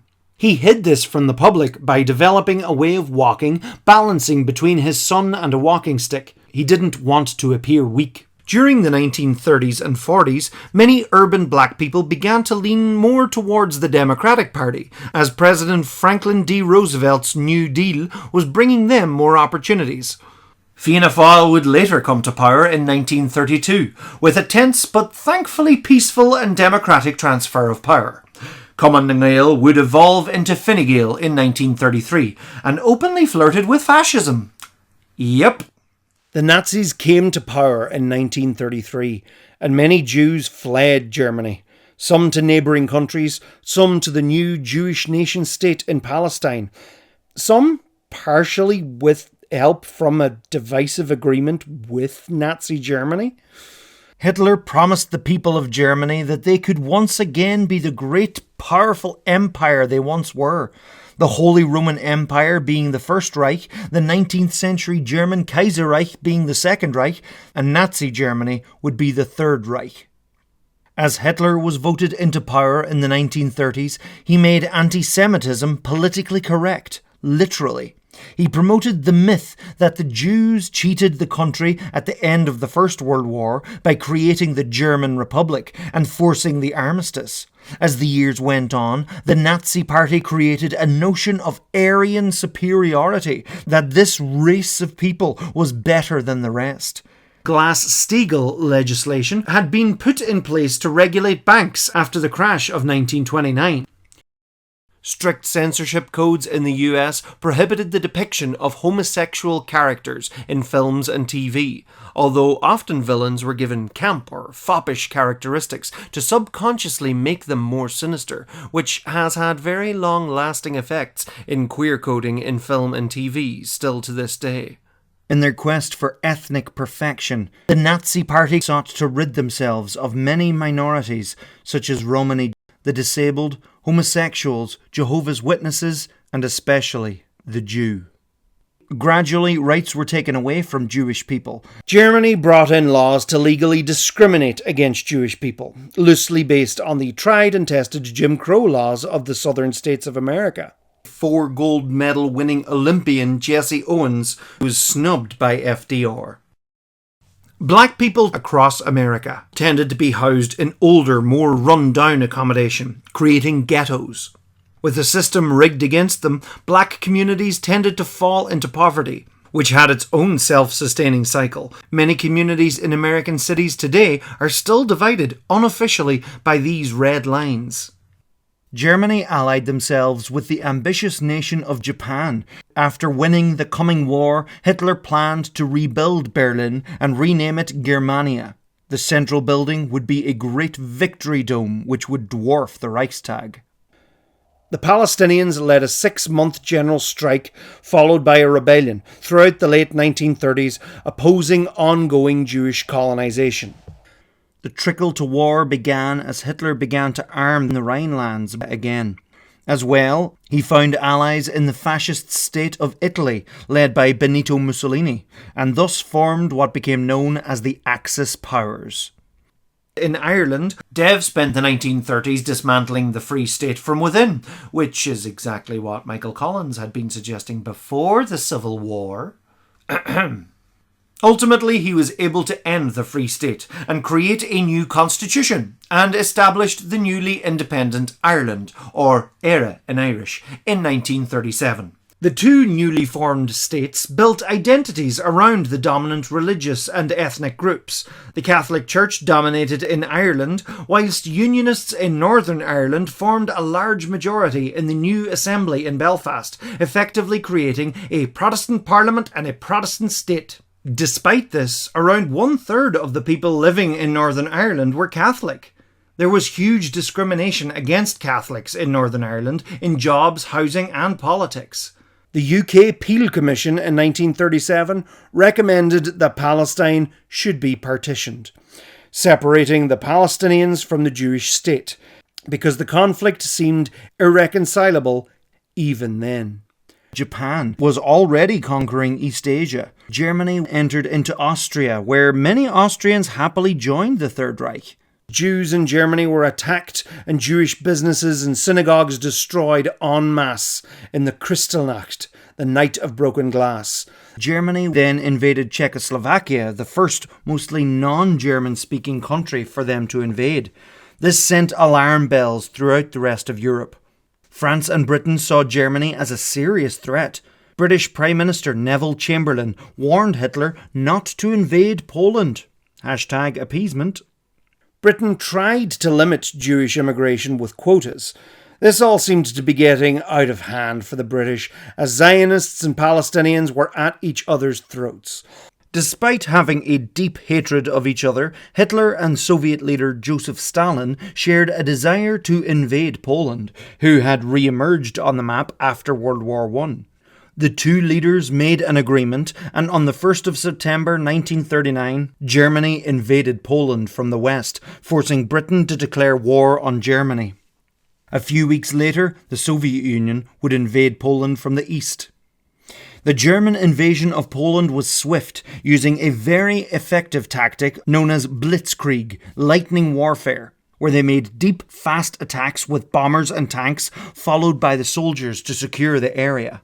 Part of Hitler's agreement with Stalin was that he would not invade the Soviet Union so long as they kept out of the war. This truce wasn't to last, as both men had nothing but contempt for each other's ideals. Hungarian Jewish scientists, who were in America, were on a mission to warn the government. Having been studying nuclear physics, the scientists saw the potential for weapons of mass destruction and feared the Germans may be already working on it. They hunted down Albert Einstein for some street cred, who signed their letter to President Roosevelt, confirming the danger and urging him to build this great weapon before the Nazis do. It was a race against time. The Soviet Union invaded Finland in 1939. The Finns very effectively fought against the Soviet invasion. They were partially so successful against the Soviets because they were highly skilled at cross-country skiing. That and the Russians didn't have any snow camouflage. During the Winter War, Soviet Foreign Minister Vyacheslav Molotov broadcast propaganda about Soviet aircraft dropping food supplies on Finnish towns. They were actually dropping cluster bombs. The Finnish sarcastically nicknamed these cluster bombs as Molotov bread baskets. So, when they developed the petrol bomb to fight against the Soviet tanks, they dubbed them Molotov cocktails, a drink to go with the food. One notable Finnish sniper was Simo Häyhä, nicknamed White Death, and was reported to have killed 505 men. The Soviet Union also invaded Estonia, Latvia and Lithuania and held them after the war. After conquering Poland, Denmark and Norway, Germany turned west. The German army pushed through the Low Countries quickly and efficiently.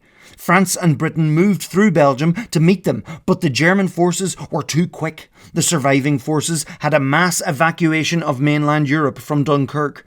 France quickly surrendered. Hitler mockingly accepted the surrender in the same train carriage the Germans ended the First World War in defeat.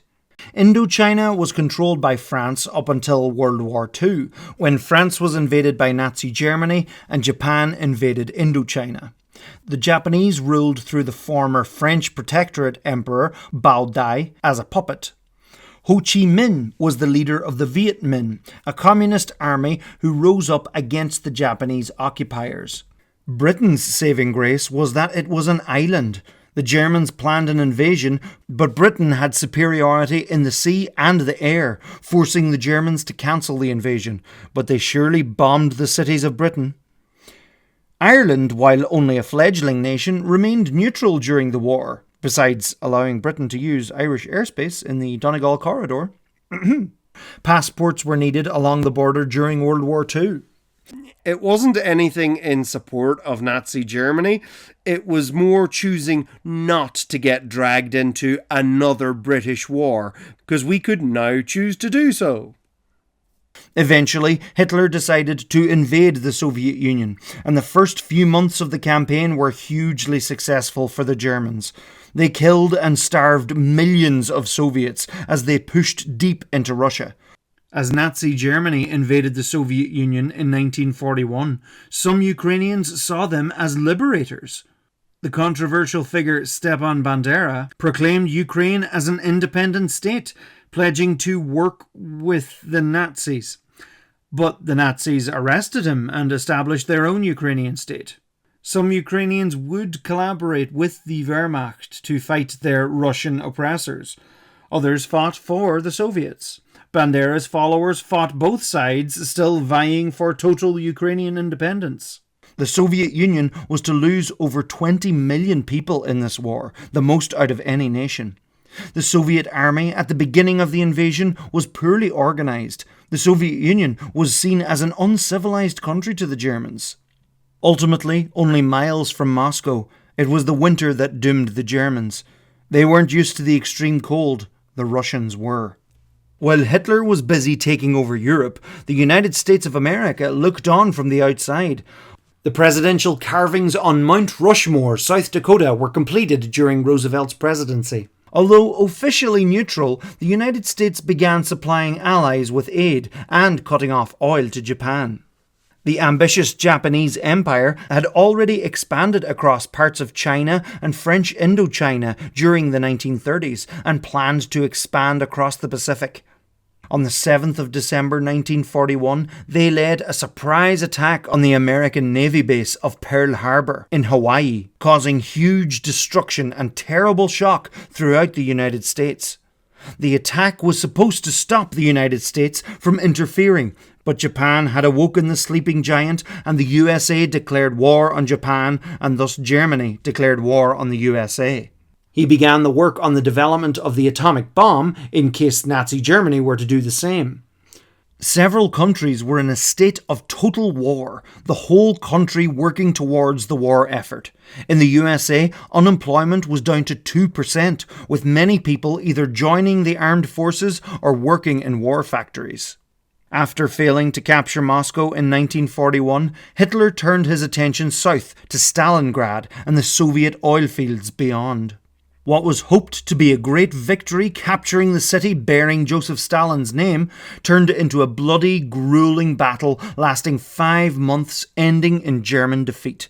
Another notable sniper of World War II was Soviet sniper Vasily Zaitsev, who killed hundreds of German soldiers during this battle. The Battle of Stalingrad was the turning point in the war between Germany and the Soviet Union. Germany would not reach any further east. In the wake of the Japanese attack on Pearl Harbor, the American government relocated and incarcerated 110,000 people of Japanese ancestry along the west coast, many of which were US citizens. Darwin in Australia was heavily bombed during the war by the Japanese. 6 months after Pearl Harbor, the Japanese attempted another demoralizing attack on the US Navy near the Midway Atoll, and thus give the Japanese free rein over the Pacific. They underestimated the Americans and suffered a huge defeat, losing many aircraft carriers. The Battle of Midway was a very decisive battle, and from then on, Japan couldn't keep up with the US's ability to replace its casualties and weapons. The Allies moved right across the north of Africa in 1942. During the war, Zionists in America met in New York, calling for unlimited Jewish immigration to a new Jewish commonwealth in Palestine. Some who believed in a Jewish Arab state were pushed aside. Many atrocities were committed in Ukraine, some by Nazis, some by collaborators and ethno-nationalists. After shipping all of the Jews off to Madagascar proved too impractical, the Nazi regime hoped to use the fog of war to commit heinous atrocities. Although Denmark managed to save most of their Jewish population by allowing them to escape to neutral Sweden. Big it up, Denmark. By 1943, the Italian people had ousted Mussolini, seeing the Allied approach through Sicily. The Allies moved up through Italy. German forces came straight in to take over the defences. Allied leaders Chiang Kai-shek, Roosevelt and Churchill met up in Cairo to discuss plans in the war against Japan.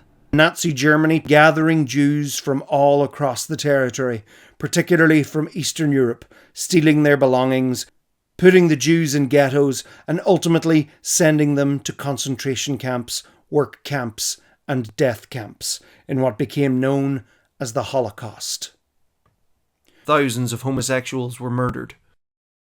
The most infamous concentration camp, Auschwitz, became a custom-built death factory of gas chambers and furnaces. In what became known as Germany's final solution, they sought to obliterate the Jewish population of Europe. June 6, 1944 was D-Day for the Allies. Soldiers, sailors and airmen of the Allied Expeditionary Force, you are about to embark upon the Great Crusade, toward which we have striven these many months. The eyes of the world are upon you. The hopes and prayers of liberty-loving people everywhere march with you. As they made a massive landing of troops in Normandy, they fought their way into France and eventually secured their position. Paris was liberated. The Soviet Union, which by now had amassed a huge army, was pushing hard against the Germans. As the Soviet Union pushed back against the Nazis, Stalin had the Tatars of Crimea deported to Uzbekistan, Stalin looking to further Russify Crimea. Roosevelt was elected for a record 4 terms. As the Red Army pushed back through Poland, they began to uncover a terrible truth. The Nazis had been rounding up Jews and other ethnic minorities and exterminating them in death camps. And they exterminated 6 million Jewish people, along with several million other minorities, including Romani people, disabled people, and queer people.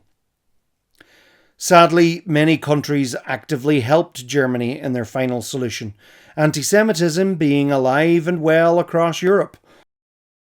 Many of the concentration camps were liberated, though many's experience beyond the camps was just as bad, being abused by soldiers and many finding their homes stolen by other locals. The Allied leaders Churchill, Roosevelt and Stalin met in Crimea to plan for the future of Europe.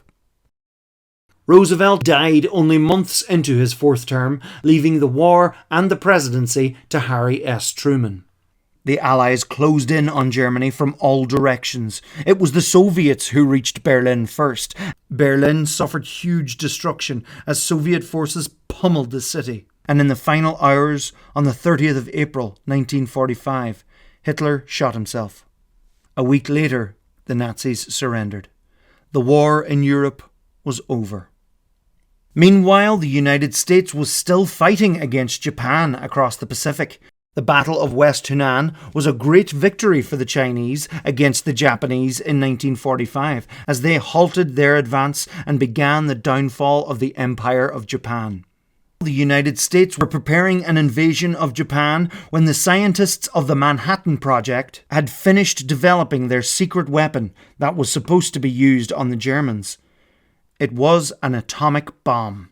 Truman chose to use this weapon and hopefully avoid a full-scale invasion. On August 6, 1945, the Americans dropped an atomic bomb on the city of Hiroshima. The city centre was flattened and people were vaporized. Many people who survived the initial blast died days later from radiation poisoning from the radioactive bomb. The Soviet Union then declared war on Japan. They didn't yet surrender, so America dropped another atomic bomb on Nagasaki. Days later, the Japanese surrendered, ending the Second World War. It is still an ethical question asked today if it was right to use such a destructive bomb on a population to save the lives of many others in an invasion. Between the wanton destruction of cities, the deliberate and calculated extermination of various ethnic groups, the use of atomic weapons on 2 cities, and everything else, World War II resulted in 50 to 85 million deaths. It was, and still is, the deadliest conflict in human history. Once again, the world was a changed place after this war. Many of the Nazis were tried and executed for their war crimes. Many European Jews left Europe, many moving to America, many moving to the ever-strengthening Jewish state in Palestine. Some Arab Palestinians took in Jewish refugees amidst the aftermath of the Holocaust. Now, more than ever, do Jewish people feel the need for securing a Jewish state for a Jewish people. As president, Truman moved out beyond isolationism into the international sphere, helping establish the United Nations. The United Nations was set up to try and prevent another world war. So far, that has been successful. There has not been another world war. Let's keep it that way. At the end of the war, the United States was truly a superpower in the world, the other major superpower being the communist Soviet Union. The United States was capitalist, a system where almost everything is privately owned and run for profit. The Soviet Union was communist, a system where everyone owns the means to create a commonwealth, all based around a central ideology. Theoretically, at least. After dealing with Nazi Germany, these 2 superpowers sought to spread their influence throughout the world, and thus the Cold War began. Truman was also the first president to make a live Oval Office address on television. In the aftermath of World War II, Germany was divided into zones controlled by Britain, France, United States, and the Soviet Union. The city of Berlin itself was divided into similar control zones. The Crimean Soviet would be dissolved, and it became part of the Russian Soviet. Ukraine managed to amend their constitution so as to gain a certain international separation from the USSR while still being a part of the Union. Thus, Ukraine actually became one of the founding members of the United Nations. The Viet Minh declared Vietnamese independence with the Democratic Republic of Vietnam and Hanoi as its capital, and extended their war against the French, becoming the First Indochina War. China and the Soviet Union backed the Viet Minh, and the USA and Britain backed the French in the south. There were already tensions between the Soviet Union and the Western Allies as they felt threatened by each other and feared for a new war.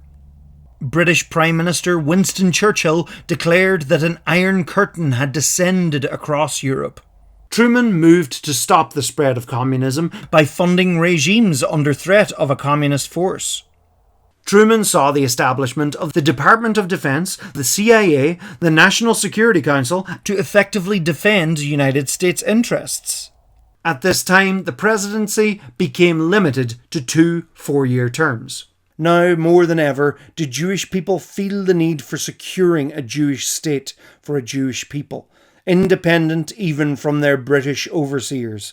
With more and more paramilitary terrorism and Britain in a bad state after the war, Britain suggested it might relinquish control of Palestine. The United Nations now proposed a plan of partition between a Jewish state and an Arab state, with Jerusalem itself under UN control. None of this was implemented, though, as it sparked a civil war between the Jews and Arabs, as the two-thirds majority Arabs would be getting less than half of the land. More financially stable white people moved out of urban centres to the suburbs to escape the crime caused by poverty. At the same time, progress was being made for Mexican-American rights. Black veterans of World Wars I and II called for an end to segregation and racial discrimination in the military. In 1948, President Harry Truman did this. This annoyed many of Truman's fellow Democrats in the South, who formed the short-lived States' Rights Democratic Party, often known as the Dixiecrats. The Democrats' hold on the South was beginning to weaken. Truman saw the Marshall Plan help rebuild Western Europe. The newly formed United Nations would go on to recognise genocide as an international war crime based on the work of Raphael Lemkin. In 1948, as Britain planned to withdraw, Zionists declared independence and the State of Israel was created with its capital in Tel Aviv. Neighbouring Arab states invaded Israel, becoming the Arab-Israeli War. Israeli forces swiftly expanded the territory, forcing 750,000 Palestinians off their land and crammed into territories around Gaza and the West Bank of the River Jordan. Many fled to neighbouring countries as refugees. Over 500 towns were emptied of Arabs and either destroyed or repopulated by Israelis. This catastrophe is known as the Palestinian Nakba. The UN appointed a mediator in Palestine, but Zionists would soon assassinate him. The UN continued to try and maintain control over the worsening situation for Palestinians, continuing to call for Jerusalem to be under international regime, and Palestinians to have the right to return to their homes. Mahatma Gandhi's non-violent struggle for Indian independence from Britain throughout the early 20th century. Stalin wanted to be in control of the countries on Russia's borders to ensure security. Yugoslavia had been expelled by the Soviets in 1948, but remained its own communist state. Tensions ran high between East and West. Stalin didn't like the idea of West Germany regaining any former power. Berlin was entirely surrounded by Soviet-controlled territory, and the Soviet Union sought to control the whole city. In 1948, the Soviets blockaded Western Berlin to try and starve them into control, force the other Allies to give them control of the whole city. It didn't work, as the Western Allies airlifted supplies in. The Soviet Union claimed the states it had invaded during the war and established communist regimes within them. Stalin set up secret police within these regimes to crush opposition swiftly. In 1949, the North Atlantic Treaty Organization, or NATO, was formed to strengthen the Western Allies. The USA began to build up an arsenal, and soon the Soviets developed their own nuclear weapons. Neither side were willing to directly attack the other and risk another world war, which now had the threat of atomic weapons. Germany would become formally reorganized into the Federal Republic of Germany, in adopting the capitalist ideals of the West, and the German Democratic Republic, adopting the extreme socialist ideals of the East. West Berlin would remain controlled by the West, but surrounded by the East. The state of Vietnam was established with Emperor Bao Dai as the leader in an anti-communist regime. Ireland ultimately became the Republic of Ireland. Israel negotiated an armistice with its neighbouring Arab states, Lebanon, Syria, Jordan and Egypt. Jordan would assume control of the West Bank, Egypt would control the Gaza Strip, while Israel proclaimed its capital to be Jerusalem, against UN resolutions. The UN established UNRWA to help with the Palestinian refugee crisis. Propaganda was spread by East and West to subvert their enemies. The world had been divided into East and West.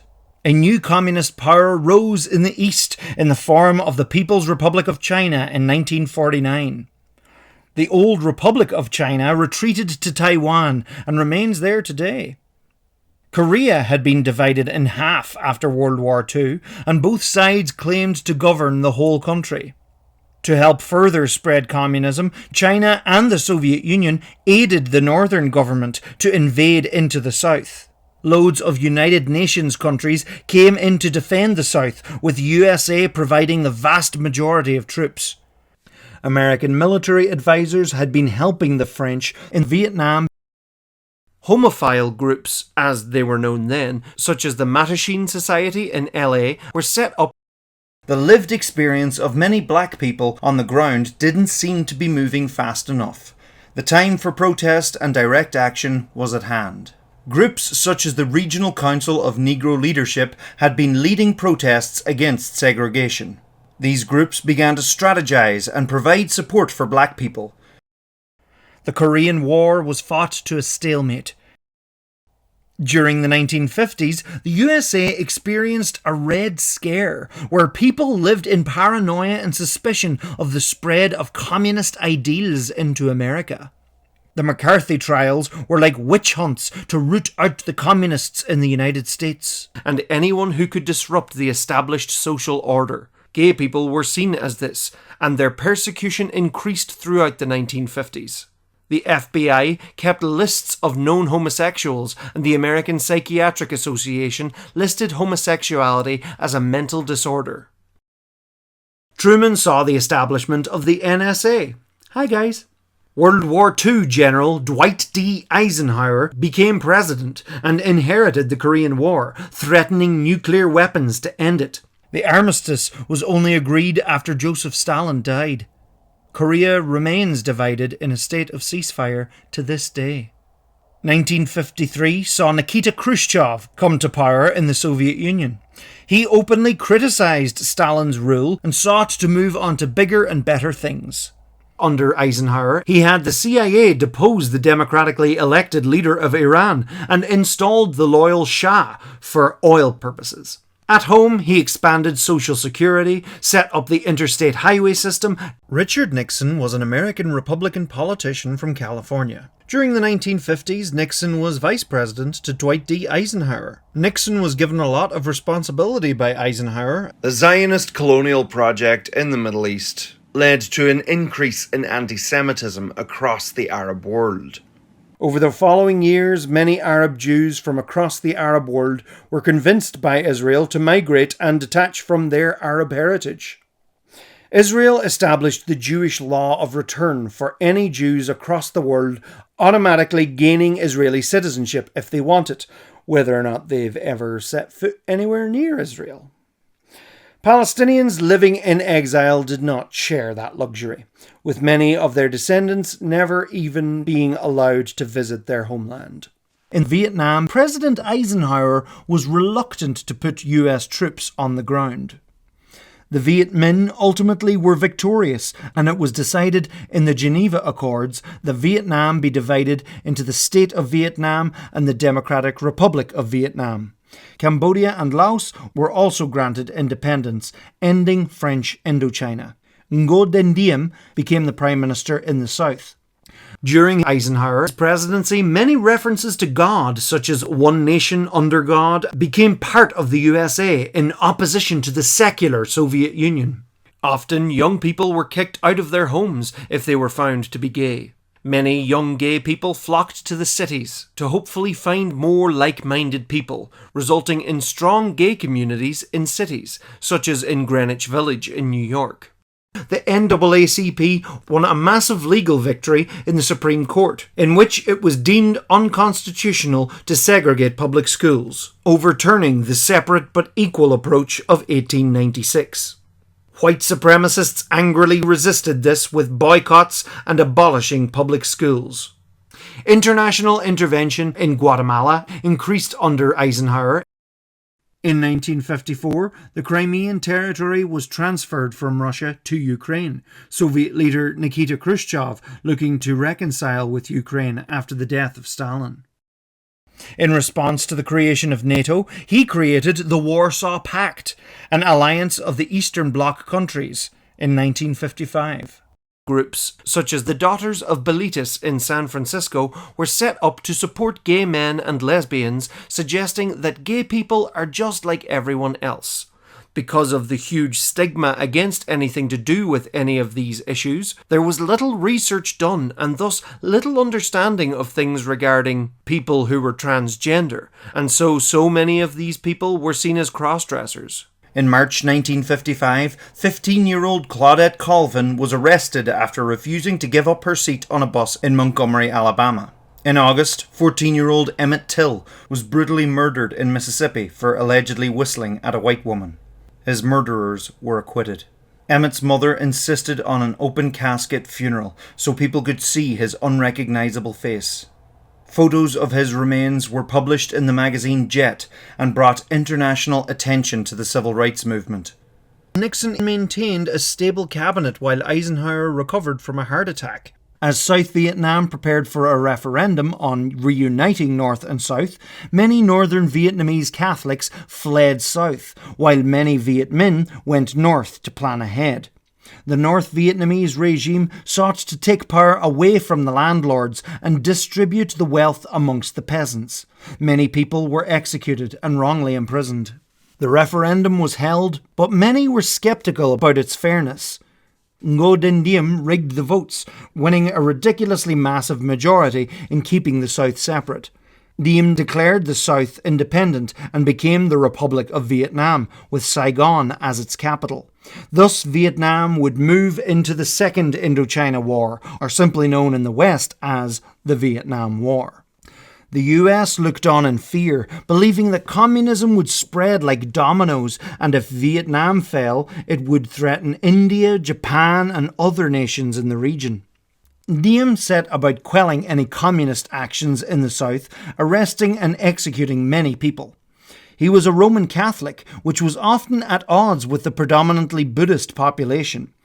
In December, activist Rosa Parks would go about repeating the bus seat protest of Colvin. Various organisations thought Parks would be a better, more respectable figurehead to rally behind than Colvin, with her more middle-class appearance and lighter skin. Colorism was and still is an insidious factor in the lives of people of colour, with whiteness presented as something to aspire to, while more negativity is cast towards people of darker skin. Yet another after effect of white supremacy. When Rosa Parks was arrested, leaflets were circulated to begin a boycott of the bus service in Montgomery.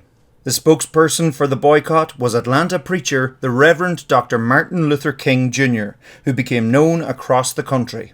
More bus boycotts sprang up in other cities. At the same time, Southern white politicians released the Southern Manifesto, opposing the integration of schools. In God We Trust became part of the USA. The Soviets quelled any rebellion in Eastern Europe with an iron fist. Eisenhower's idea of nuclear deterrence became a defining feature of the Cold War as the Soviet Union became nuclear equipped.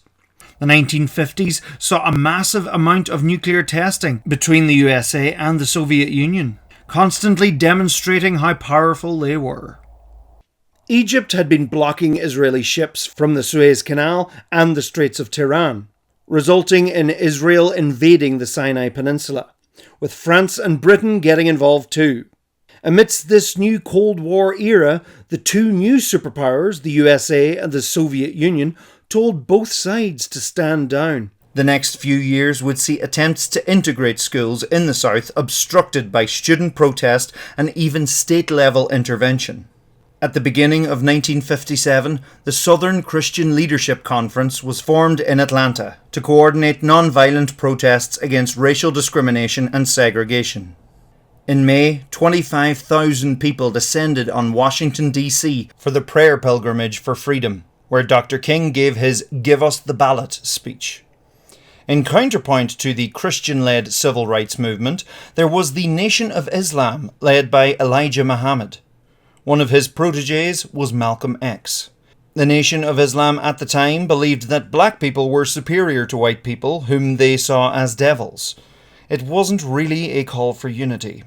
In September, 9 black students in Arkansas were blocked from entering Little Rock Central High School by the National Guard. President Eisenhower would federalize the Arkansas National Guard, taking power from the governor of Arkansas and ensuring the school would be integrated. School integration in the South was like pulling teeth. Eisenhower signed in the Civil Rights Act of 1957, which sought to prosecute those who tried to prevent someone from voting.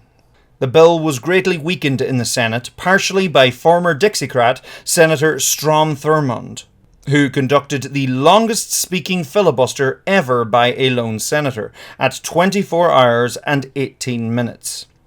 While in Delaware, the finance minister of Ghana was refused service in a restaurant. Eisenhower hosted him in the White House a few days later to apologize. Oops. The end of the 1950s would see various southern state bodies and governors trying to prevent integration, while the federal bodies such as the Supreme Court pushed against them. States' rights indeed. Ballistic missiles based on captured Nazi rocket technology was developed so they could launch their missiles from afar. In reaction to the Soviets launching Sputnik into space, Eisenhower set up NASA, DARPA, and pushed for science, education, and safe nuclear power. Reliable rocket technology was important when nukes were available. Many people campaigned against the development of nuclear weapons, seeing the inherent danger. Many Palestinian diaspora formed the Fatah movement, aiming for Palestinian liberation. As the years progressed, the two sides of the city, Berlin, and indeed the two sides of the country, would develop separately in culture in many ways. Life under the East German GDR regime could be very difficult, with many ambitious young people wanting the career and lifestyle freedoms of the West. West Berlin was the perfect gateway into the West, as people could enter from East Berlin and fly across to West Germany and escape the oppressive GDR regime. As almost 20% of the population had left, this created a brain drain on the East, with so many young people leaving. This had to be stopped. Nixon discovered the power of strong international relations while he was vice president. Cuba, who had been an ally of the US, after the Cuban Revolution led by Fidel Castro in 1959, began to make links with the Soviet Union. In 1960, 4 black students in Greensboro, North Carolina, sparked a series of non-violent sit-in protests when they were refused service at a white-only Woolworth's lunch counter. An Alabama grand jury indicted Martin Luther King for tax evasion because of course they did. In the wake of these non-violent sit-ins, students in Raleigh, North Carolina, formed the Student Non-Violent Coordinating Committee, often known as SNCC. Supporters of these protests faced violence and terrorism. Many of the sit-ins were working, though, with businesses agreeing to integrate. Eisenhower signed in another civil rights bill to penalise those trying to prevent someone from registering to vote. Meanwhile, in Alabama, Dr. King was acquitted of tax evasion. At this time, the Nation of Islam had possibly up to 100,000 members. In October, Dr. King, along with 50 others, were arrested during a sit-in in Atlanta. King was sent to prison but was freed after Northern Democrat Robert F. Kennedy intervened. In 1960, Nixon lost out on becoming president to the younger Democrat John F. Kennedy. He was one of the first presidents to really use television to his advantage. Kennedy became the first Roman Catholic president of the United States, which had been used against potential candidates in the past. In New Orleans, Ruby Bridges became the first African-American child to attend an all-white elementary school in the South. In December, the Supreme Court managed to outlaw segregation on interstate buses and in turn their bus terminals. Communist forces and other anti-government groups in the South were organised into the National Liberation Front, or the Viet Cong as they were branded by the South. North Vietnam support came via the Ho Chi Minh Trail, a border-hopping trail connecting North and South via Laos and Cambodia. Support for the NLF was strongest in the countryside, which was being crushed by extreme rent and landlord reforms by the South government. Eisenhower planned an invasion of Cuba using Cuban exiles trained by the CIA. This operation would be inherited by his successor. As he left office, Eisenhower warned the people of America against the growing strength of the military-industrial complex, in which the capitalist drive for profits would push for more wars, as they seemed to be very lucrative and profitable for the US. He was not wrong. Kennedy also set up the Peace Corps volunteer program. The Soviets launched the first man into space. To the space race, as the two nations frantically developed more and more technology. The invasion of Cuba at the Bay of Pigs, which Kennedy inherited from Eisenhower, was a disaster. And they suffered a defeat. The United States had placed Jupiter missiles in Italy and Turkey in case of a Soviet invasion. Some countries decided to stay out of the Cold War and not take sides. The Congress of Racial Equality organised groups of people to ride the buses, testing the new laws. The Freedom Riders were met with fierce violence and incarceration throughout the South, but that didn't stop the movement from growing. Dr. King joined the Freedom Riders and a congregation of 1,500 people in Montgomery. They came under siege by an angry mob, and Robert Kennedy, now Attorney General, sent federal marshals to protect the civil rights activists. He then petitioned the Interstate Commerce Commission to enforce desegregation of interstate travel. Throughout the summer, the US Department of Justice began talks with civil rights groups to establish the Voter Education Project. The Southern Christian Leadership Conference began citizenship classes to help black people register to vote. Once again, they were met with fierce white supremacist violence and murder. After months of pressure from the Freedom Riders and Robert F. Kennedy, all interstate buses needed a certificate saying, "Seating aboard this vehicle is without regard to race, colour, creed, or national origin," by order of the Interstate Commerce Commission. Freedom Riders continued to test these rules, making sure they became a reality. In August 1961, construction began on what would become the Berlin Wall, which would entirely surround West Berlin, stopping people defecting to the West. The official reason from the GDR was to protect the East from fascists of the West, its official name being the Anti-Fascist Protection Rampart. But many, including the mayor of West Berlin, Willy Brandt, saw it for what it was, and he named it the Wall of Shame. This wall divided many families and friends who lived on either side. That October, a US diplomat tried to enter into East Berlin for an opera, but was stopped by East German border guards. This all escalated into a standoff between US and Soviet tanks at Checkpoint Charlie. Thankfully, the standoff cooled off the following day, but tension would remain high in the city.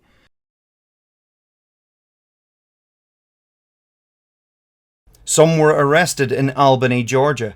Dr. King arrived amidst the hullabaloo, and he too was arrested, yet again. King's trial was ultimately postponed and he left town. Relations between the Soviet Union and China were worsening throughout the 1960s as they disagreed on how communism should be done. 1962 saw more protests and more backlash. The FBI monitored and wiretapped many involved in the movement. In Los Angeles, after the LAPD raided a mosque, Malcolm X wanted to enact violent revenge against them, but lacked the support from Elijah Muhammad. The government, under US advisement and funding, tried to relocate many rural peasants into strategic hamlets to keep them away from NLF insurgents, but the program was a failure and actually ended up strengthening the NLF. Kennedy is also remembered for his womanizing. The Soviet Premier Nikita Khrushchev had the idea to place nuclear missiles in Cuba to deter any future invasion, similar to the Jupiter missiles the United States had placed in Italy and Turkey in case of a Soviet invasion. He also wanted the NATO-controlled West Berlin, which he planned to bargain for. The missiles were secretly shipped to Cuba and construction began to make them operational. Kennedy furthered the space race, aiming to have a man on the moon by the end of the 1960s. In Sasser, Georgia, that September, 2 black churches which were being used for voter registration meetings were burnt down. James Meredith attempted to enroll in the University of Mississippi, being the first black student there, but he was barred. The Supreme Court once again intervened, Meredith was enrolled, and white people rioted, killing 2 people. On October 14th, an American U-2 aircraft noticed the missiles in Cuba, and the CIA informed the president the next morning in Washington, D.C. The medium-range ballistic missiles had the ability to launch as far as D.C. The long-range ballistic missiles could reach almost all of the contiguous United States. From Cuba, the Soviets would have first strike capability on the United States, countering the US Jupiter missiles placed in Italy and Turkey aimed at the Soviets. President John F. Kennedy was faced with many choices. The Joint Chiefs of State believed that full-scale attack and invasion of Cuba was the only option, but in doing this, the Soviets could retaliate, ultimately leading to total nuclear war. Kennedy wanted to avoid appearing like a bunch of trigger-happy cowboys in the eyes of their allies. Technically, these new nuclear missiles didn't change much, as they added 40 nukes to the Soviet arsenal of 300, compared to the United States' 5,000 strategic nukes. But the Americans couldn't be seen to be doing nothing. On October 18th, Kennedy met the Soviet Minister of Foreign Affairs, who assured him that any weapons on Cuba were defensive. Kennedy didn't want him to know that he already knew about the nukes. They decided to blockade Cuba, calling it a quarantine, because technically a blockade was an act of war. It kept the US in control, and wasn't the most aggressive of things to do. Any Soviet ships found to be carrying weapons to Cuba would be turned back. Kennedy informed his allies what was going on before addressing the nation. It shall be the policy of this nation to regard any nuclear missile launched from Cuba against any nation in the Western Hemisphere as an attack by the Soviet Union on the United States, requiring a full retaliatory response upon the Soviet Union. The United States moved to DEFCON 3. The world stirred uncomfortably, wondering how bad the threat was. The Pope appealed to both Khrushchev and Kennedy, asking for peace. Khrushchev publicly compared the quarantine to piracy and warned Kennedy that this was an act of aggression. The photos of the missiles were shown to the United Nations Security Council in front of the Soviet ambassador, who refused to confirm their existence. The USA moved to DEFCON 2 and prepared for all-out war. Some Soviet ships challenged the blockade, but most of the ships, presumably carrying weapons, turned around. An American invasion of Cuba was still on the cards, but they decided to hold out for diplomacy. Neither side were backing down. The situation was at a stalemate. Word reached Kennedy via a Soviet spy offering a possible diplomatic solution.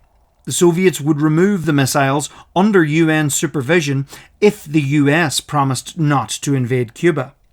A letter then appeared for Kennedy, appearing to have been written personally by Khrushchev, offering that the two of them stop tightening the knot of war and dooming the world. Its authenticity was questionable, and they studied it further. Feeling an invasion of Cuba was imminent, Fidel Castro suggested to Khrushchev that the Soviets should attack first before the US do. On October 27th, Khrushchev made a public broadcast offering a new deal to Kennedy that he remove the Jupiter missiles from Turkey.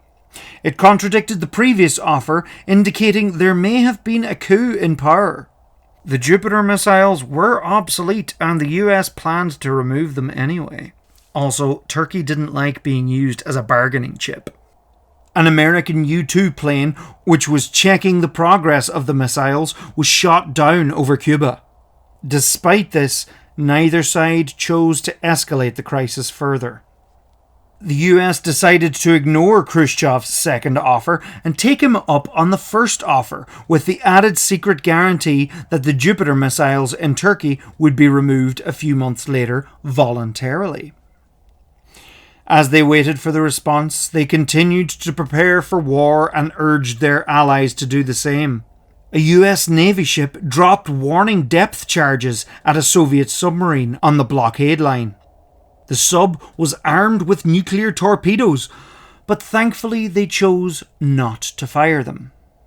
A US plane was also chased out of Kamchatka by MiGs on an unauthorized mission.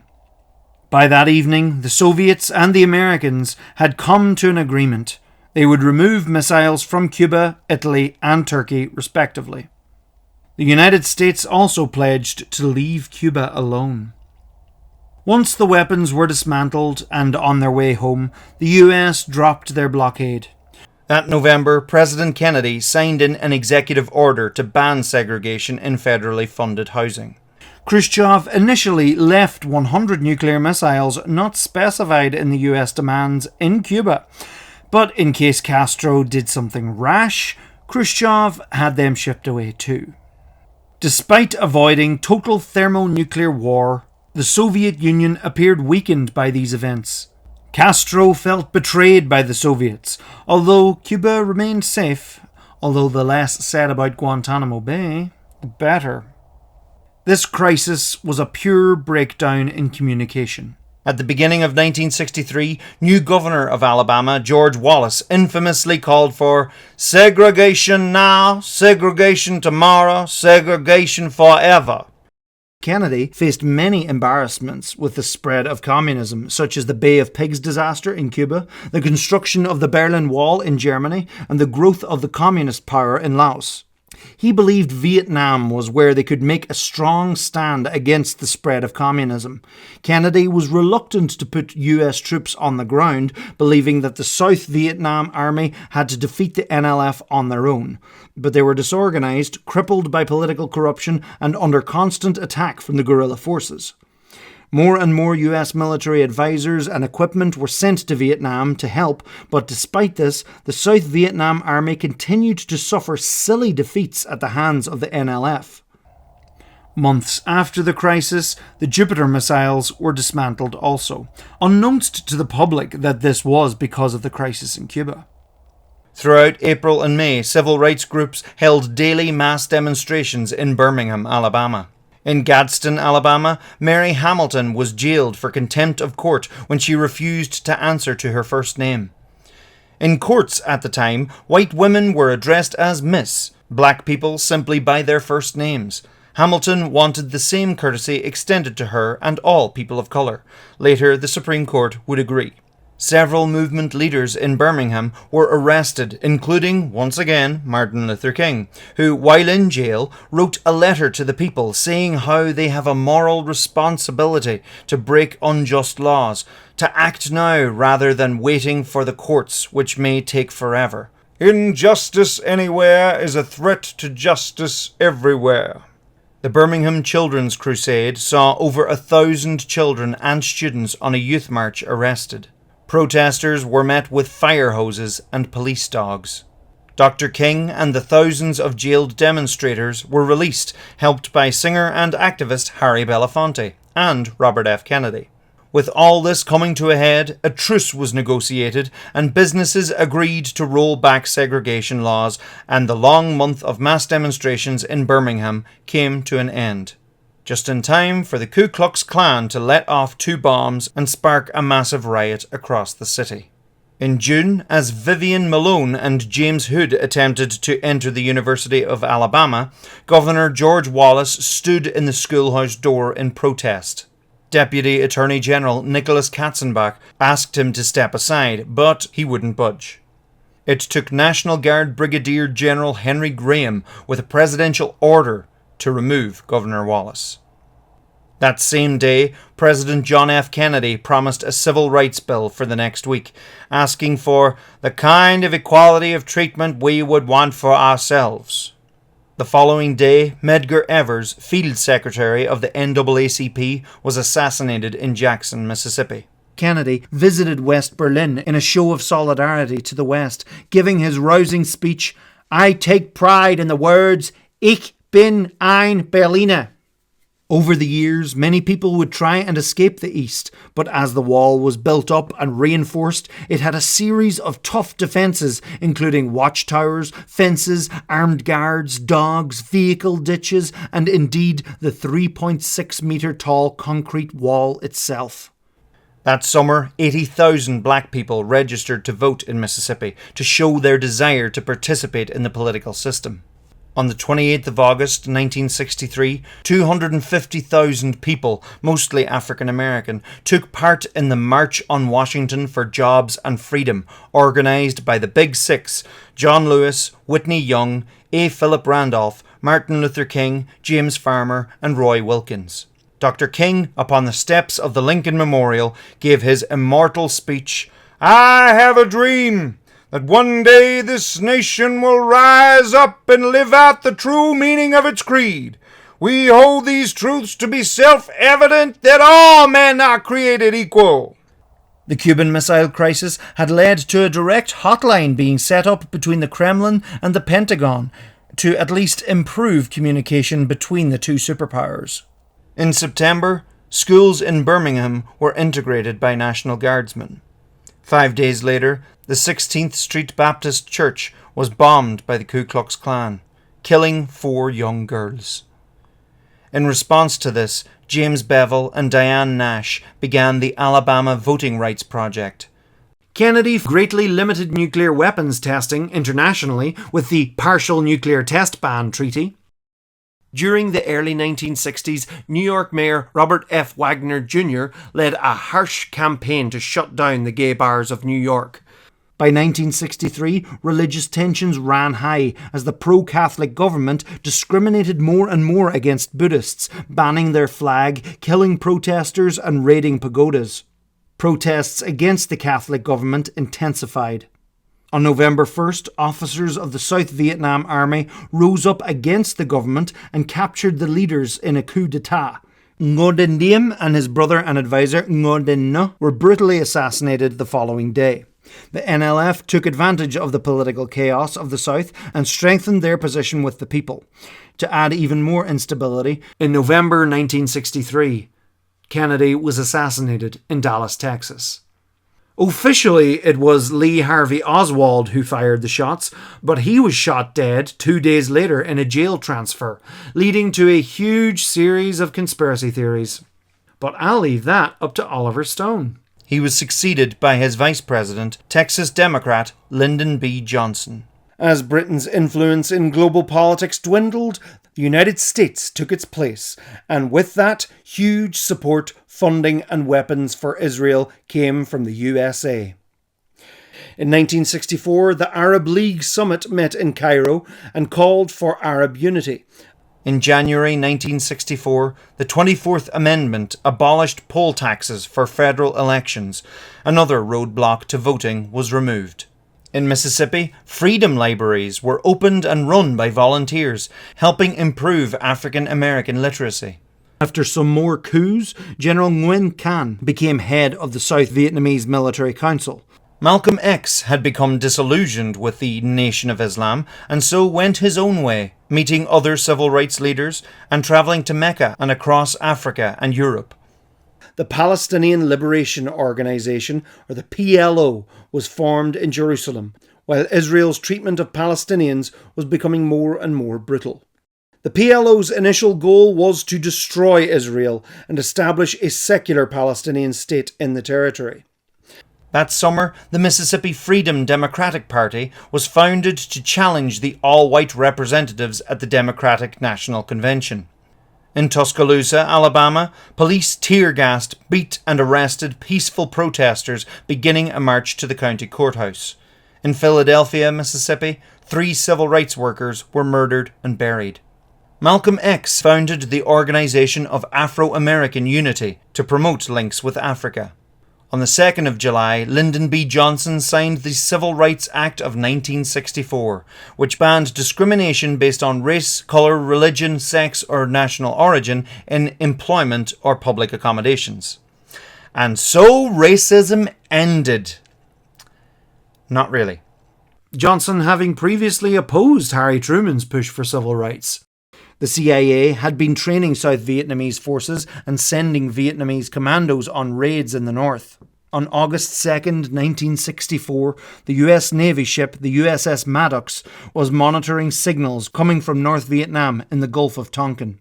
It fired 3 warning shots at some North Vietnam torpedo boats, who then opened fire with torpedoes and machine guns. The skirmish resulted in 4 Vietnamese casualties and no US casualties. 2 days later, a similar incident was reported from the Maddox, but it would later turn out to be false. But not before these incidents were used by President Johnson to order an airstrike and get Congress to push through the Gulf of Tonkin Resolution, which allowed him to escalate the United States' involvement in Vietnam without an actual declaration of war. Amidst the war, the United Front of the Liberation of Oppressed Races rose up to oppose both North and South and defend minorities in the Central Highlands of Vietnam. Khrushchev was ousted by his colleague Leonid Brezhnev. Johnson ensured the US people that he would not be sending American boys over to Vietnam before he was re-elected. With such support for civil rights coming from a Southern Democrat president, many whites in the South turned against the Democratic Party and began to support the Republican Party. This is where the parties flipped in many of their political positions, and the South soon became a Republican stronghold, not Democrat. President Johnson famously said himself, "We have lost the South for a generation." In December, Dr. King was awarded the Nobel Peace Prize, becoming the youngest person to receive it at the time. Conscription in the United States, known as the draft, had been on the go constantly since 1940 to fill gaps in the army where volunteers weren't joining. As tensions in Vietnam escalated, many young men tried to avoid the draft, which could be a criminal offence. Come 1965, the NLF and North Vietnam forces continued their victories against the South. Johnson sought to get rid of poverty and social injustice through his Great Society, supporting public broadcasting, Medicaid, Medicare, education, social and rural development, and the arts. He was a very domineering person and could coerce people to get things done. The civil rights movement saw so many peaceful protests violently broken up and people being hurt or indeed killed. In February 1965, Malcolm X was assassinated by members of the Nation of Islam while in New York. In February, while new Soviet Premier Alexei Kosygin was on a state visit to strengthen ties with North Vietnam, the NLF attacked a US helicopter facility in Pleiku. Johnson ordered bombing campaigns over North Vietnam. It was also decided that the South Vietnam Army weren't enough to guard the US air bases, so on the 8th of March, the first US ground troops were sent to South Vietnam in the form of 3,500 Marines. Neighbouring Laos fell into civil war between the US-backed government and the communist Pathet Lao. US Operation Barrel Roll saw the aerial bombardment of the Pathet Lao, trying to deny Vietnam's access to the Ho Chi Minh Trail, but this didn't work. That march in Alabama, following the murder of Jimmy Lee Jackson, a march of around 600 people organised by the Selma voting rights movement, began in Selma and planned to march to the state capital in Montgomery. When they went to cross the Edmund Pettus Bridge, state troopers were there to block them and brutally attacked them. 2 days later, clergy from all across the country joined the protest and attempted to cross the bridge again, but Dr. King called them back. That evening, Boston minister Reverend James Reeb was beaten to death by the Ku Klux Klan in Selma. Days later, President Johnson urged Congress to pass the voting rights bill, using the protest phrase, "We shall overcome." The marchers in Selma successfully crossed the bridge and began the 5-day journey to Montgomery. Dr. King delivered a speech on the steps of the state capitol. "How long? Not long, because the arc of the moral universe is long, but it bends toward justice." Hours later, activist Viola Liuzzo was shot dead by another KKK terrorist. The Equal Employment Opportunity Commission was established, and the following month President Johnson signed the Voting Rights Act of 1965, which prevented literacy tests as a voting requirement, and federal bodies could oversee election procedure. Progress was being made, but there was still far to go. That August, riots broke out in LA over frustration with police brutality. At least 34 people were killed, over 1,000 injured, and over 3,000 arrested. It was very destructive. South Vietnamese Air Marshal Nguyen Cao Qui became Prime Minister in mid-1965, bringing a little political stability to the South. The US called its SEATO allies to contribute troops to the conflict, which they did, as did South Korea. By the end of 1965, US ground forces had swollen to 200,000 troops, still with a view of defending South Vietnam, but troop morale was low. This defensive position was soon to change, however, as General William Westmoreland believed the US troops could end this war if they went on the offensive. A 3-point plan was made with a view to winning the war. Johnson approved, and the war escalated. Racial quotas on immigration was also done away with. In early 1966, Vernon Dahmer of the NAACP died from a bomb in Hattiesburg, Mississippi. Many of these queer people didn't like the Mattachines' straight-laced attitude, believing that they should be accepted no matter how queer they seemed. Gay bars were often raided by police. If cops showed up, white lights came on to tell everyone to stop any illicit behaviour. Patrons were lined up and asked to produce identification. Any men dressed as women, as the police saw it, were taken to the bathroom to have their gender verified. Women required a certain amount of women's clothes to be acceptable. Cross-dressers and those without ID would be arrested. Sometimes they could be exposed in newspapers as homosexuals. Mayor Wagner's successor, John Lindsay, held off a little bit, but the State Liquor Authority insisted that any establishment which could potentially become disorderly would be shut down, and of course gay bars came into that bracket, apparently. Despite the change of focus to go on the offensive, the harsh conditions and lack of progress, President Johnson and the US government reassured the public that everything was going as planned. To enter the well-lit death strip was not advised, although while it stood, over 100,000 people tried to escape. Over 5,000 people were successful, possibly over 200 people were killed in the process. The wall became a symbol of the figurative Iron Curtain which had fallen across Europe during the Cold War. France actually withdrew from NATO, feeling the USA and UK wouldn't share the power. France wouldn't fully return until 2009. Later in June, James Meredith was shot in Memphis, Tennessee, as he began his march against fear. Many civil rights leaders rallied together to complete his march, gaining 25,000 marchers. Upon its completion, Stokely Carmichael first used the phrase "Black Power" as a political slogan in his speech. At this time, the civil rights movement began to concentrate on fighting poverty, and not just in the Deep South. That summer, Dr. King, James Bevel, Al Raby, and others led the Chicago open housing movement to make changes there. There were some smaller riots by gay and trans people, including the Compton's Cafeteria riot in San Francisco. In October 1966, the Black Panther Party, a socialist movement, was founded in Oakland, California by Huey P. Newton and Bobby Seale, seeking to protect their community, setting up community programs and cop watching, carrying firearms in public and looking out for police brutality. The following year, the state of California got rid of open carry laws, funnily enough. In December 1966, Ho Chi Minh said of the Americans, "If they want to make war for 20 years, then we shall make war for 20 years. If they want to make peace, we shall make peace and invite them to tea afterwards."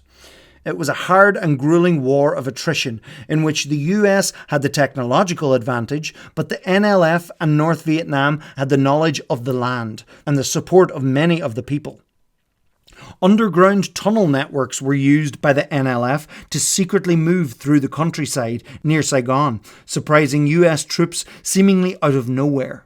In April 1967, Dr. King spoke out against the war and indeed against capitalism, saying, when machines and computers, profit motives, and property rights are considered more important than people, the giant triplets of racism, materialism, and militarism are incapable of being conquered. This lost him a lot of support from the establishment, including President Johnson. The Stonewall Inn was a gay bar in Greenwich Village. Because of the law, gay bars were run as private clubs, usually by organised crime, who would pay off the police for protection. The gangsters didn't necessarily treat their patrons with the utmost respect, but it was better than nothing. The Stonewall Inn was run by the Italian Mafia, opened by Fat Tony Lauria. It was a place where people could come and be themselves, away from the outside world. It was indeed the only gay bar in New York at the time which permitted dancing, which was a big draw. The Mafia also blackmailed wealthier Stonewall patrons, many who worked in the financial district, which ended up bringing in more money than the bar itself. After years of Egypt blocking Israel's access to the Suez Canal, 1967 saw Israel at war with Egypt, Jordan, Syria, and Iraq. The Six-Day War saw massive gains for Israel as it took control of Golan Heights from Syria, the West Bank from Jordan, and the entire Sinai Peninsula from Egypt. This greatly bolstered Israeli nationalism, having fought off their enemies and conquered new territory. The US greatly got behind Israel during this war, as it allowed them to destabilise the growing power of a secular Egypt in the Middle East. They thought that more radical Islamism was easier to control. Around this time too, Israel was rumoured to have developed nuclear weapons, though it has never been 100% confirmed. The UN called for Israel to withdraw from these newly occupied territories and stop terrorising Palestinians and other Arabs in those regions, and Israel were like, nah. In June, the Supreme Court ruled that blocking interracial marriages was unconstitutional. Throughout the long, hot summer of 1967, communities across America burned with riots. The pot beyond the Deep South had well and truly been stirred. Despite the progress being made in the legal system, things were nowhere near fixed in a country with deep, deep wounds yet to scar over. Thurgood Marshall became the first African-American justice of the US Supreme Court, which was exciting. Nguyen Van Tho became president of South Vietnam in 1967. On January 30th, 1968, the Vietnamese New Year, known as Tet, the NLF and the North Vietnamese launched a massive offensive across the South, taking everyone by surprise. The Tet offensive saw 85,000 troops attacking over 100 cities, including the US Embassy in Saigon. Despite being caught unawares, the US and South Vietnamese counterattack was powerful and effective. In 1968, in Orangeburg, South Carolina, highway patrol officers opened fire on protesters on a university campus, killing 3 people. After 2 African-American sanitation workers were killed in a trash compactor in Memphis, Tennessee, while on duty, other sanitation workers went on strike, demanding better conditions and more pay. The city of Hue, the former capital which lay near the border of North and South, was fiercely fought over. While occupying the city, NLF and North Vietnam forces brutally executed possibly up to 3,000 people. After a month of fighting, the city was retaken by the US and the South, but there was little left of the city standing. It was one of the bloodiest battles of the war. Media coverage of journalists on the ground in Vietnam differed from the official line coming from President Johnson, which damaged his credibility. The US people's approval of Johnson and the war plummeted. The conduct of some US forces was very controversial. The My Lai massacre in March 1968 saw between 347 and 504 unarmed men, women and children massacred by US troops in Son My.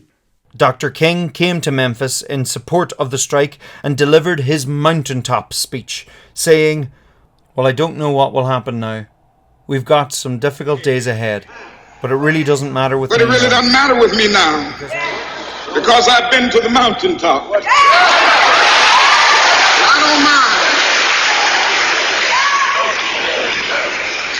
mind. Like anybody, I would like to live a long life. Longevity has its place. But I'm not concerned about that now. I just want to do God's will. And He's allowed me to go up to the mountain. And I've looked over and I've seen the promised land. I may not get there with you, but I want you to know tonight that we as a people will get to the promised land.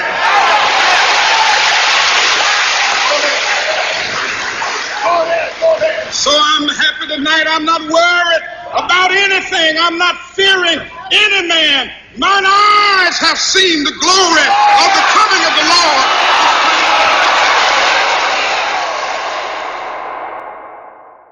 The next day, April 4th, 1968, despite his non-violent stance, Dr. Martin Luther King Jr. was assassinated on the balcony of the motel he was staying in. Riots broke out in more than 150 cities across America in response to Dr. King's murder. The African American community, and indeed the world, had lost a great leader. President Johnson declared a national day of mourning. James Earl Ray would later be convicted for Dr. King's murder.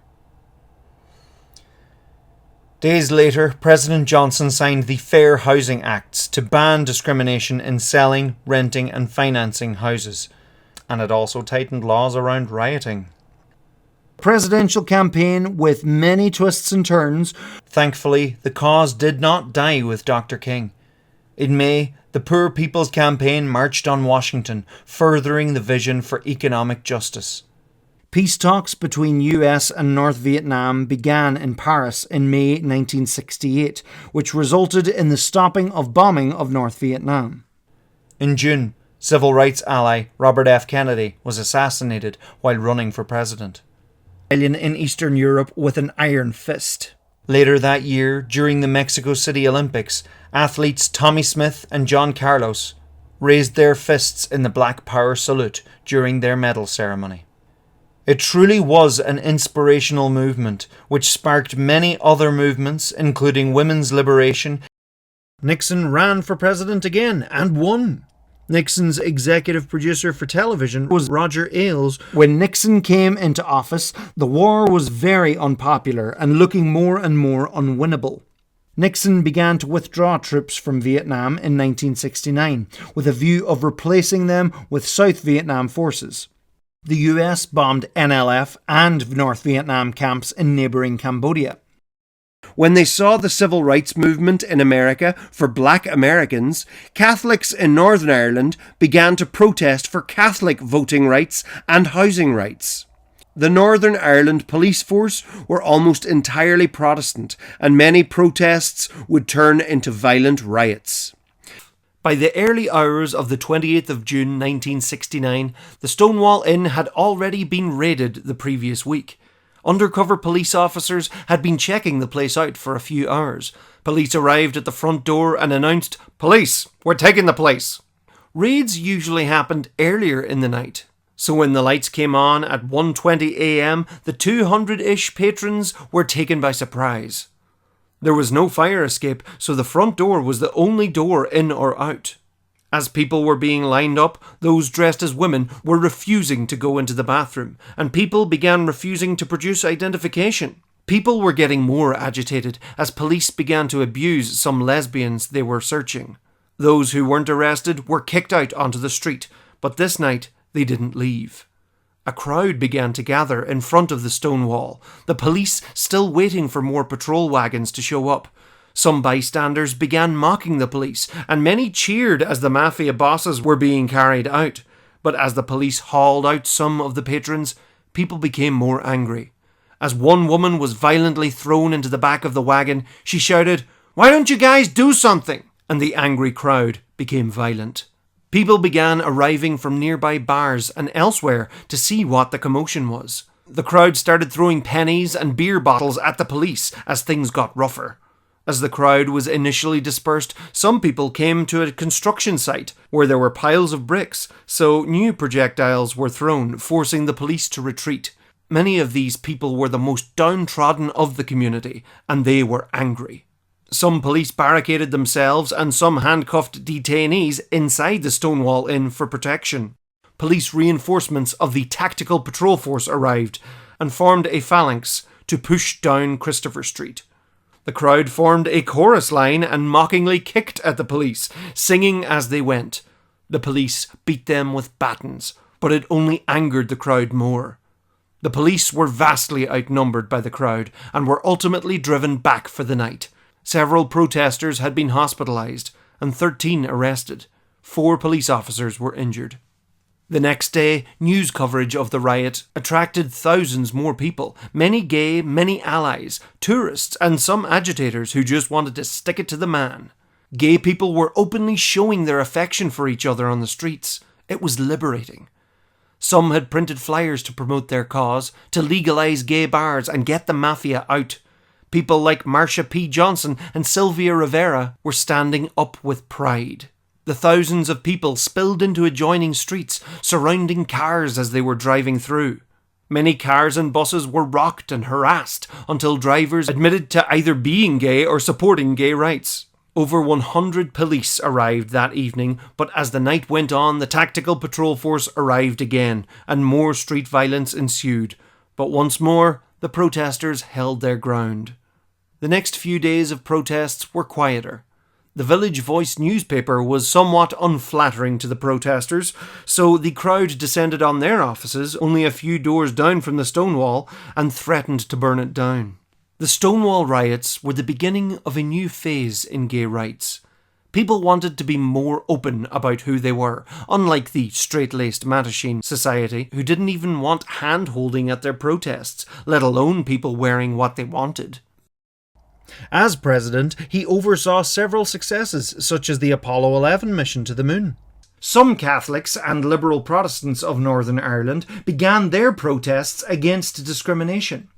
Demonstrations were opposed by the Unionist Northern Ireland government and policed by the largely Protestant police force, the Royal Ulster Constabulary, and what began as peaceful protests escalated into violence. The plea for civil rights was met with a cry of no surrender. Riots became frequent, policing was ineffective, and in August 1969, the British Army were brought in to keep the peace between Catholics and Protestants. But Irish nationalist terrorist group, the Irish Republican Army, the IRA, decided to fight the British Army. Protestant terrorist groups loyal to Britain arose too, in a conflict known as the Troubles. Ho Chi Minh died at the age of 79 in September 1969. Some ministers and military leaders became a Politburo for collective leadership to see an end of the war. The civil rights movement also inspired shows like Sesame Street to work towards a brighter, more integrated future. At the same time, Social Democrat Willy Brandt of West Berlin sought to ease relations between East and West Germany, as well as Poland and the Soviet Union. Unbeknownst to the public until the 2000s, Nixon actually sent a squadron of nuclear-armed B-52 bombers to the Soviet border in October in the hope that they'd believe he was mad enough to win the war in Vietnam at any cost. Daniel Ellsberg leaked documents about the war, known as the Pentagon Papers, to the New York Times. The My Lai massacre story didn't emerge to the public until November 1969. North Vietnam invaded Cambodia in support of the Cambodian communist movement Khmer Rouge, so US and South Vietnam in turn invaded Cambodia. This escalation angered many. Nationwide protests in America sprang up and 4 students were killed by National Guardsmen in Ohio. Civil unrest grew in the United States. Northern Ireland, as increased terrorist activity intensified, military checkpoints were set up along the border. The border has over 260 road crossings. Many unapproved roads were blocked completely by the British Army. The efforts of locals to keep the border open despite the Army efforts. As tax and currency was different on either side of the border, smuggling was a common practice. A new version of Sinn Féin emerged during the Troubles. People such as Brenda Howard organised the Christopher Street Gay Liberation March to mark the first anniversary of the uprising.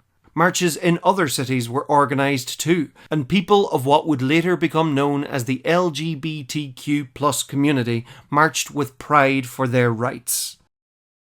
The PLO, now stationed in Jordan, butted heads with the Jordan authorities, resulting in the internal civil war known as Black September.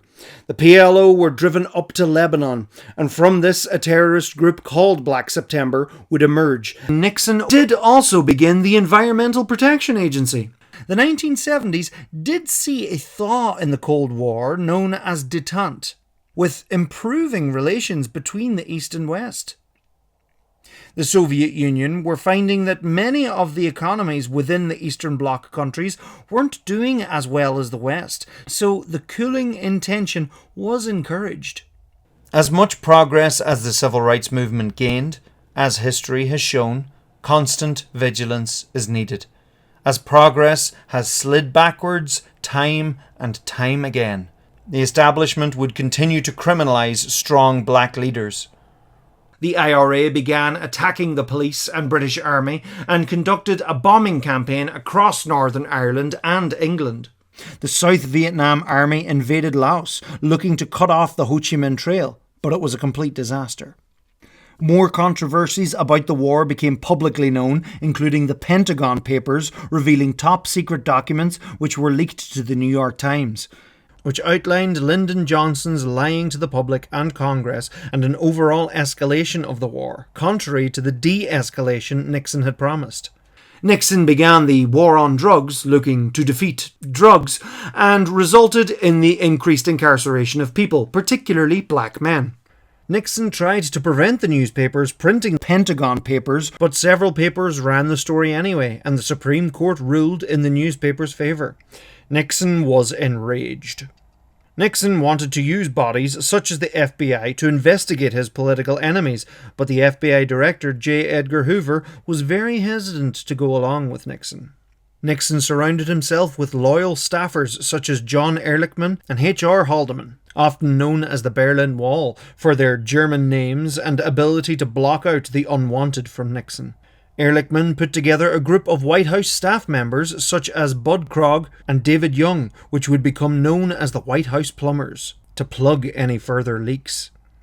A list of Nixon's enemies was compiled by Nixon's special counsel, Chuck Colson, and they used the available federal machinery to screw their political enemies. Former FBI Gordon Liddy and former CIA Howard Hunt became part of the Plumbers and were assigned to organise operations. Hunt would put together a team of Cuban exiles he had worked with in the failed Bay of Pigs invasion, so if they were caught, they wouldn't be traceable back to the White House. One of the Plumbers' first assignments was to break into Daniel Ellsberg's psychiatrist's office in LA in an attempt to find information to discredit the man who leaked the Pentagon Papers, who was being tried for espionage. The Plumbers were ruthless. In 1971, internment without trial was introduced, in which many people were imprisoned if even suspected of being involved with the IRA. If they weren't involved before, many were very ready to get involved after their experiences. At this time, the C wing of Crumlin Road Jail was cleared to house many of those who were interned, while the new prison in Lisburn, Her Majesty's Prison Maze, or Lancaster, was being prepared. Many of the prisoners, both Loyalist and Republican, protested to be recognised as political prisoners. Billy McKee led an IRA hunger strike, while Gusty Spence led UVF prisoners in sabotaging their workplaces. Terrorist group Black September assassinated many enemies.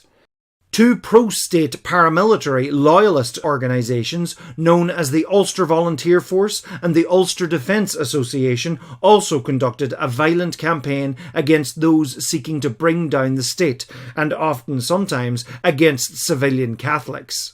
And throughout the 1970s and 80s, Northern Ireland became a very violent and dangerous place. In 1972, the British Army opened fire on a peaceful protest in Derry, and 14 people were shot dead.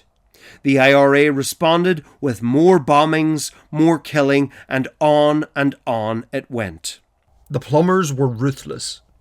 They resorted to dirty tricks such as the Canuck letter, a forged letter to sabotage potential Democrat candidate Edmund Muskie, and strong competition for Nixon, and it worked. The plumbers were ultimately assigned to the committee to re-elect the president, looking to sabotage potential strong Democratic nominees.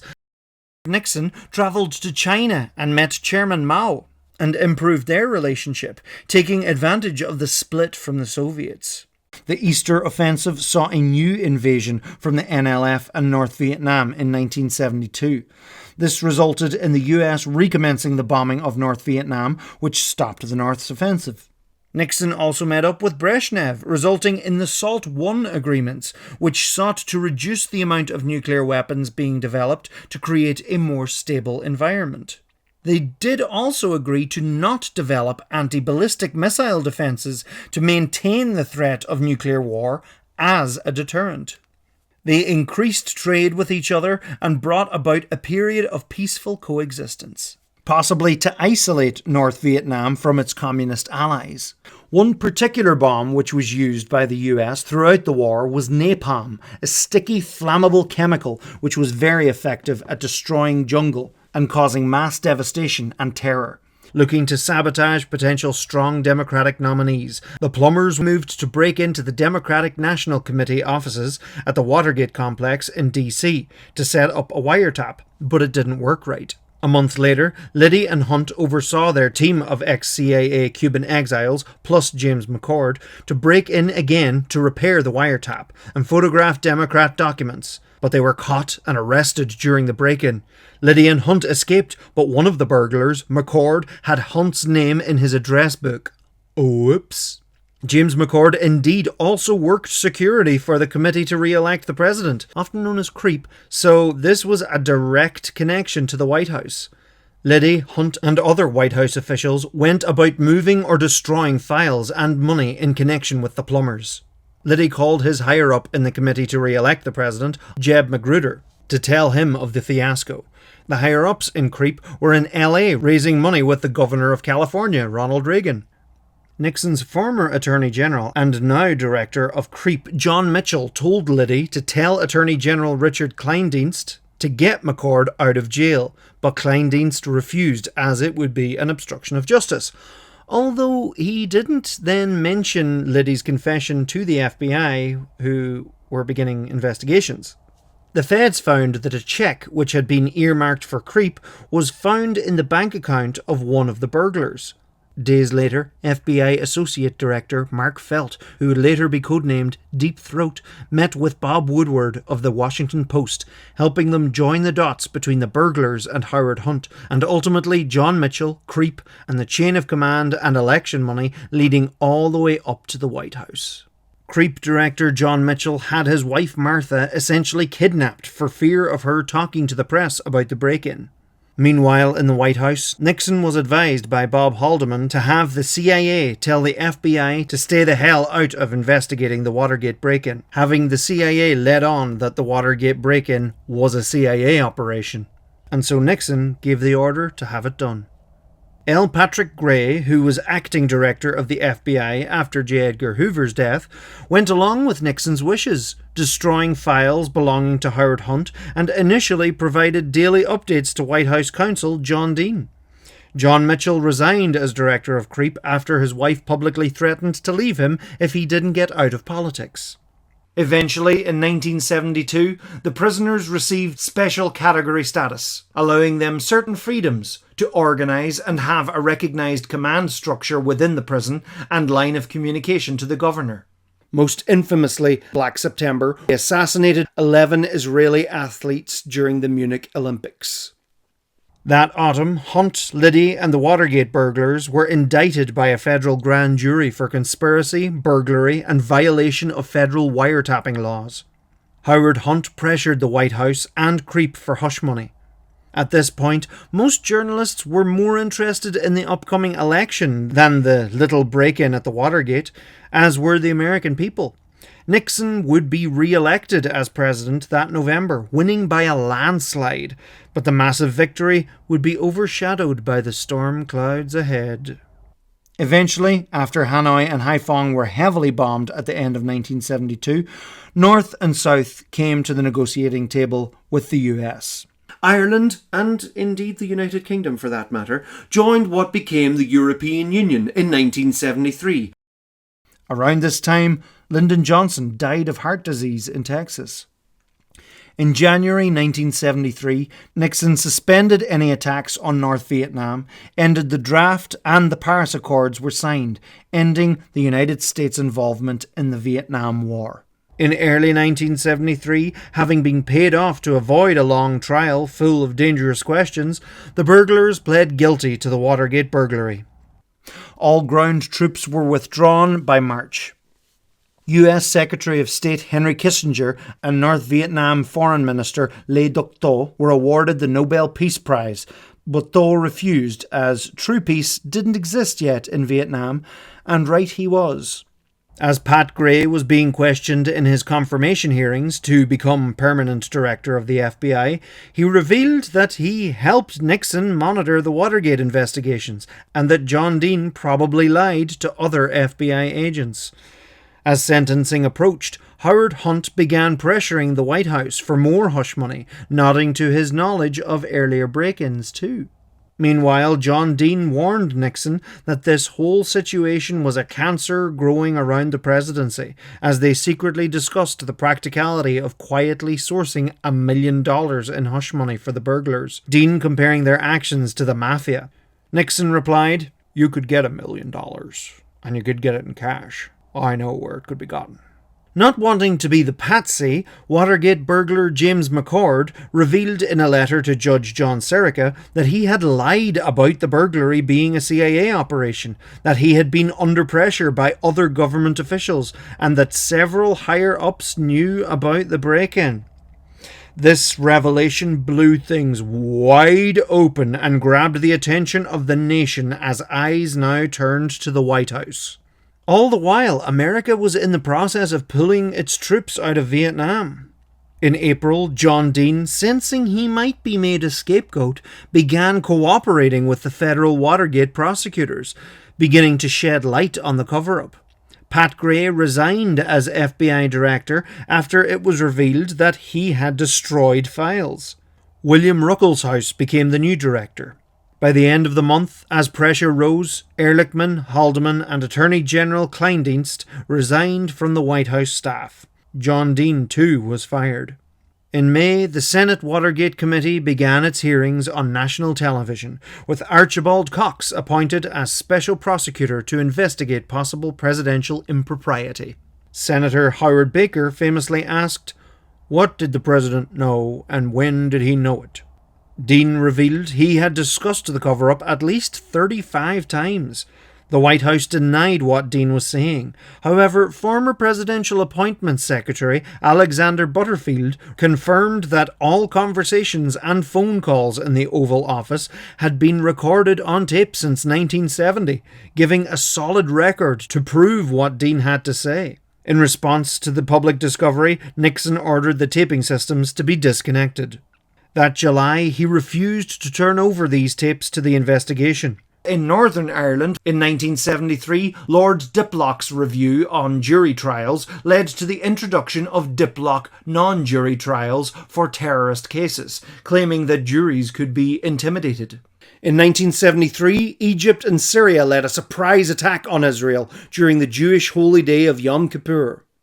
The war was yet another proxy war of the Cold War, with the United States and Soviet Union backing the combatants. Pressure had come on Nixon's vice president, Spiro Agnew, as the investigation began to discover a history of bribery and corruption during his time as governor of Maryland, so Agnew resigned. War in the Middle East threatened to draw the Soviet Union into it, adding more pressure on the White House. Israel fought back, almost reaching Cairo, when the US and Soviets pulled the plug and demanded a ceasefire. Because the US continued to aid Israel in their fight against various Arab nations, these nations held an embargo of oil to the US, resulted in Nixon overseeing the rationing of gasoline. The South's economy felt the vacuum left by the US Army, and spiking oil prices due to trouble in the Middle East hit the South hard. With Agnew being forced out, on October 20th, Nixon ordered Attorney General Elliot Richardson to fire Special Prosecutor Archibald Cox.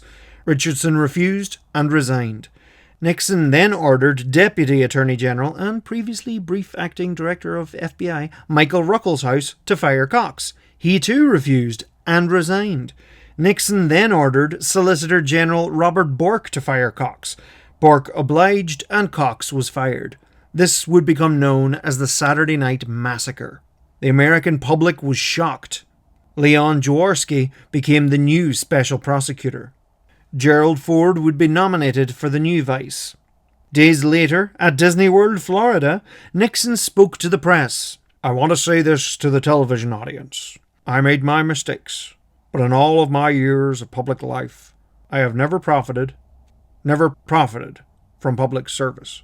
I have earned every cent, and in all of my years of public life, I have never obstructed justice. And I think, too, that I can say that in my years of public life, that I welcome this kind of examination, because people have got to know whether or not their president's a crook. Well, I'm not a crook." This was all amidst an oil crisis caused by the war in the Middle East, and the pressure was on. Before the end of 73, Gerald Ford was sworn in as Vice President, having been voted in by the House and Senate, not the Electoral College. As White House Watergate counsel J. Fred Bourgeard was going through the conversations recorded on Nixon's tapes, it was discovered that there was an 18.5-minute gap in the tape covering where Nixon and Haldeman first spoke about the break-in. Nixon's secretary, Rosemary Woods, would later claim she had accidentally erased it while taking a phone call, but people were rightly skeptical. In January 1974, the North used the dry season to retake much lost land from the South, while the United States was embroiled in the Watergate scandal. As the criminal investigation under John Sirica continued into 1974, various staff of Nixon's were pleading guilty to various crimes, including perjury and illegal campaign activities. In March, Nixon was named as an unindicted co-conspirator, along with 7 former presidential aides. This Watergate 7 would shortly after be indicted. More and more people were being convicted and indicted. Special Prosecutor Jaworski issued a subpoena for 64 White House tapes. 2 weeks later, the White House released 1,200 pages of edited transcripts of the tapes. But that wasn't good enough. The House Judiciary Committee were not impressed, and they began hearings for Nixon's impeachment. More and more evidence was laid out, but some Republican senators were still dragging their heels regarding impeachment. That June, Bob Woodward and Carl Bernstein, who had been keeping Watergate in the headlines of the Washington Post, released their book All the President's Men, which outlined in detail what was going on to the public. Public opinion began to turn. It was clear that this corruption went through the entire system, leading all the way to the top. Constituents flooded Congress with phone calls, letters and telegrams demanding accountability. In July, Jaworski had had enough of Nixon holding on to the tapes, so he brought it to the Supreme Court, and in a landmark case, United States v. Nixon, they unanimously ordered Nixon to release the unedited tapes. Congress moved in to pass the articles of impeachment for obstruction of justice, abuse of power, and contempt of Congress. In August, they discovered a tape containing a conversation between Nixon and Haldeman, planning the cover-up. Recorded only a few days after the break-in. This was the smoking gun. Republican support for Nixon had plummeted, and key Republican senators warned Nixon that there would be enough votes to convict him in an impeachment. There was blood in the water. Ultimately, Nixon chose to resign. Addressing his staff, he said, "Always give your best. Never get discouraged. Never be petty. Always remember, others may hate you, but those who hate you don't win unless you hate them. And then you destroy yourself." On the 8th of August, 1974, President Richard Nixon came on live television and announced his resignation. claiming that amidst such uncertain times in global politics, America needs a full-time president and a full-time Congress. He would resign the following day, the first US president ever to do so. Gerald Ford was sworn in as president, becoming the first US president to have never been elected by the Electoral College. A month later, Ford ended the Watergate investigations and pardoned Nixon, willing the country to move on from the scandal. Public backlash was massive against the whole fiasco, and Democrats made massive gains in the election of '74. Congress brought in the Privacy Act of 1974 to curb certain presidential privileges Nixon had flaunted. Ford tried to veto this under the advisement of Dick Cheney and Donald Rumsfeld, but Congress overrode it.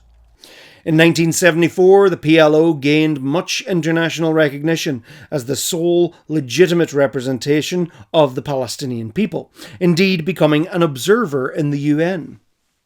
In 1975, John Mitchell, Bob Haldeman, and John Ehrlichman were convicted of conspiracy, perjury, and obstruction of justice. The Church Committee was set up to investigate possible abuses in the CIA, NSA, FBI, and the IRS. Seeing the limited response from the South, the North pressed their advantage in 1975. Poor and confused leadership from the Southern Prime Minister led to massive gains by the North, capturing Da Nang and many other cities. A stream of retreating Southern forces and refugees headed for the coast. With the momentum built, the North moved to capture Saigon before the monsoon season.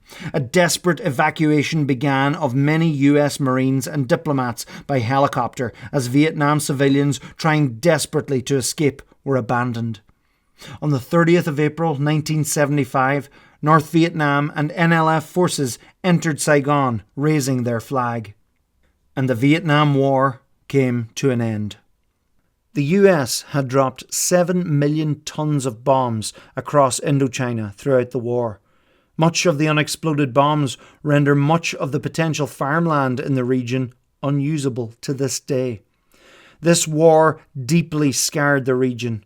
It also deeply scarred the psyche of the United States, the great world superpower which couldn't win a war against a small nation of communists. It led to a wariness towards US foreign intervention in the future, and whether it was worth the American lives or the lives in whichever country they were in. 58,220 American soldiers were killed during the war. Between 1 and 3 million Vietnamese were killed. And communism did not spread to India or Japan. Other US and Soviet-backed conflicts raged throughout the world. Gerald Ford wasn't the most notable of presidents. He did sign the Helsinki Accords, which was signed by 35 states and sought for better relations between East and West. In what's known as the Halloween Massacre, Ford replaced a lot of Nixon's cabinet members. Took him long enough. Overall, there were 69 people indicted for crimes connected to the conspiracy. 48 were convicted. The convicted conspirators served their time in prison. Ford oversaw a violent takeover of East Timor. Recession hit under his presidency. The Church Committee would later be succeeded by the Senate Select Committee on Intelligence. In 1976, political prisoners lost their special category status, once again having to conform to normal prison rules and be recognised as criminals. Atrocities caused by both sides occurred across the North and beyond. The right of Palestinians to independence and to human rights was recognised, and Israel proceeded to confiscate more land and clearing more Arab cities within Israel. Huge mass protests against this ensued, which is commemorated in Palestinian Land Day. In 1976, North and South would be unified into the Socialist Republic of Vietnam, and Saigon was renamed Ho Chi Minh City. Hanoi would be the capital of the entire nation. All of former Indochina was now communist. The massive upheaval in Cambodia led to the terrible reign of the Khmer Rouge led by Pol Pot, who would commit genocide of millions of Cambodians. Watergate really drove a building sense of cynicism within the United States. Ford was defeated when he actually ran for president. In Northern Ireland, prisoners protested in many ways, such as the Dirty Protest. In his first major interview after the scandal, Nixon spoke with English journalist David Frost, who asked him if he thought there were certain situations where the president could do something illegal. Nixon's response was, "Well, when the president does it, that means it is not illegal." Jimmy Carter oversaw the promising of control of the Panama Canal to Panama in 22 years. Vietnam would go to war with the Khmer Rouge, leading to more war with China and Thailand. Vietnam's economy struggled through the 70s and 80s, with many southern rice farmers refusing to cooperate with the state-run system, leading to aspects of capitalism creeping in. The wars and poor living led to many refugees. Israel and Egypt signed the Camp David Accords, looking to create peace. Gay liberation marches would evolve into gay pride parades as people became more comfortable to take pride in who they are. Over the next few decades, the LGBTQ+ community would face many obstacles. Carter oversaw an inquiry into the 3 Mile Island incident, where a nuclear reactor in Pennsylvania went into partial meltdown. Carter also signed the SALT II agreements, which were never ratified as the Soviet Union invaded Afghanistan, ending détente, to reinforce a newly established communist regime, which would begin a war that would rage throughout the 1980s. The Iran Revolution led to 52 Americans being held hostage in Iran for 444 days, and an energy crisis with a lack of oil coming from the Middle East. The hostage-takers wanted their deposed leader Shah Mohammad Reza Pahlavi returned from the USA, so they could hang him for being a corrupt oil puppet of the West. But Carter wouldn't yield to blackmail. Because of the Soviet Union invaded Afghanistan, Carter led an international boycott of the 1980 Moscow Olympics. Iran eventually returned the hostages, looking for help as Iraq invaded Iran. Former Hollywood actor Ronald Reagan became president in 1981. His economic policies, known as Reaganomics, was a sort of trickle-down economics where they'd reduce regulation and allow big business to make more money, and thus this money would trickle down to the people on the street. Of course, this doesn't work if the corporations hoard all the money. Early in his presidency, Reagan survived an assassination attempt. Reagan was a new vein of the Republican Party, of the evangelical Christian right. Nixon's executive producer for television, Roger Ailes, would go on to help in the presidential campaign of Ronald Reagan. The Southern strategy was a very insidious method to distance conservatism from the overt racism of the likes of George Wallace. It changed the narrative from Negroes to thugs and made race a subtext rather than text.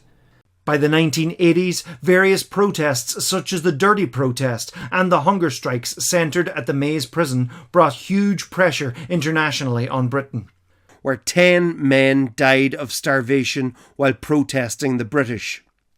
The bombings and killings would continue through the 1980s. The old city area of Jerusalem was put under UNESCO care. With the emergence of more radical Islamic nationalism, the extremist group Palestinian Islamic Jihad emerged, using terrorism to try establish an Islamic state of Palestine. In West Berlin, the wall became a grand canvas for graffiti and was visited by tourists. Some constructed platforms even allowing curious folk to peek over the wall and see into the east. At a Rolling Stones concert in West Berlin in 1982, balloons were released into the sky, and as they floated across to the east, it inspired the German band Nina to write the song 99 Luftballons, which became translated into 99 Red Balloons, telling of an apocalyptic war resulting from Eastern forces mistaking the balloons as a missile attack. This was the tension the world lived in during the 1980s, and Berlin was at the epicenter of this tension. The so-called war on drugs, kicked into overdrive by President Reagan, saw a massive increase in the incarceration of black men. And the drugs were not defeated. Beyond his presidency, Carter set up the Carter Center, campaigning for human rights and environmental issues. Amidst the ongoing civil war in Lebanon, Israel invaded in 1982 to try and wipe out the PLO and backed Lebanese Christian extremists to massacre Palestinian refugees. The PLO fled to Tunisia. Due to the Camp David Accords, Israel would later return the Sinai Peninsula to Egypt. Reagan and his strong ally British Prime Minister Margaret Thatcher took a very strong stance against the Soviet Union, calling it an evil empire. To deal with Afghanistan through the CIA, Reagan sought to arm the Islamic Mujahideen in Pakistan to wage war on the atheist communist Soviets in Afghanistan and bleed them. The US and Soviet Union spent tons on their military, building up huge arsenals, the Soviet Union having overtaken the US in the arms race. Reagan later claimed, "We don't mistrust each other because we're armed. We're armed because we mistrust each other." Going against the SALT agreements, Reagan began developing anti-ballistic missile defenses as the Soviet arsenal continued to grow.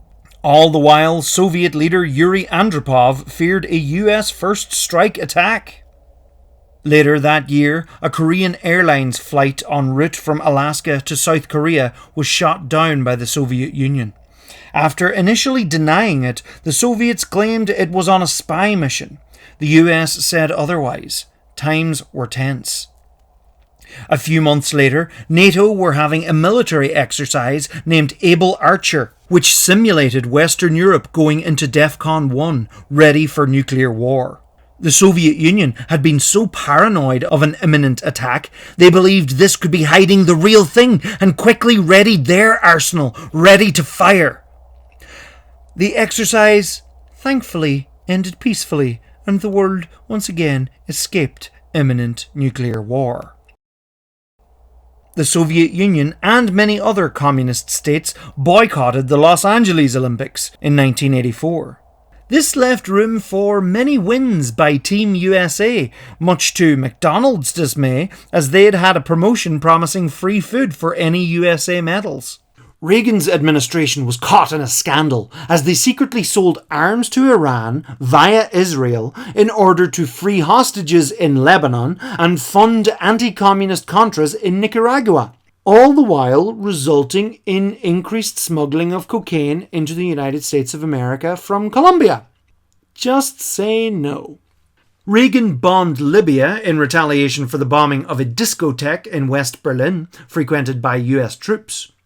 Economic stagnation was becoming more apparent within the Soviet Union, which was not helped by the war dragging on in Afghanistan. 1986 saw the Chernobyl disaster, in which a nuclear power station went into meltdown and spread radioactive material across Europe. The Soviet Premier Mikhail Gorbachev brought in reforms to reorganize the Union and prevent corruption within the Communist Party. Reagan also ignored the AIDS epidemic in the United States for years, resulting in a lack of AIDS research and 70,000 people dead by the end of his second term. In 1987, Reagan travelled to West Berlin and challenged the Soviet leader Mikhail Gorbachev, "Mr. Gorbachev, tear down this wall." Having come close to nuclear war in his first term, Reagan and the Soviet Union signed the INF Treaty to reduce arms. In 1987, as Israel's occupation of Gaza and the West Bank neared 20 years, many young Palestinians who had only known Israeli occupation their whole life rose up in protest and frustration in what is known as the First Intifada, a predominantly non-violent uprising. Out of this, however, some hardline Palestinians formed the Islamic resistance movement Hamas, advocating the destruction of Israel. Amidst the Intifada, the PLO declared the State of Palestine's independence. while still in exile in Algeria in 1988. In Afghanistan, some of these CIA armed mujahideen would go on to form the Taliban and Al-Qaeda. Yes. During the time of Perestroika, when Soviet restrictions were eased, many Crimean Tatars returned to Crimea after their long exile. Gorbachev pulled the Soviet forces out of Afghanistan. Due to Gorbachev's more relaxed policies, there was a rising demand for independence in Eastern Europe. Gorbachev refused to send Soviet forces to intervene. With less intervention from a loosening Soviet Union came a series of mostly peaceful protests, although Romania's revolution was not so peaceful. Anti-communist protests happened in China, but ended in massacre. In Berlin, on the 9th of November 1989, the GDR government announced that they would be easing security along the border and allowing people from east and west to visit each other once again. Almost immediately, people took this as an indication that the wall would be coming down, so people arrived all along the border demanding the gates be open. The overwhelmed guards had no choice but to open the gates and allow the reunion of East and West, families and friends separated for almost 30 years. People climbed atop the wall and some began to dismantle it. Some in the East began hiring out tools of destruction to those eager to tear a hole in the wall, early adopters of capitalism. And David Hasselhoff was there for some reason. The Brandenburg gates were opened once more. The city was reunified. Roger Ailes would go on to help in the presidential campaigns of George H.W. Bush. George Bush became president. On December 3rd, 1989, George Bush declared the Cold War over. And before the end of his first year invaded Panama, deposing their former pawn, Manuel Noriega. He promised not to raise taxes and then raised taxes. After Iraq invaded Kuwait, Bush waged war on Iraq in the Gulf War against Saddam Hussein. East and West Germany ultimately reunified in 1990. The transition wasn't perfect. In Berlin, they tried to get rid of the Ampelmann, the iconic pedestrian crossing light, which was used in the East. There was uproar as the people of the city loved this little guy so much, so he now remains a massive icon of the city. In 1991, 2 loyalist prisoners in Crumlin Road Jail were killed in an explosion in the C Wing dining hall, with a dozen seriously injured. The dining hall had been used by Republican prisoners earlier that day. Gorbachev and US President George H.W. Bush signed the START I Arms Control Treaty in Moscow to actively decrease nuclear weapons. The Communist Party of the Soviet Union itself was banned in the USSR, which led to the dissolution of the Union of Soviet Socialist Republics in 1991. When the Soviet Union collapsed in 1991, Ukraine declared its independence, approved by referendum. This truly marked the end of the Cold War, and the world was left with one superpower, the United States of America. Some historians reckoned that this brought an end to history, that the world had reached a height of civil society. The many regional wars and incidents in the wake of the fall of communism showed that this was not the case. Other historians reckoned that history couldn't properly progress without 2 conflicting ideals to move politics forward, that world politics would stagnate. After the fall of the Soviet Union, the industries and services formerly owned by the state were snapped up by Russian businessmen who would de facto control the country as oligarchs. Russia had lost decent access to several of its important ports. A poorly recovering economy led Bush to losing his campaign for a second term. A monument of a JCB was erected in 1992 along the border between Cavan and Fermanagh, remembering the efforts of locals to keep the border open despite the army efforts. Despite the declaration, Gaza, the West Bank, and indeed Syria's Golan Heights continued to be occupied by the Israeli Defense Forces. After the collapse of the Soviet Union, there was a huge influx of Jews from those territories who had had limited travelling ability during the Soviet era. In 1992, an RPG was fired by loyalists towards the A-Wing dining hall, where Republican prisoners were. No one was seriously injured. Black people would strike out against injustice, and the now fully militarised police force would come down hard on them and allowed the image of dangerous, unruly black people to be perpetuated as the dominant image. Bill Clinton saw the longest period of peace and economic growth in American history.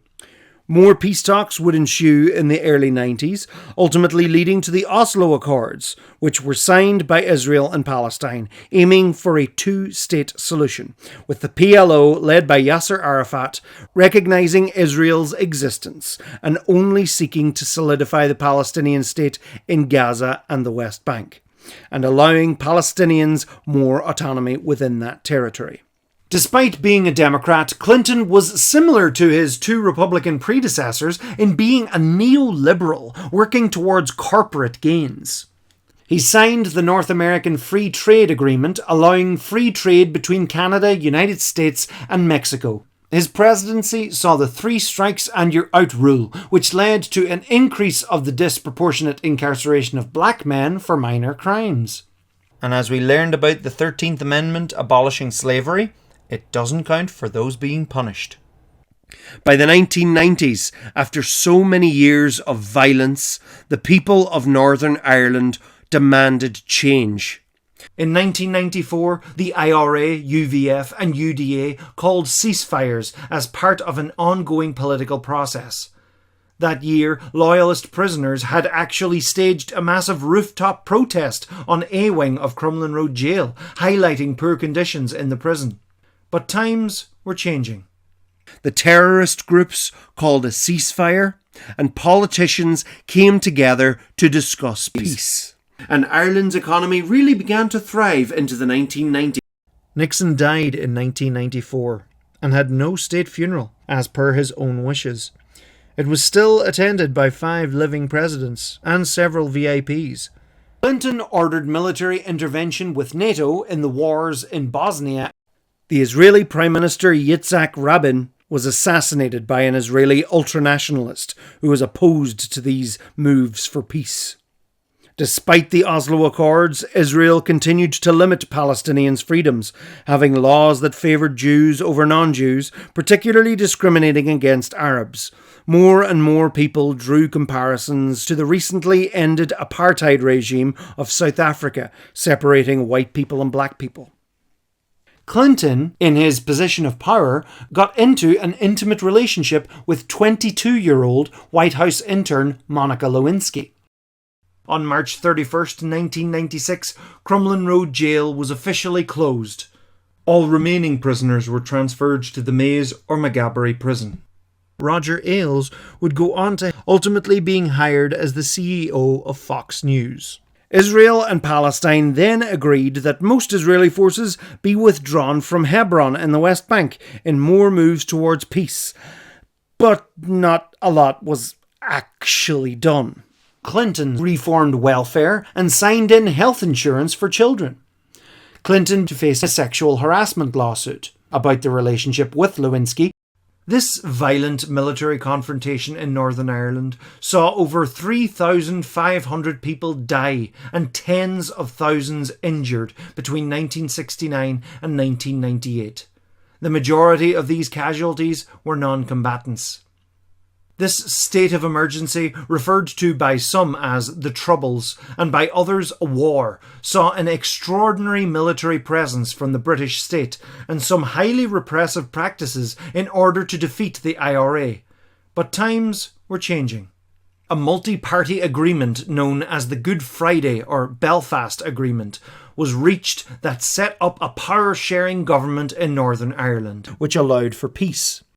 This agreement, legislated by British and Irish governments, allowed the expression of Irish and British identities equal legitimacy. The ability to be an Irish citizen, a British citizen, or both was granted to everyone in Northern Ireland, giving everyone, nationalist and unionist, the best of both worlds.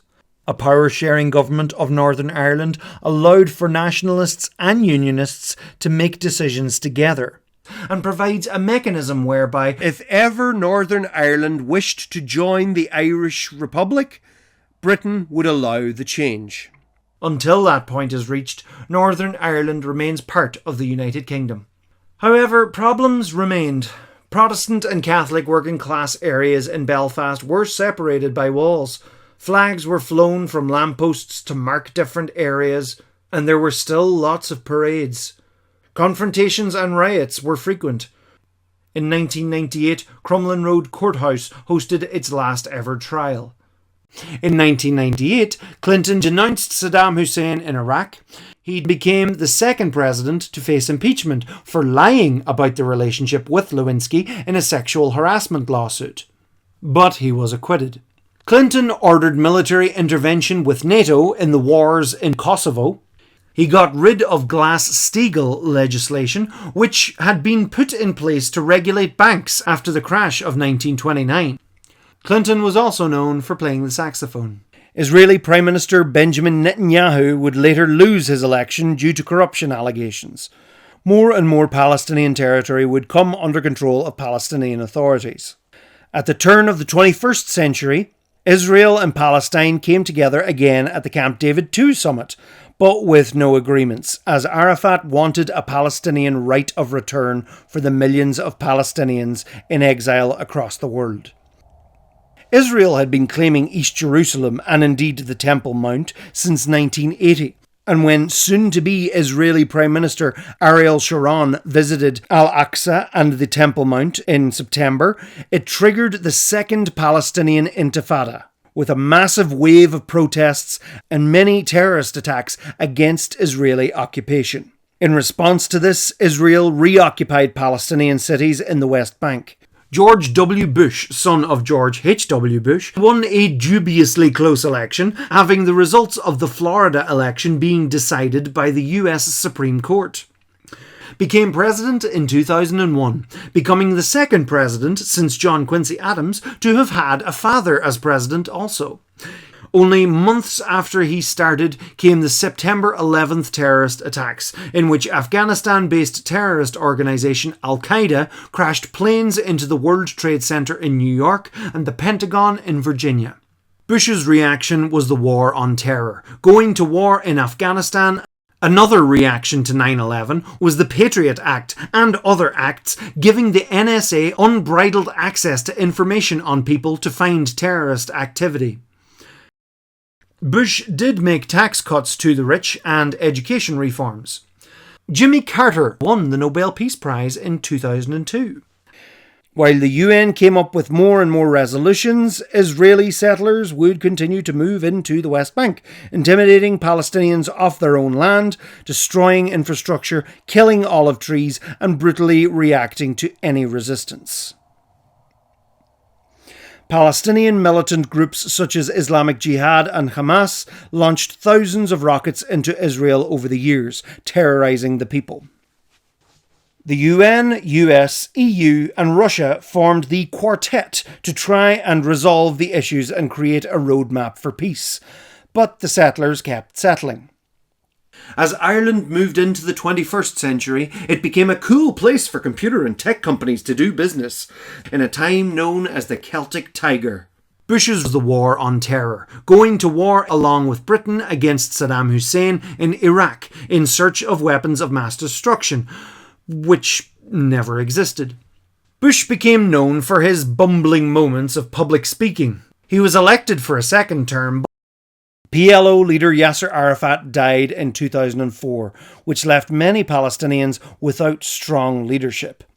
Israel began to disengage from Gaza in 2005, and Israeli settlers within Gaza were removed.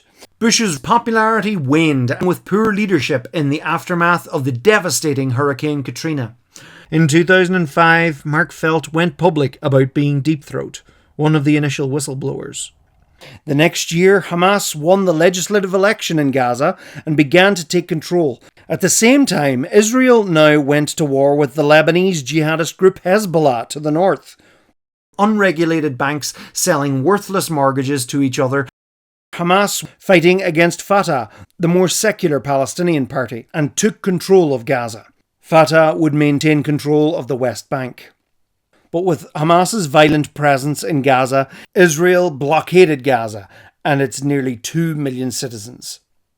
Northern Ireland had greater peace, but there is still assertive politics on the street. Confrontations and riots were frequent. It took a long while for the Democratic Unionist Party to agree to a power-sharing government of Northern Ireland, but when they did, Northern Ireland had a functioning government. The border checkpoints were phased out and the border became almost invisible. Over the years, they would tighten their hold on Gaza, sealing it off from the rest of the world, ultimately launching a full 22-day military assault on Gaza.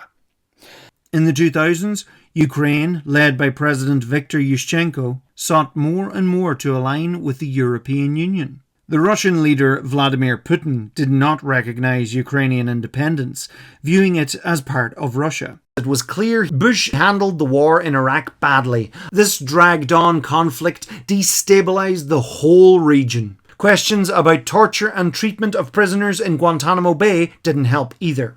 The financial crisis of 2008, stemming from unregulated banks selling worthless mortgages to each other, led to Lehman Brothers Bank failing. All the other banks panicked, and this led to a global recession.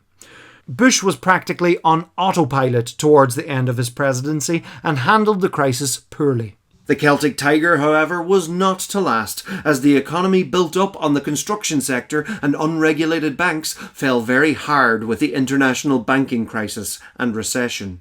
Amidst the war on Gaza and threat of retaliatory rockets launched from Hamas, the right-wing former Prime Minister Benjamin Netanyahu returned to power in Israel. The UN called for a ceasefire and investigated Gaza. Also, to give you an idea of scale, this is the Gaza Strip compared to New York City. The banks were bailed out by taxpayer money, and taxpayers had to pay more taxes. Homelessness increased as more people were being priced out of an ever-climbing rental market, with very few new houses being built. Obama was the first president to really use the internet effectively in his campaign. The election of Barack Obama saw the first African American becoming president. This allowed many people to relax and believe that racism was over. It's never over. Racism is something our brain does to try and make sense of the world super quickly. It's about being aware of when our mind makes these assumptions and whether they're based on facts or what we've been conditioned to believe. Being born on Hawaii, he also became the first president to not be born on continental America. Obama promised to close Guantanamo Bay, but he faced staunch opposition from House Republicans, so Obama brought in measures to try and fight the effects of the recession, including some regulations on financial bodies. He also brought in affordable healthcare for more citizens, which annoyed many in opposition. Because who wants to live in the only industrialized country without health cover? Germany only fully paid off this debt to pay for the damages they had caused during the war. In 2010, Obama sought to reduce nuclear arms with Russia. He repealed Don't Ask, Don't Tell for homosexuals in the military. With more choice in news sources, news became more and more politicised, and the 21st century saw an ever-growing divide between conservatives and liberals. Queen Elizabeth II became the first English monarch to visit the Republic of Ireland for the first time in 2011. She visited Croke Park as a sign of reconciliation over the horrors brought to Ireland by the British. Obama bombed Libya against Gaddafi and ordered the operation resulting in the death of Osama bin Laden, one of the masterminds behind 9/11. He removed troops from Iraq and the power vacuum as well as the Syrian civil war. In 2011, Israel obtained the Iron Dome rocket defense system to intercept Hamas rocket attacks. Israel would attack Gaza again in 2012 due to the rockets. Later that month, Palestine was granted non-member observer state status in UN. In 2012, Crumlin Road Jail reopened as a visitor attraction and conference centre. Obama faced staunch opposition from House Republicans, so he did not close Guantanamo Bay. Obama also continued drone strike campaigns against the Taliban in North Pakistan along the Afghan border, using unmanned bombers, killing many civilians in the process. Drone strikes were expanded in Pakistan, Afghanistan, Somalia, and Yemen. Despite the huge milestone of being the first African American president, Obama's presidency saw an increase in private prisons. His neoliberal interests also resulted in the Democrats' continued support for corporations. In 2013, the Supreme Court ruled parts of the 1965 Voting Rights Act were unconstitutional, allowing for states once again to make up their own election laws without federal oversight. The goalposts continue to be changed. It's almost as if there are those in the land of the free who want less people to vote. And the power vacuum, as well as the Syrian civil war, led to huge gains by the so-called Islamic State. Russia had lost decent access to several of its important ports, and Ukraine's prominent position on the Black Sea was not to be allowed leave so easily. In 2013, Ukrainian President Viktor Yanukovych refused to sign the Ukraine-European Union Association Agreement and sought for closer ties with Russia instead. This sparked protests in Kyiv, leading to violence with the police. Eventually, the Ukrainian parliament voted to remove Yanukovych, who fled to Russia. Not long after, Russia invaded and occupied Crimea, forcing a referendum of annexation back to Russia, a referendum denounced as illegal by the EU and USA. In the wake of this, pro-Russian separatists in eastern Ukraine rose up, leading to the ongoing war in Donbass. Our President, Michael D. Higgins, visited the United Kingdom in symbolic gestures of peace and reconciliation. Crumlin Road Jail was visited by Queen Elizabeth II in 2014, where she was guided by First Minister Peter Robinson and Deputy First Minister Martin McGuinness, both former inmates.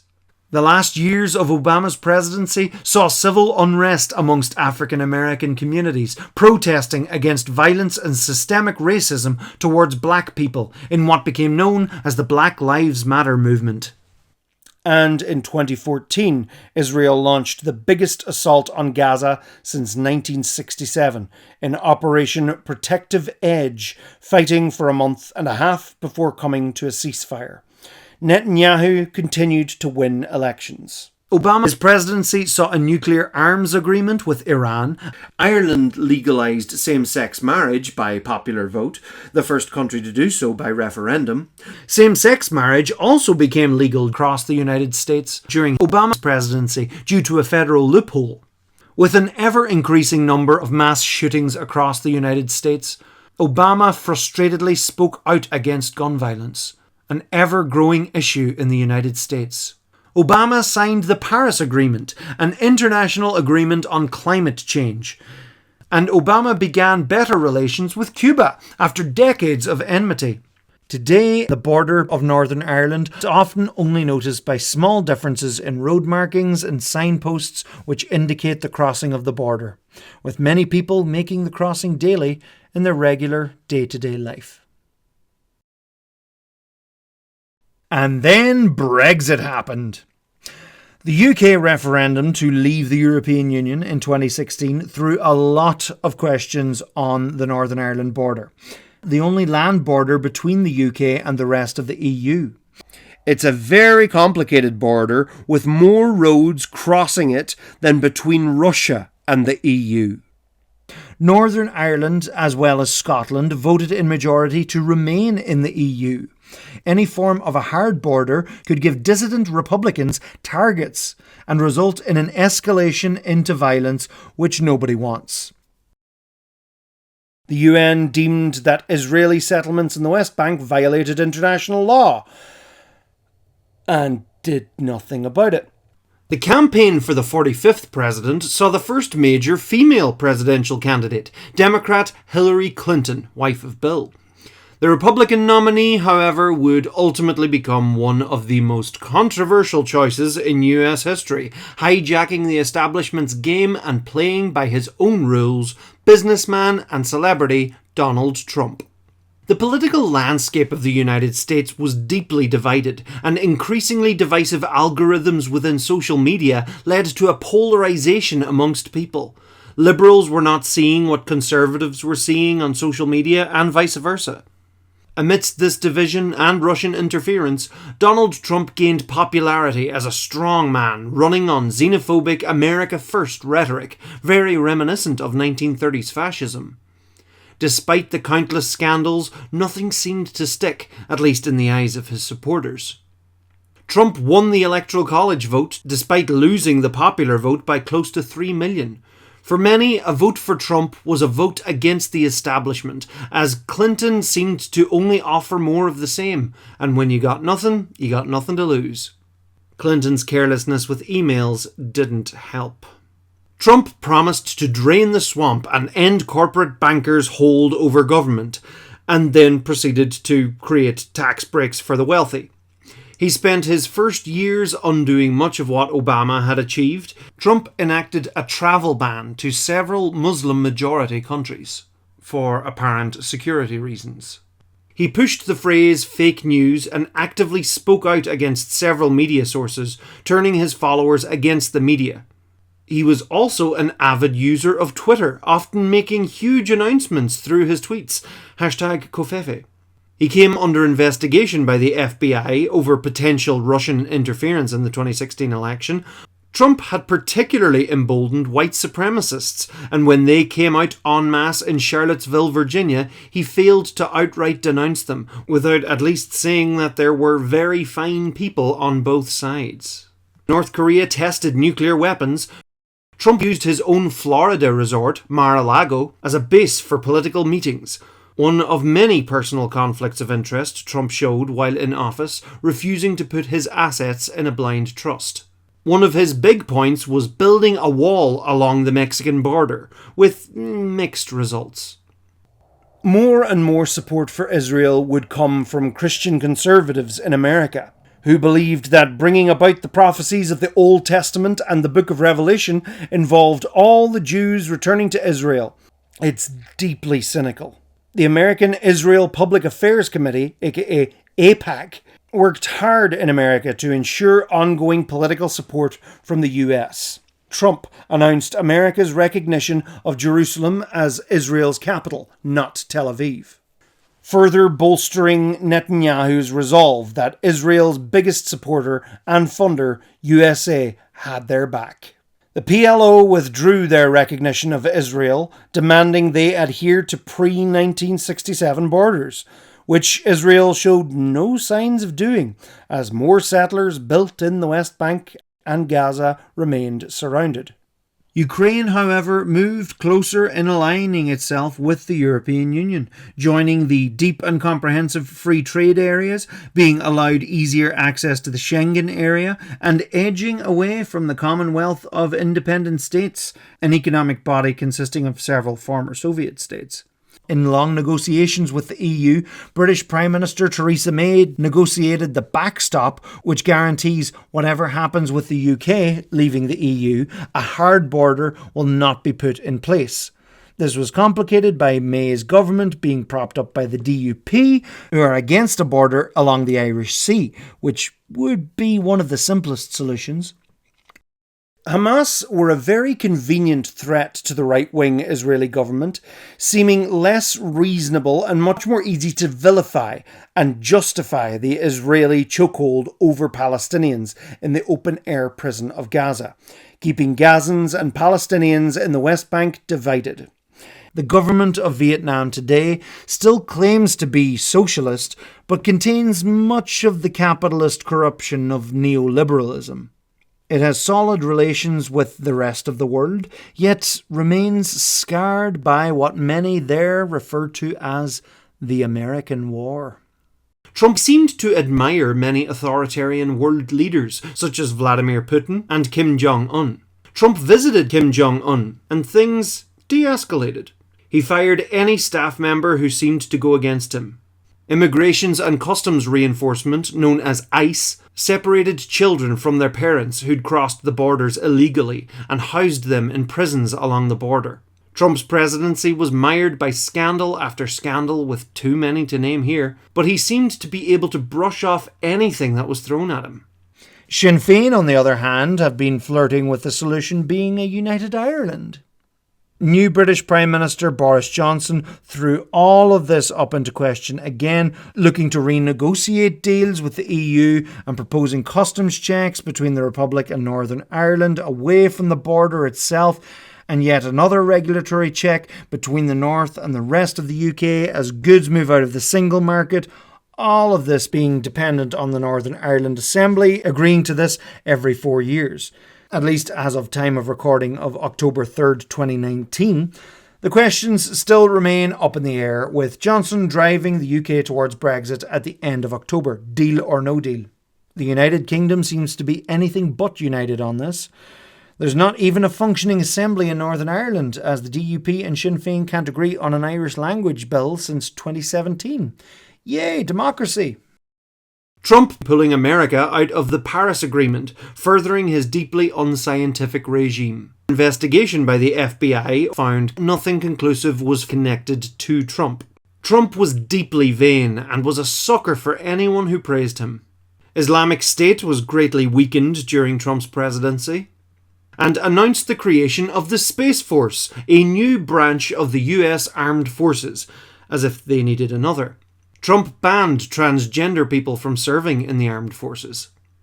In 2019, Ukraine changed its constitution to suit the EU and NATO, and former comedian Volodymyr Zelensky became president.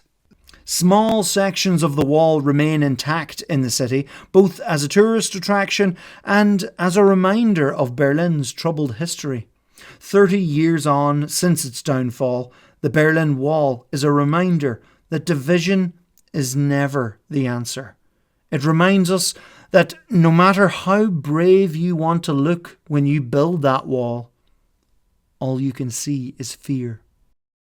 The United States President Donald Trump had his first impeachment over a phone conversation with Zelensky, as Trump threatened to withhold military aid to Ukraine if Zelensky didn't dig up dirt on his election opponent, Joe Biden. The US ultimately sent the aid. His voter base stuck by him due to tremendous support from the likes of Fox News. Trump's loyal Senate didn't bring it any further.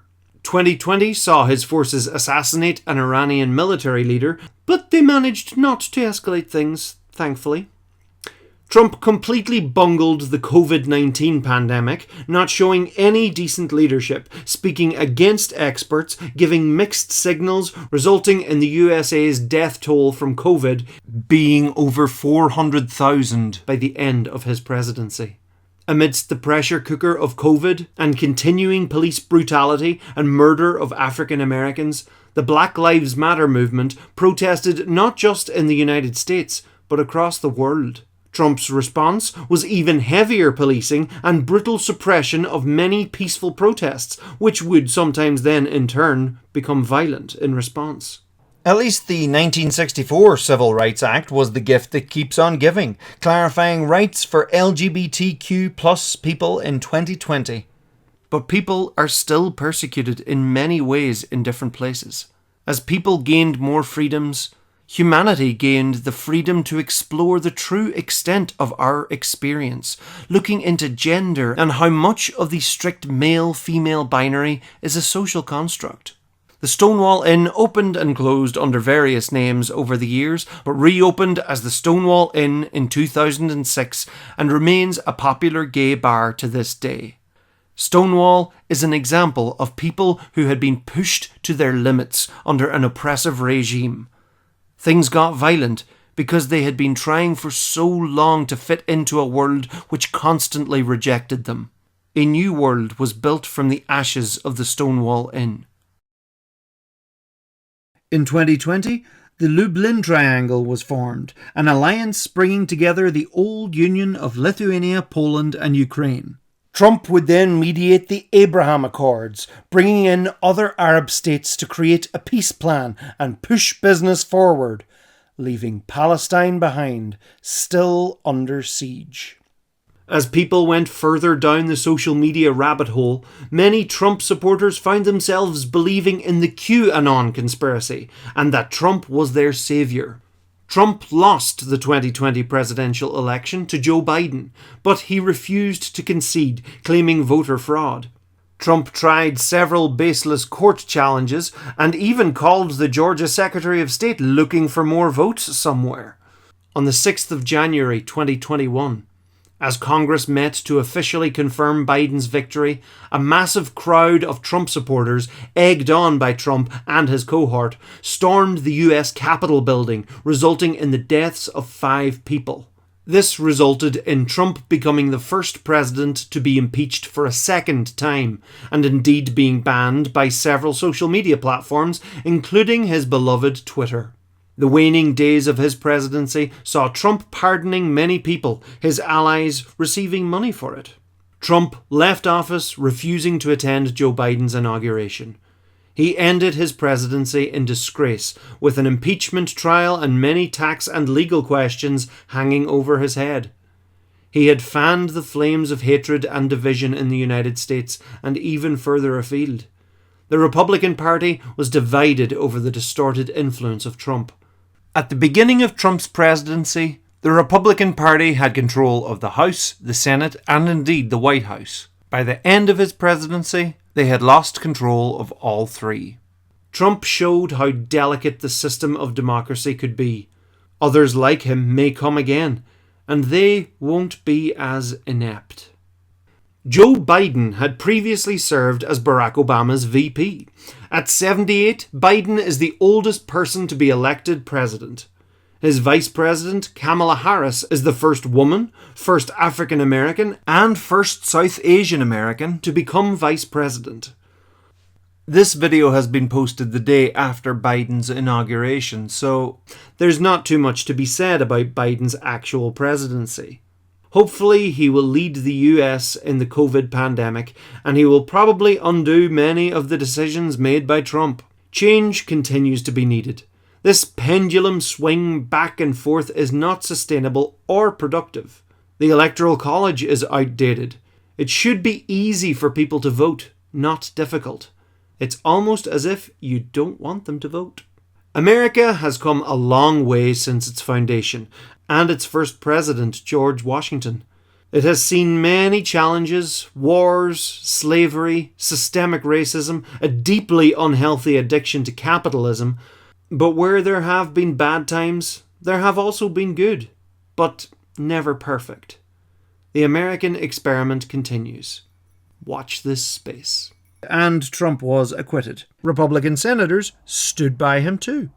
It would be interesting to see how the Watergate scandal would have played out if more conservative media had been there to sing Nixon's praises. What do you think? As the westernization continued, Zelensky had pro-Russian channels banned in Ukraine as they broadcast in propaganda.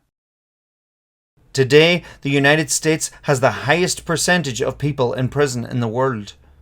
The fact that many prisons are private businesses actually creates a demand for prisoners. Go capitalism.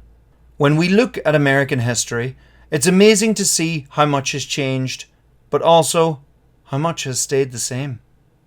The South complained about the interfering federal government from the days of Thomas Jefferson. When the enslaved people gained their freedom, many in the establishment did their best to move the goalposts to stop certain people from voting. As progress was made, the goalposts changed. States once again make up their own election laws without federal oversight. The goalposts continue to be changed. With Ukraine looking all set to join the EU and NATO, Putin's forces invaded in early 2022. Expecting a swift victory, the Russians were met with the fiercest resistance from the Ukrainian people. Under decades of pressure, occupation, persecution and violence, Hamas launched a massive, heinous attack on Israel on October 7th, 2023, kidnapping roughly 240 hostages, killing over 1,200 Israelis in bordering areas, and took the world by surprise. It was the largest attack on Jewish people since the Holocaust, and many dubbed it as Israel's 9/11. Israel's response was a relentless bombing of Gaza and a ground assault. In 1 month alone, when this script was first written, over 10,000 Palestinians were killed. As of time of publishing, April 2024, the Palestinian death toll is over 30,000. Many Israelis claimed that the people of Gaza deserved it, having voted for Hamas all those years ago. But most of Gaza's very young population weren't able to vote, or probably weren't even alive yet in 2006. Israel's incessant missiles certainly made it clear that they seemed more interested in making Gaza unlivable for its people, because those missiles didn't seem too effective at rescuing hostages. It is easy now to look back and see the trickle-down signs that led to the rise of fascism and the various catastrophes of World War II. Growing acceptance of discrimination against minorities, toxic nationalism, looking to the strong man to fix all of your problems, the ignorance and naivety that a war as bad as World War I could never happen again. Times change, people change. Pay attention and don't walk blindfolded into another catastrophe.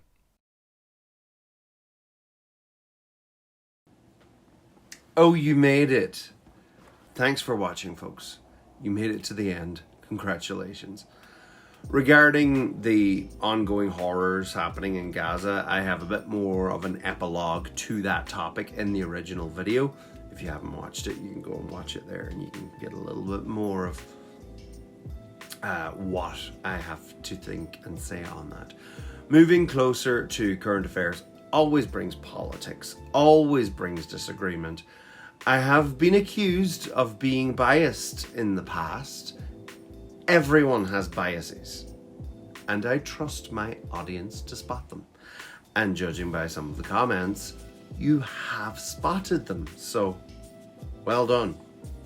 I often get in comments to say, oh, you know, I was hoping for this to be unbiased. I was like, what is unbiased? I mean, I understand, you know, the whole thing of, oh, well, you know, this, both sides should be taken equally. I was like, but, you know, oh, maybe we should like fully reconsider the, you know, to really take the Nazi perspective into consideration when telling the story of World War II. If only to understand it, but still. Anyway, you get my point. I am a visual learner.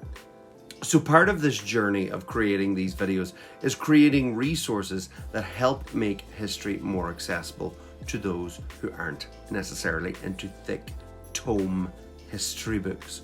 Most of the history books I'm into are like fully illustrated reference books with maps and all sorts of visuals. Like you can see, I don't know, can you see? Can you see them? Kind of. Well, they're my Tolkien shelf. Down here though, I've got loads of fully illustrated books. I mean, I hope I have been able to do that, to help bring history to life visually for plenty people across the world, even if they have giant eyes and stick arms and legs. As I always say, history is too important to be boring. Also, as you would have seen during this video, if you watched the whole thing, I have the Wars of the Roses and indeed the rest of the Monarchs of England series to complete, so please consider supporting the creation of this work.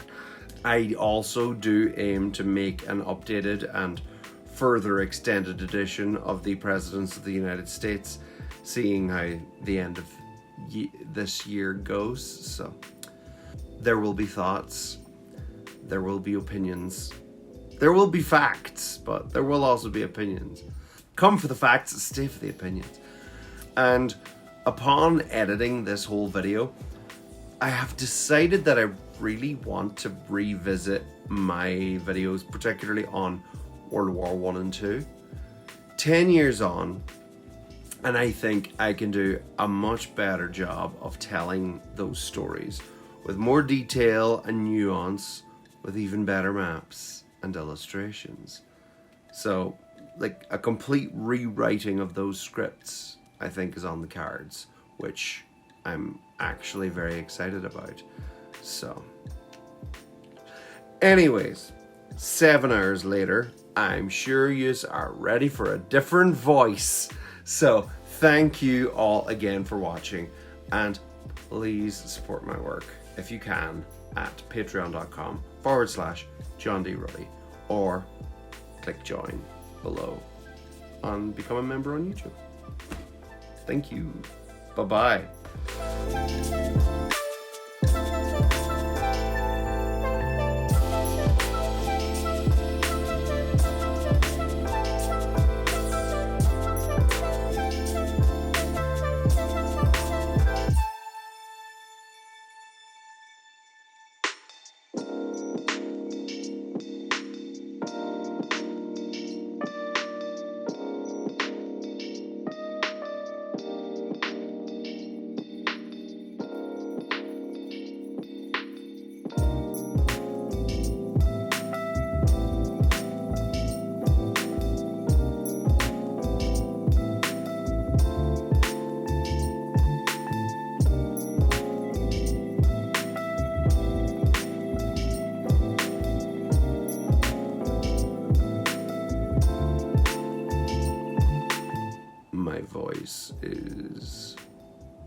My voice is doing something pretty intense right now. It's like really deep and gravelly, and it's a cold. It's a cold.